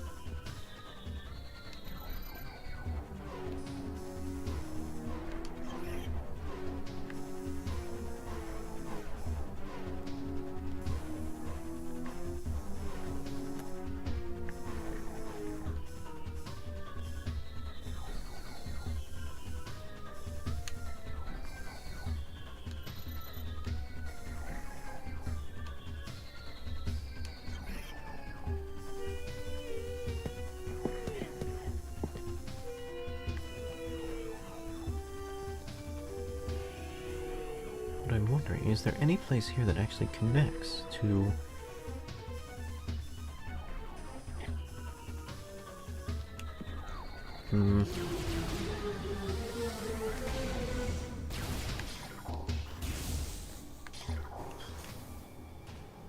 That very much confuses me.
There is much map looking at the moment, I'm afraid.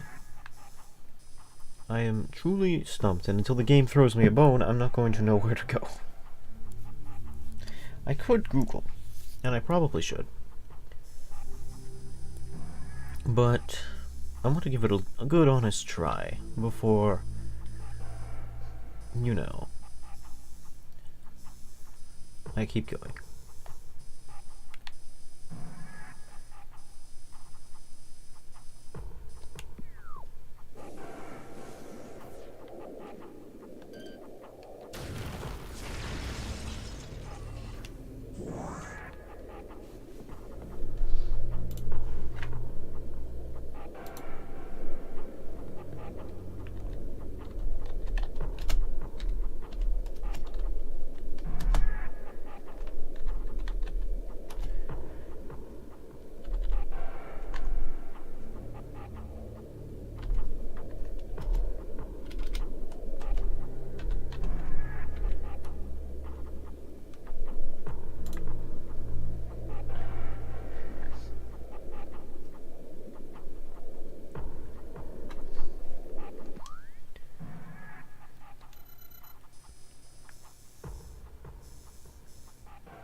But why here?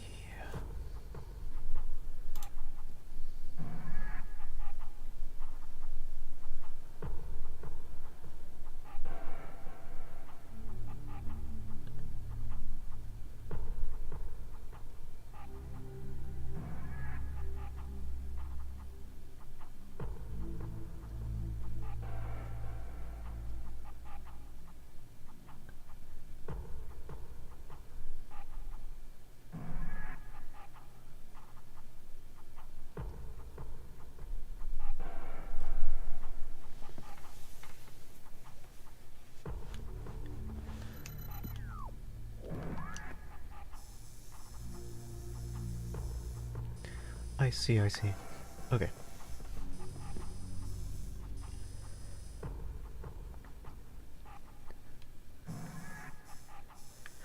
So I need to get to Metroid Quarantine A, according to the internet.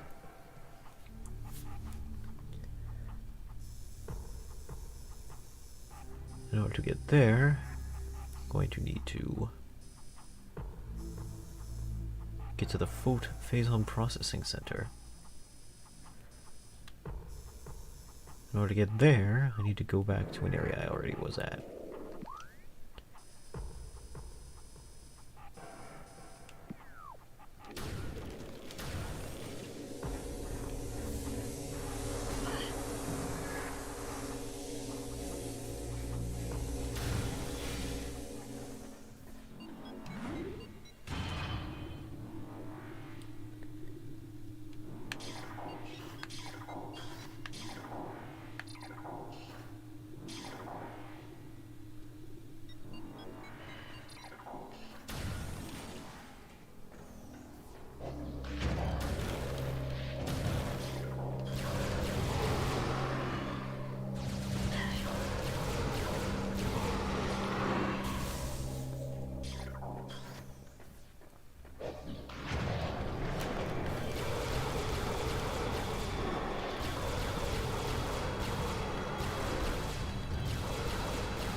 I wonder if, in some regards, the original Metroid was probably designed with limited space in mind, and ended up having you backtrack largely for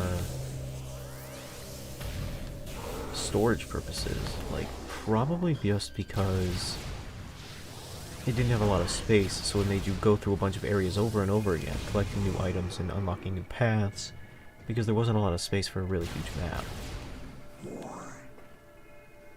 And I wonder if that design would end up influencing later Metroid games. Undoubtedly, I think.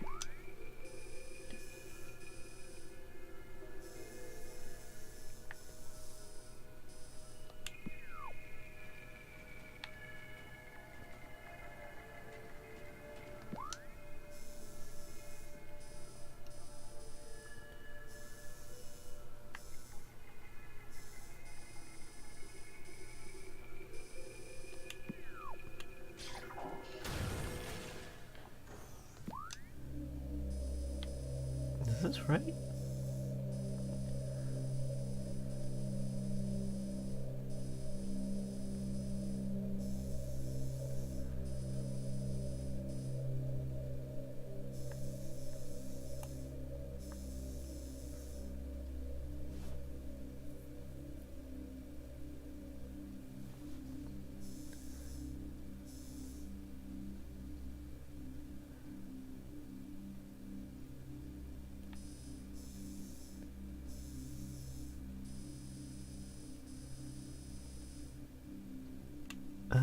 Da.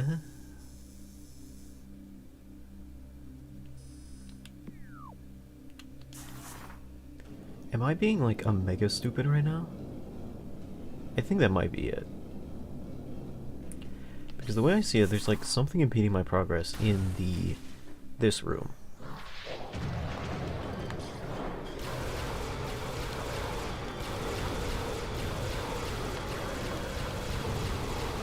Goodness, I always get lost. Like, I need to be able to get up that door, but there's nothing that I can do to get up these pillars. Hey, there's a set of stairs. Well, that's about 20 minutes I'm never getting back.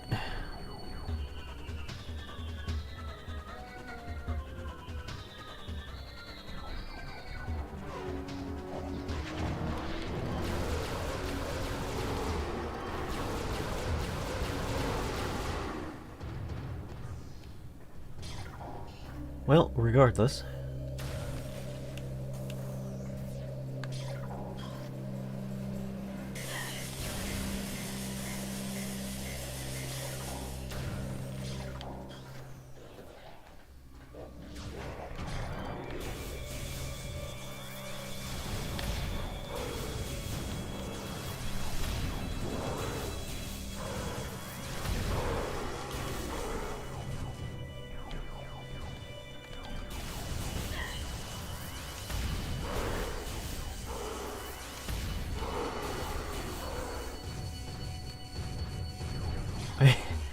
Alright, there you go.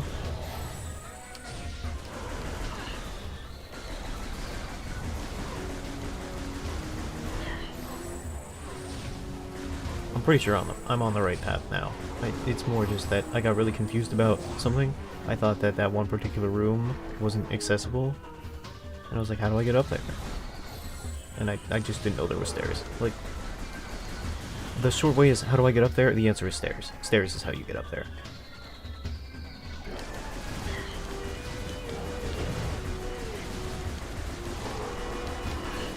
Am I gonna die here?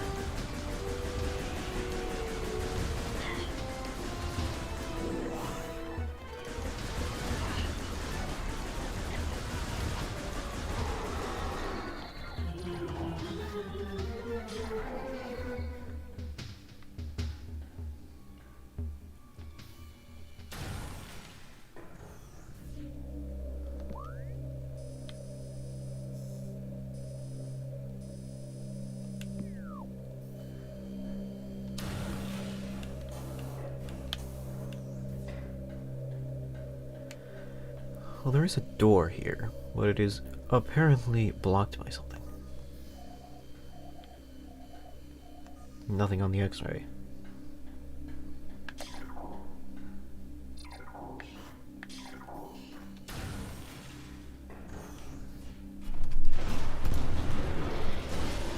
Oh boy.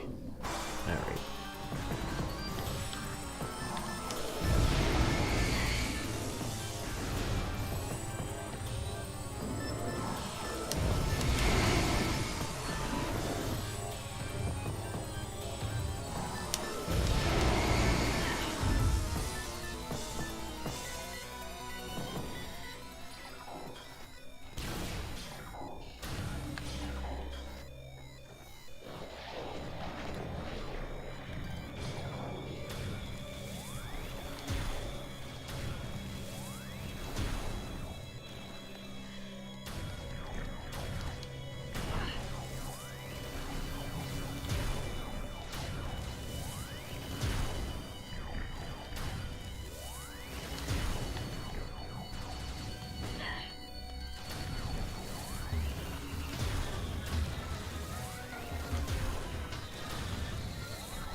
There's a safe room back here.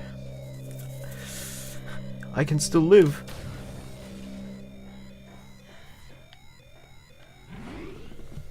Whew.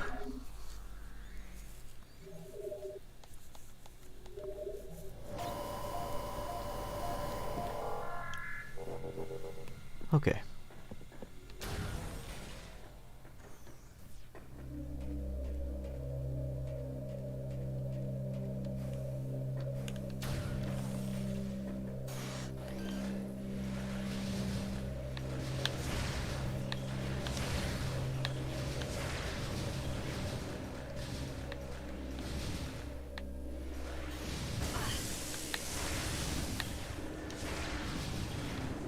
There's 4.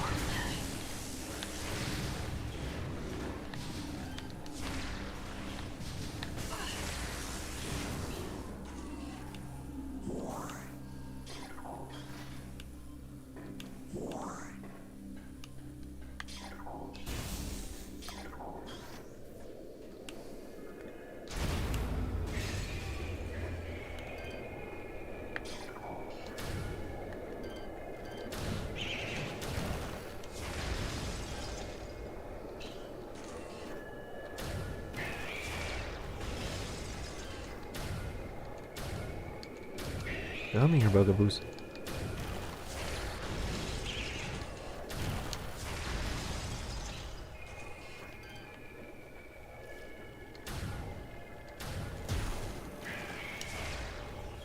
The phase zone appears to be this blue stuff.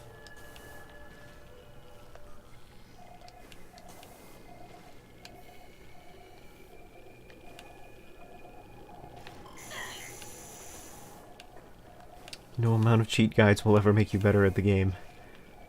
Always remember that, kids.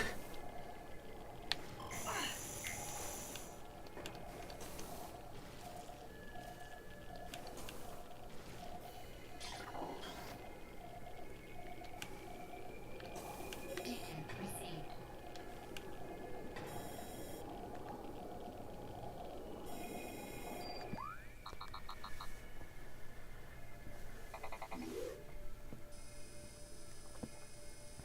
Elite quarters.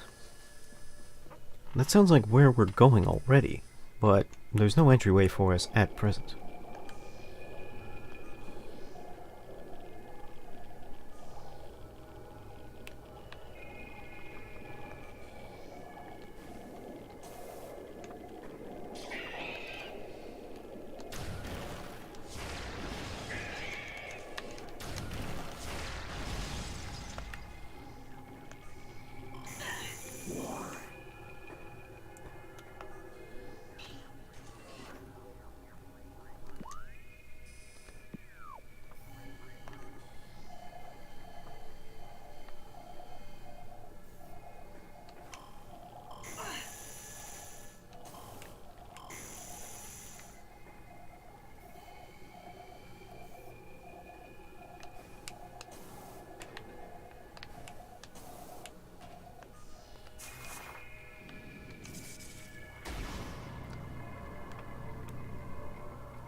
Nothing quite like rolling in the dark. There's a goodie over there. But how do I get to it? Benzene within wall unstable. You know what that means, boys and girls. Minor ecosystem destruction.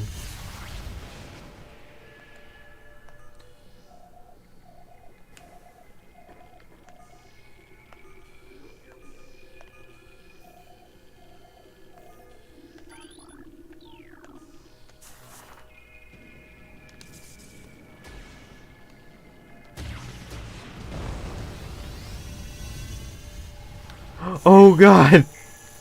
They tricked me.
We're coming up on like 99 missiles. That's not bad for somebody who mostly stumbles around in the dark. Not bad for a first timer.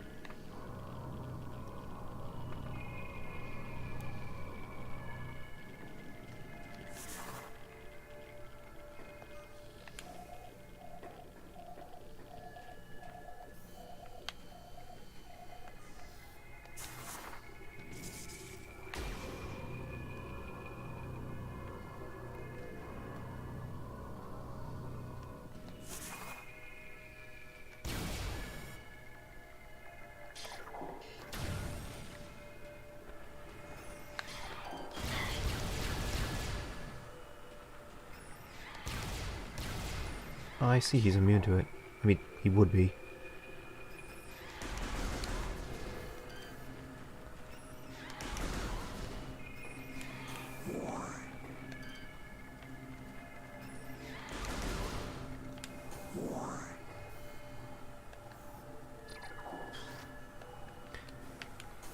I like this game. It's one of those games that really makes me feel like the most amazing badass to ever have lived, and also one of the biggest morons who has ever somehow made it this far.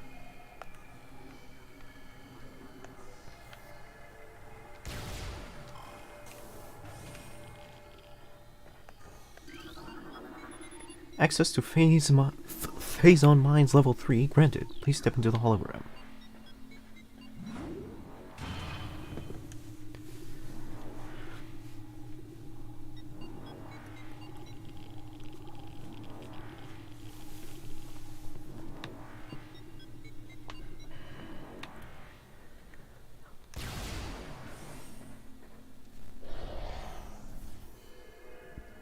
I don't like that noise.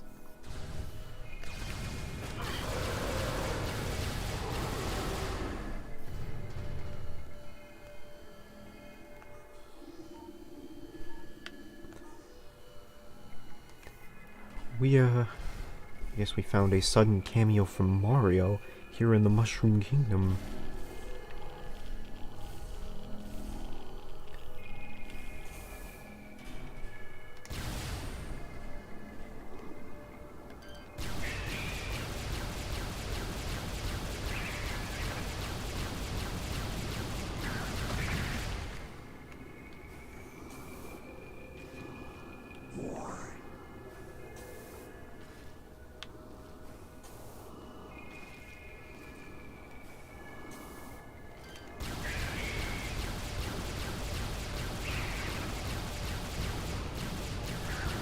Oh yeah, wasn't there one area of the map with, like, those floater guys that you could use as grapple hooks? There's one here now, and I remember there being one where it was introduced.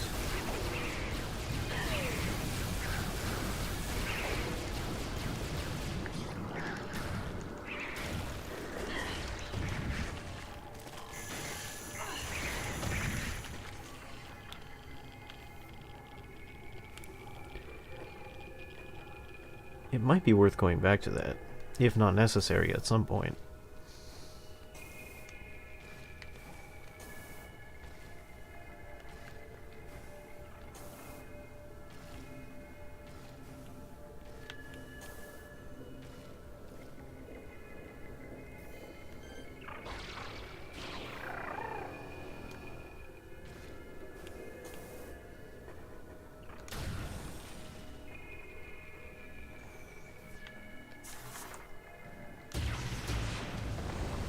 I didn't know, but I had a feeling.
Two doors. Let's try the one on the left first.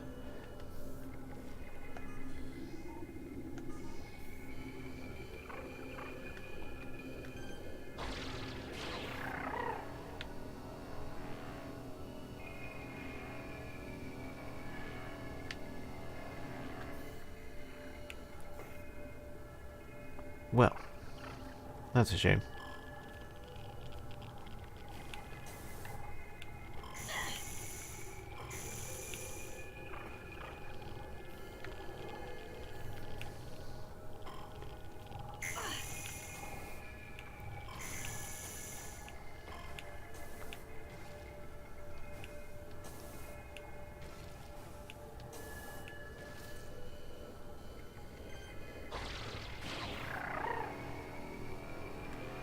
Maybe I gotta do this. Gotta... So I'm just... Oh boy. The grappling beam and I do not get along very well.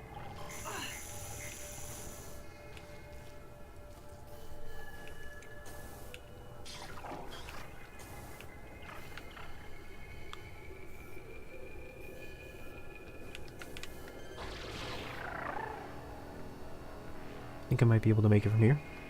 Phew. There we go. Missile reload station. I'll take it.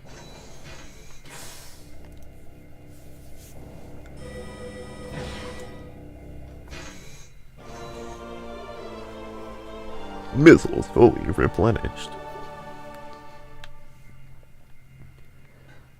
I feel like missile replenish stations were a lot more useful in previous games where you need missiles to destroy like everything. In this game, not so much.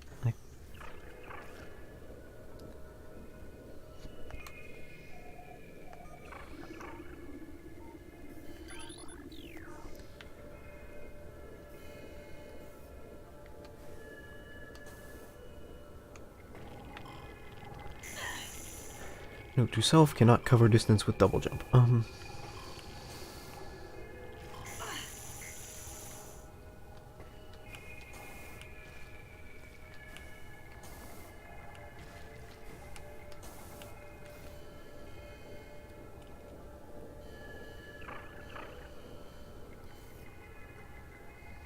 I can probably cover that distance if I just land on that mushroom.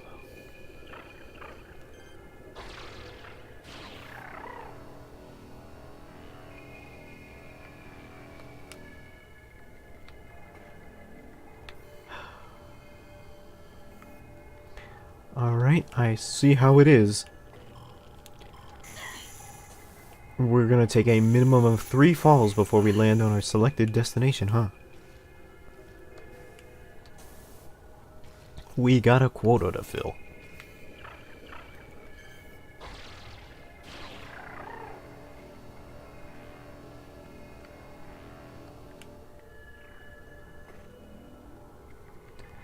I keep flying over it.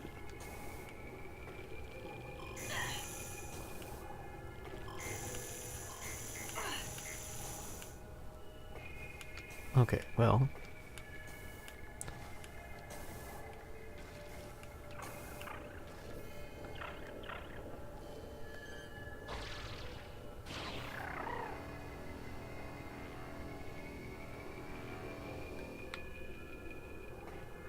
No, if I try to get on that mushroom, I'll just jump over it. So I need to jump on the other one to the forward.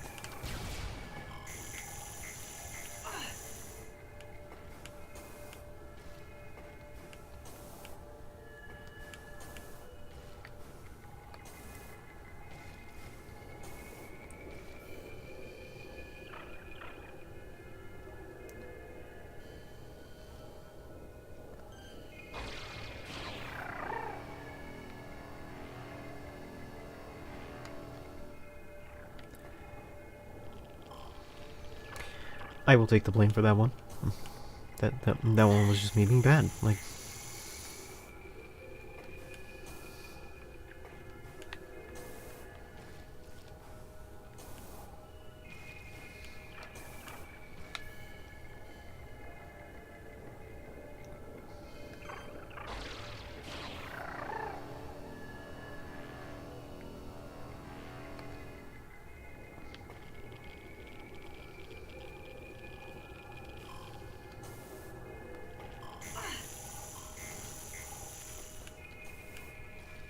so we need to jump a little before the apex of the swing.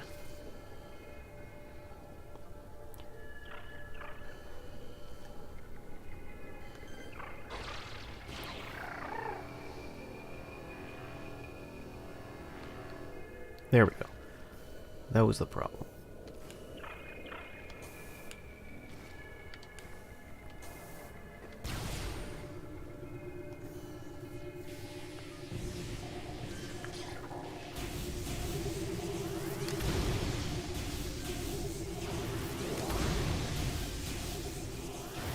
Come to me.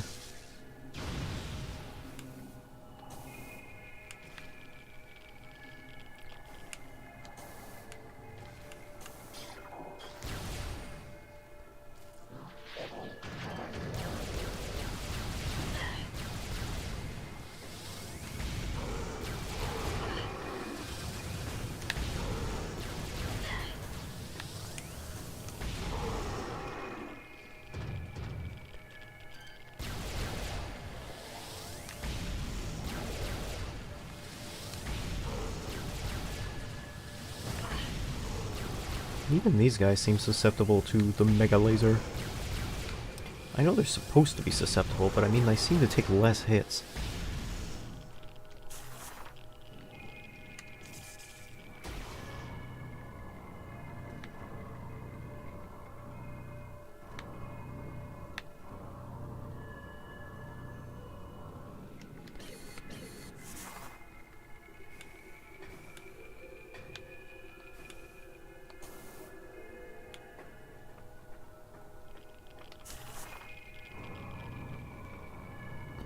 Black hole and Mega Laser!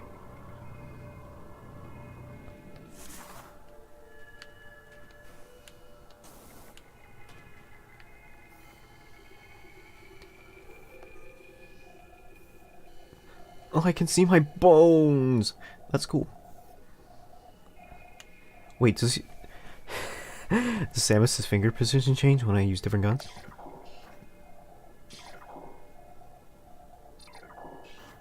Kinda.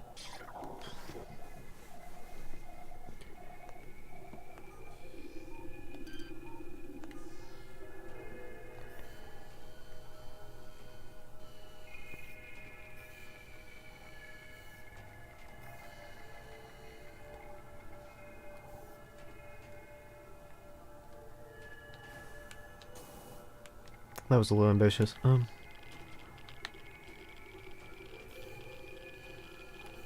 Oh, I can hear my Geiger counter screaming at me.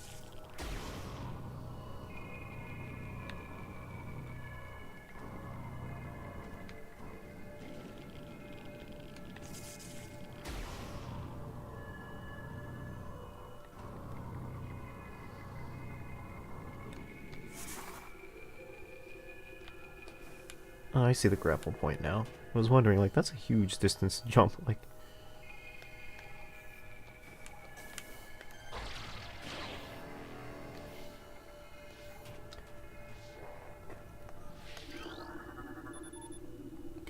Security override control engaged. Access granted.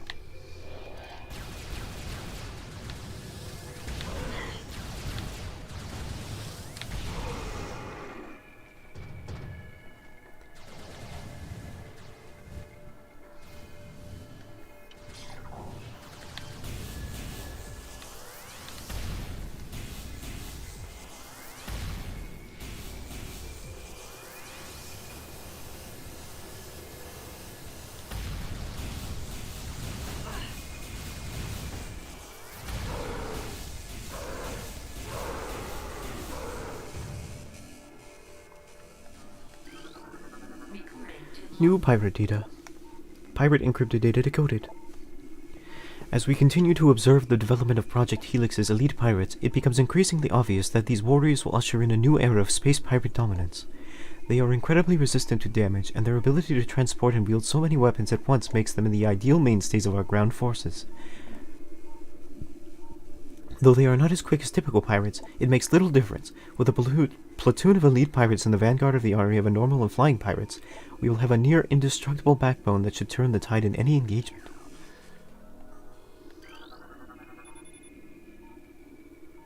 Data suggests that Omega Pirate lifespans are critically low.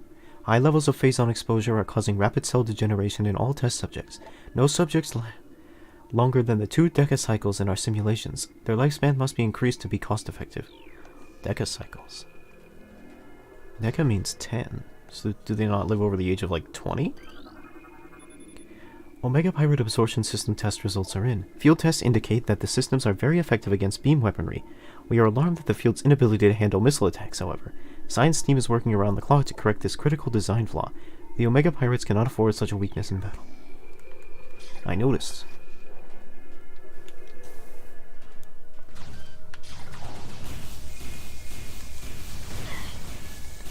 So it seems the pirates' evil plan is to develop these Omega Pirates and use them to rule the galaxy.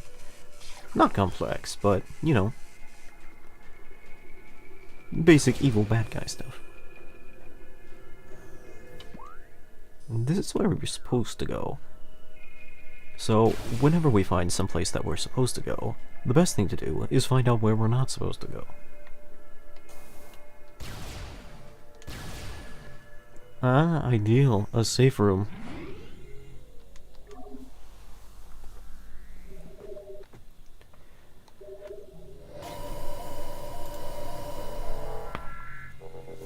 Nice.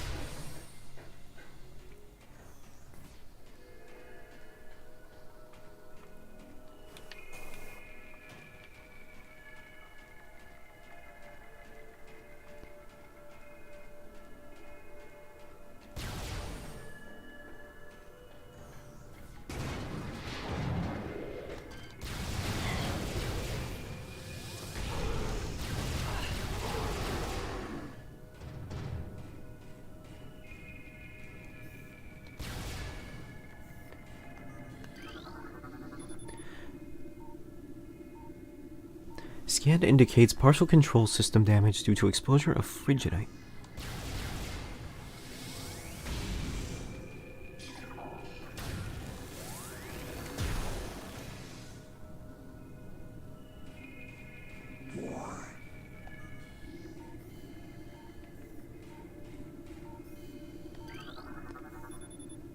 Security gate bypass unit encased in frigidite shell. Exposure to extreme heat. I see. So the answer was actually not to freeze it more, but to freeze it less.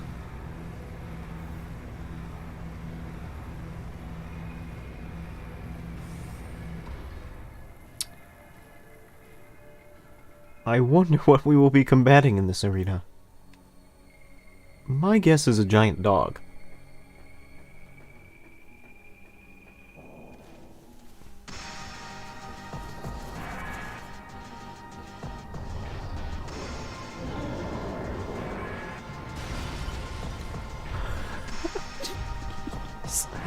You know, why even bother putting him in a giant egg if he's just gonna break out? Alright, let's give him a good old once-over. Morphology. Omega Pirate. Most powerful of the elite pirate forces. Omega Pirate can become invisible to normal sight. It is invulnerable when cloaked. It is vulnerable when cloaked. As all energy is drawn from defense systems. By exposing itself to Phazon, it can regenerate damaged tissue and organs. Considered to be the pinnacle of a light pirate program, this enemy should be handled with extreme caution and maximum firepower. He hits hard.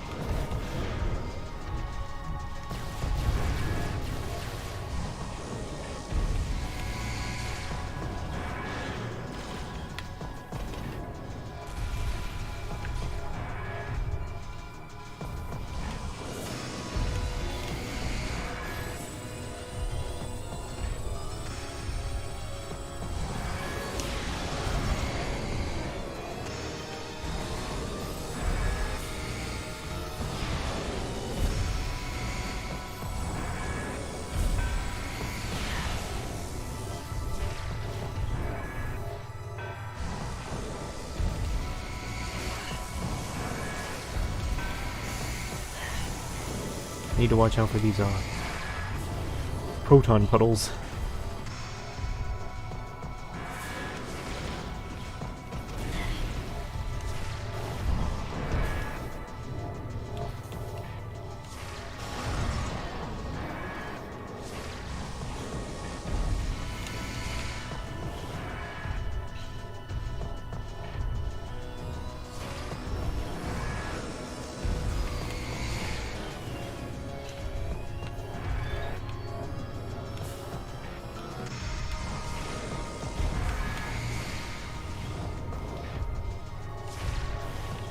Your pauldrons aren't that good. Have you seen mine?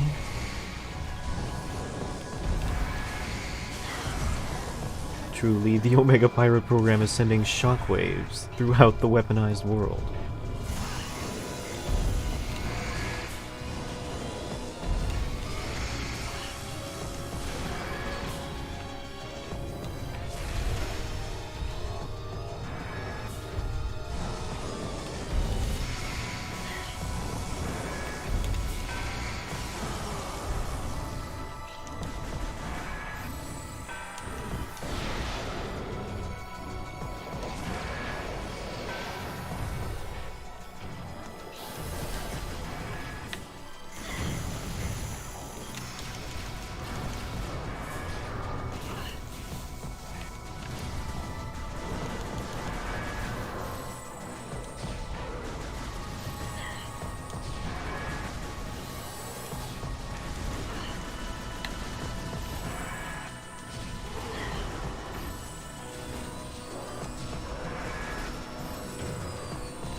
You know, if you wanted to choose lackeys to make them fight me, this is a good choice. These are the bane of my existence, really.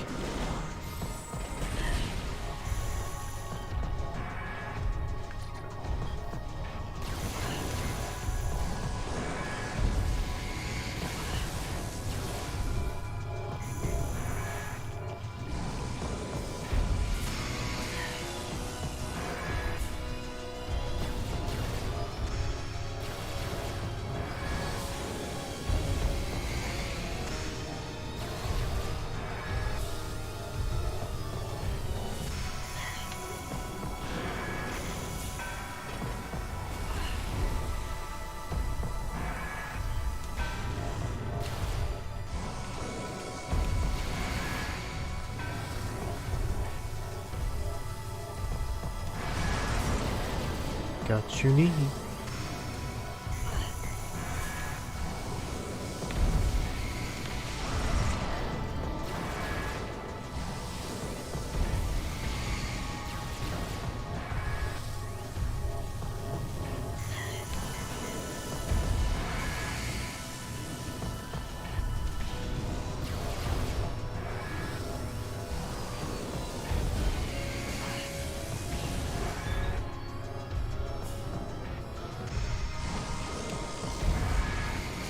Man, if he's gonna do this 4 more times, I'm gonna be really upset.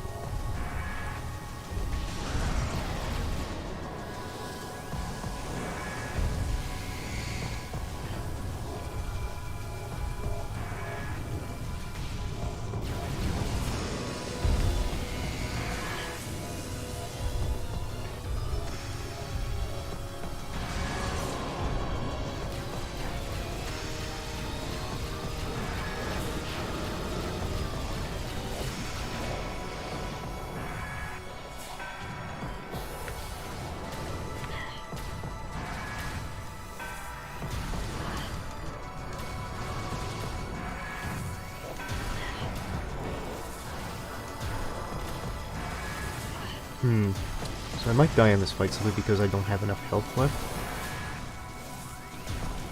But I think next time it's definitely doable.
He got me. Fair enough.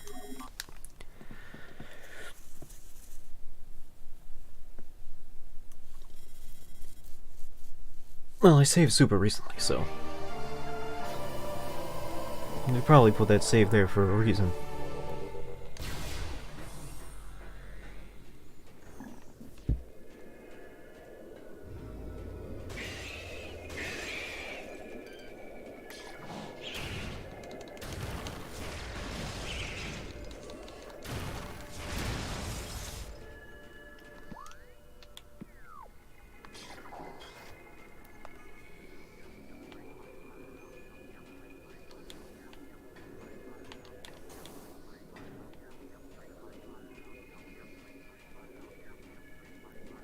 In this case...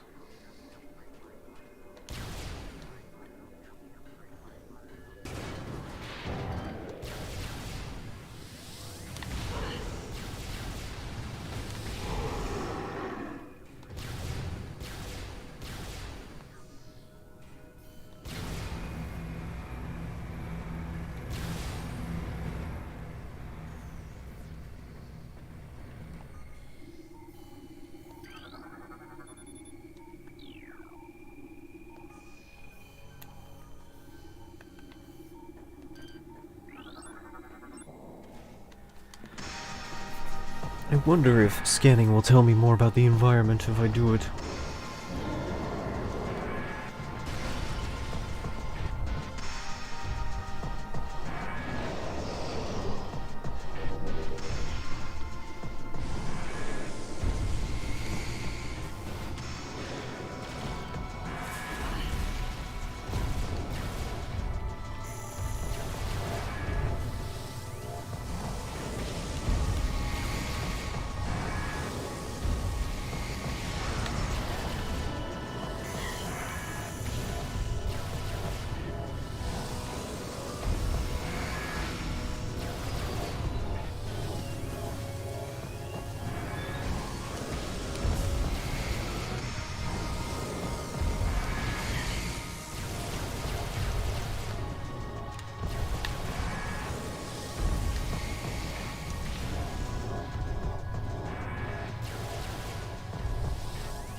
I am struggling. Okay.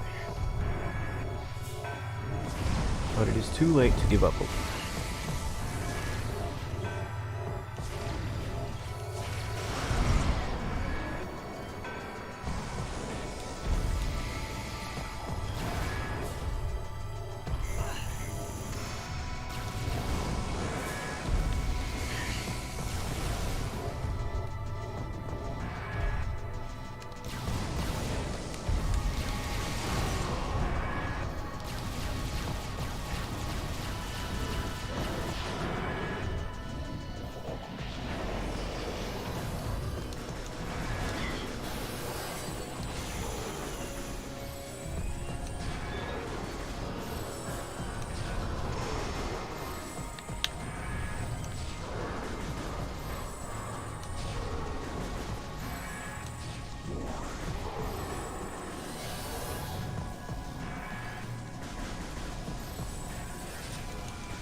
Oh, I can hit him while he's doing this.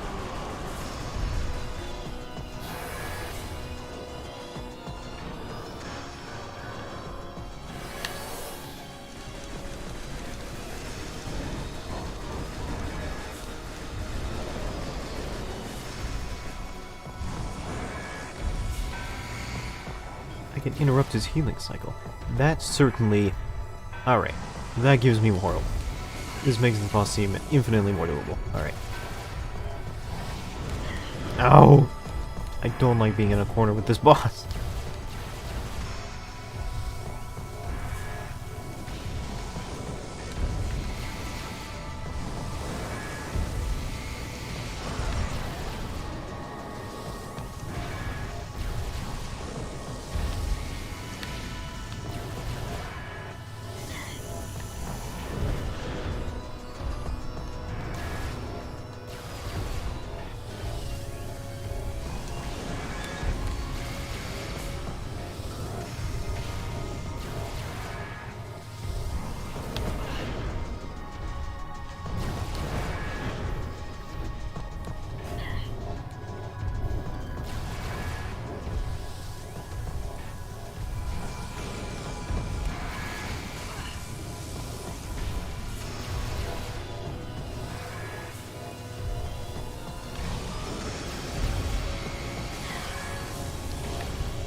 I don't like this attack. It's mostly a don't hit me attack. It's not even a sort... Because it's not like this is difficult to dodge. It's more just a, what if you didn't get to play the game? Like...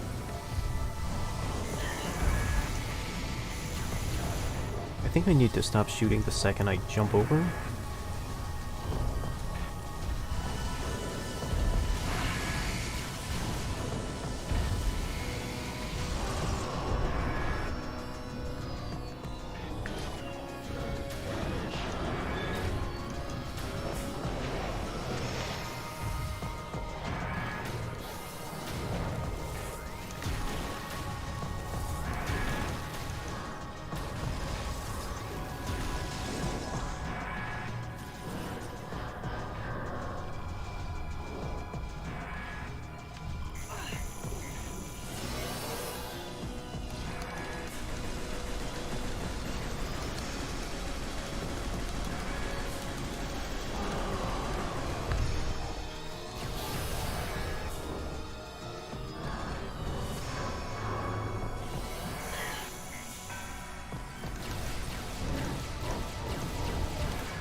said that these guys went through combat simulations with me.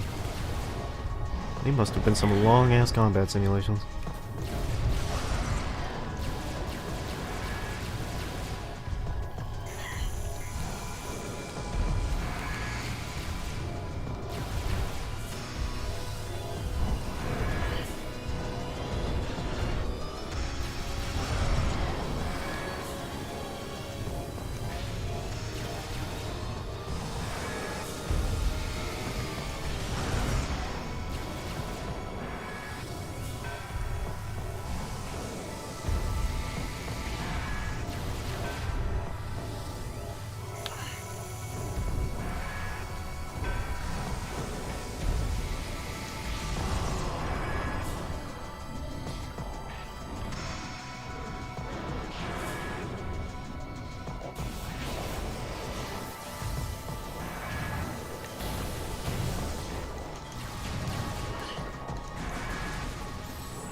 This is annoying.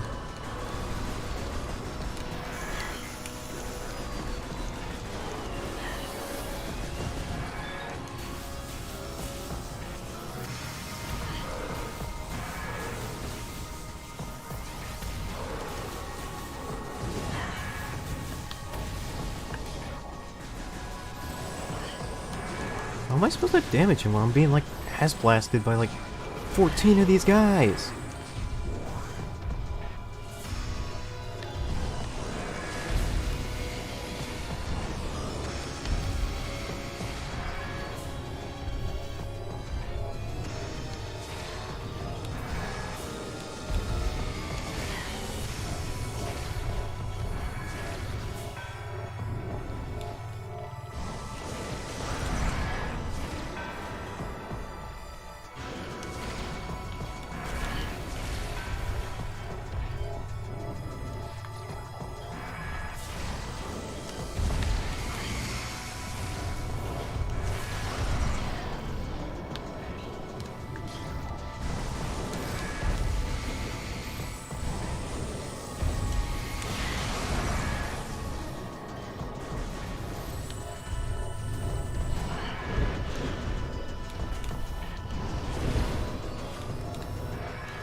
It doesn't help that I have to fight the camera as well. Like, oh boy.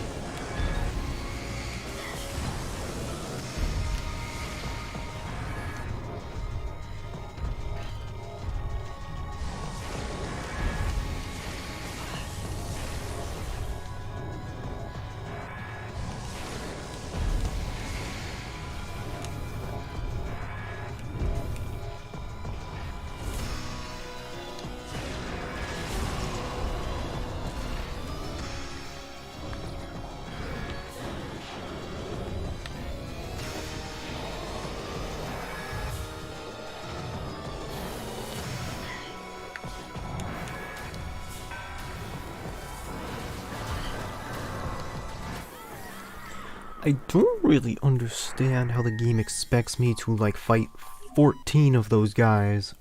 Okay, so let's be real. 3 of those guys and also hit him at the same time?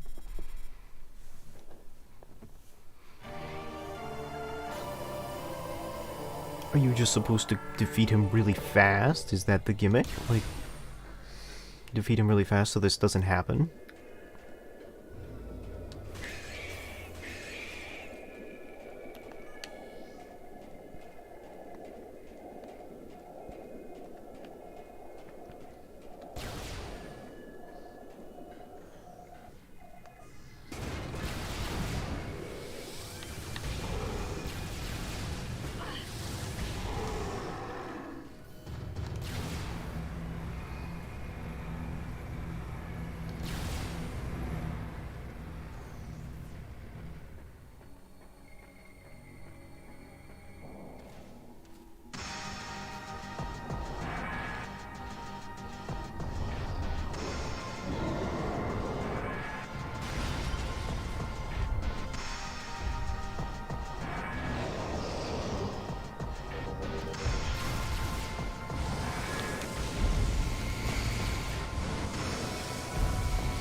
Okay.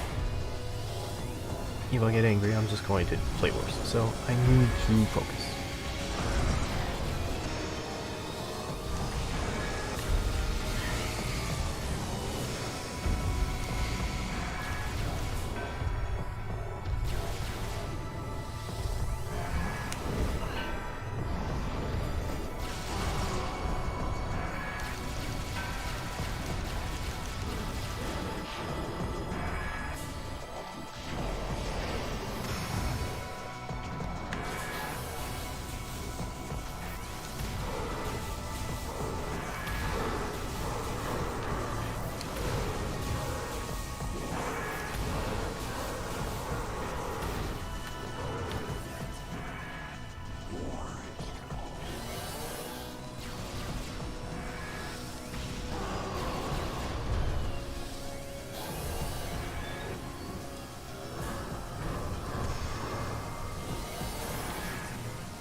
I was working on a very generous assumption that, like, these guys would go away after I respawned him. That did not happen. So now I get to play with 14 enemies, a pool, and also fighting the boss. That's very cool.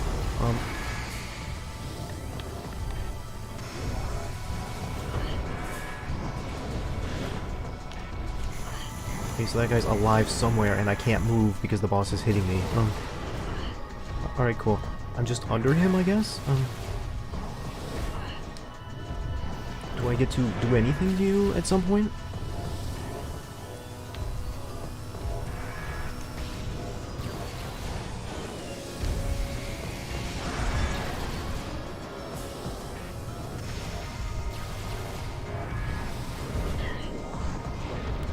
Alright, I guess I just don't get to see either, because every time he hits me, he does the break the camera attack.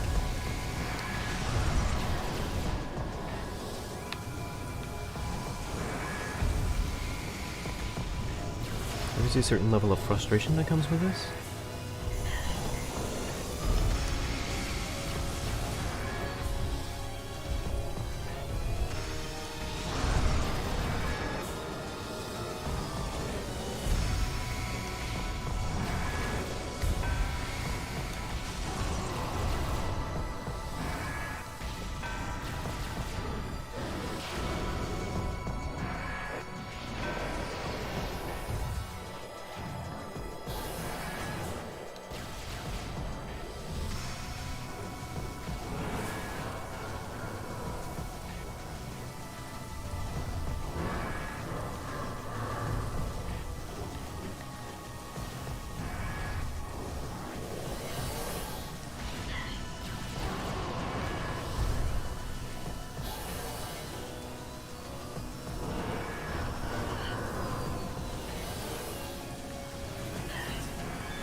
Okay, so unfortunately the strategy of playing keep away with like 3 dudes is the optimum strategy, it would seem.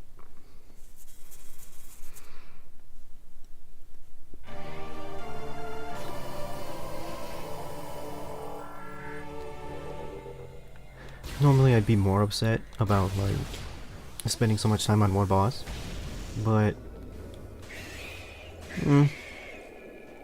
I guess there aren't that many people watching. And we get there bit by bit. I must admit I am getting a bit frustrated with it. I don't think the design is very good. Or rather, the design is fine, I just think that the expectations are a bit unreasonable in terms of what the player is expected to do.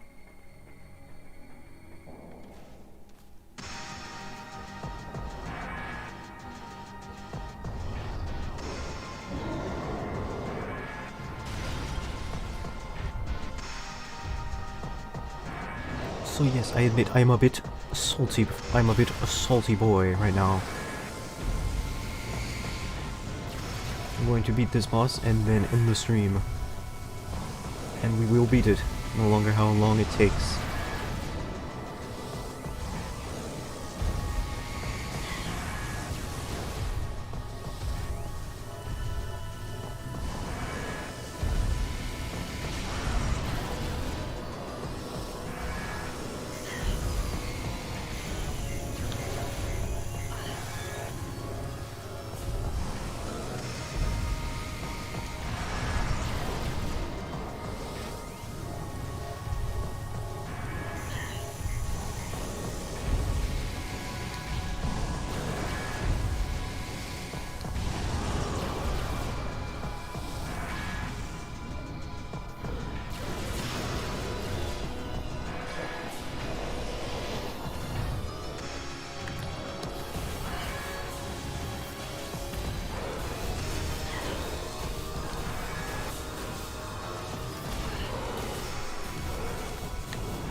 Would you guys hurry up and die already?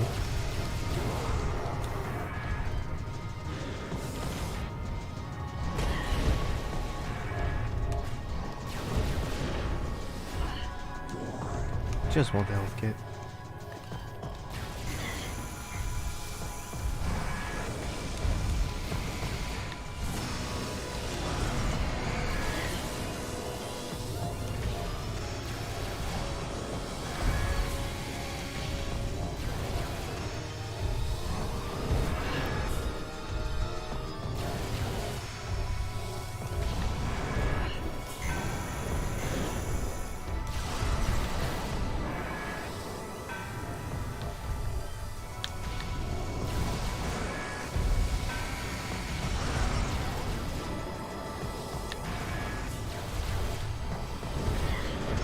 I can't dodge that. He just hits me for free. Like...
I was almost gonna say this was doable until I got ass blasted, so...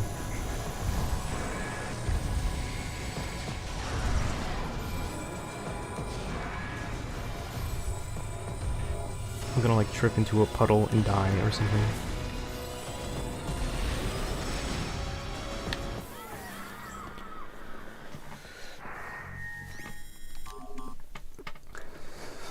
This boss hits you with a bunch of attacks that you just cannot avoid, or like, are so impossible to avoid that it's annoying.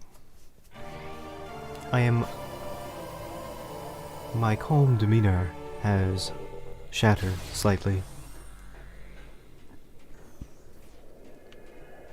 But, for what it's worth, we are getting farther.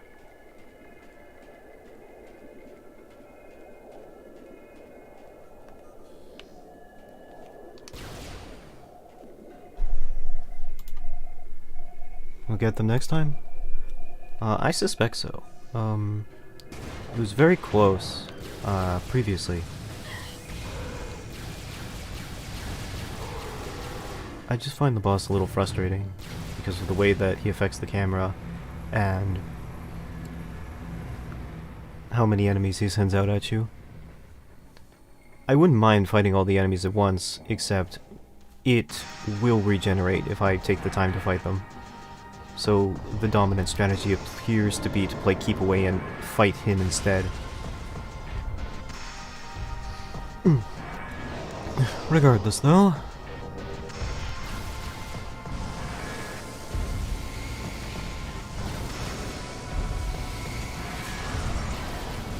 I do not think it is undoable, and I've not given up yet.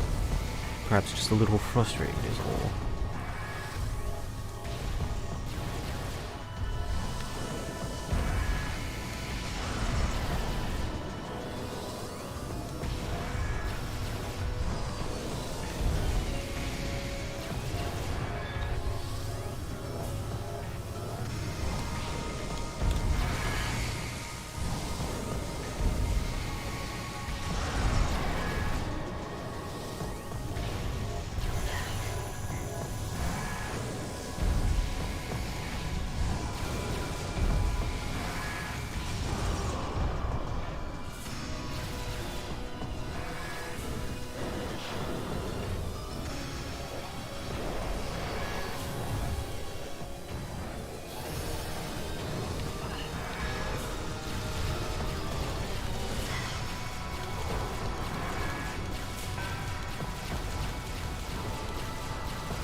It's already half of his health bar gone. That's a good start.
Okay, this one's for all the money.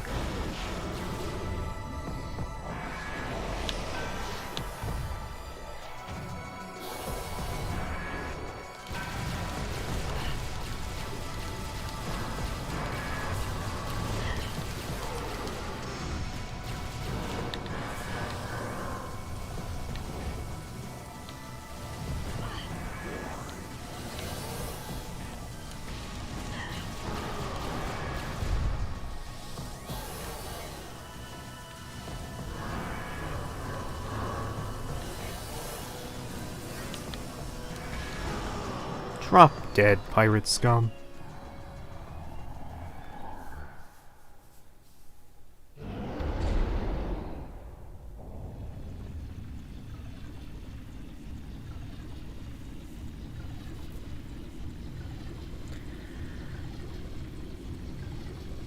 Yeesh. Oh.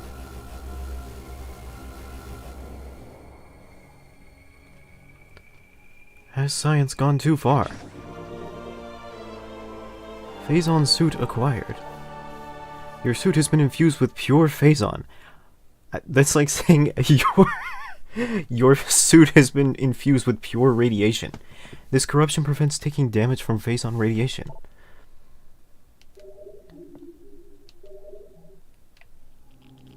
Nice.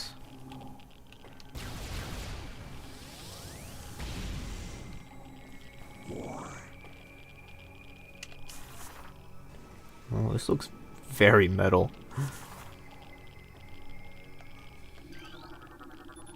Type form active. Where's the safe zone? It's back here. Okay. Well, that was the boss. GG. Thank you. But I did say after I beat the boss, I was going to wrap up the stream. Because I have been going for about 5 hours now. And I think that is a good stopping point, since there will clearly be more stuff to do after this. I'll pick it up again tomorrow.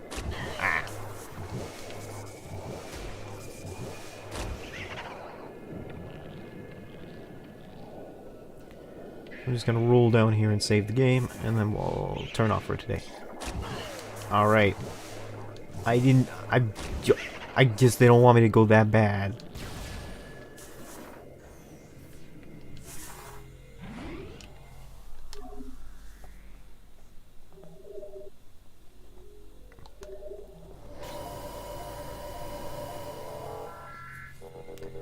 Thanks to everybody who came to watch today, and I'll be back tomorrow. I'll see you.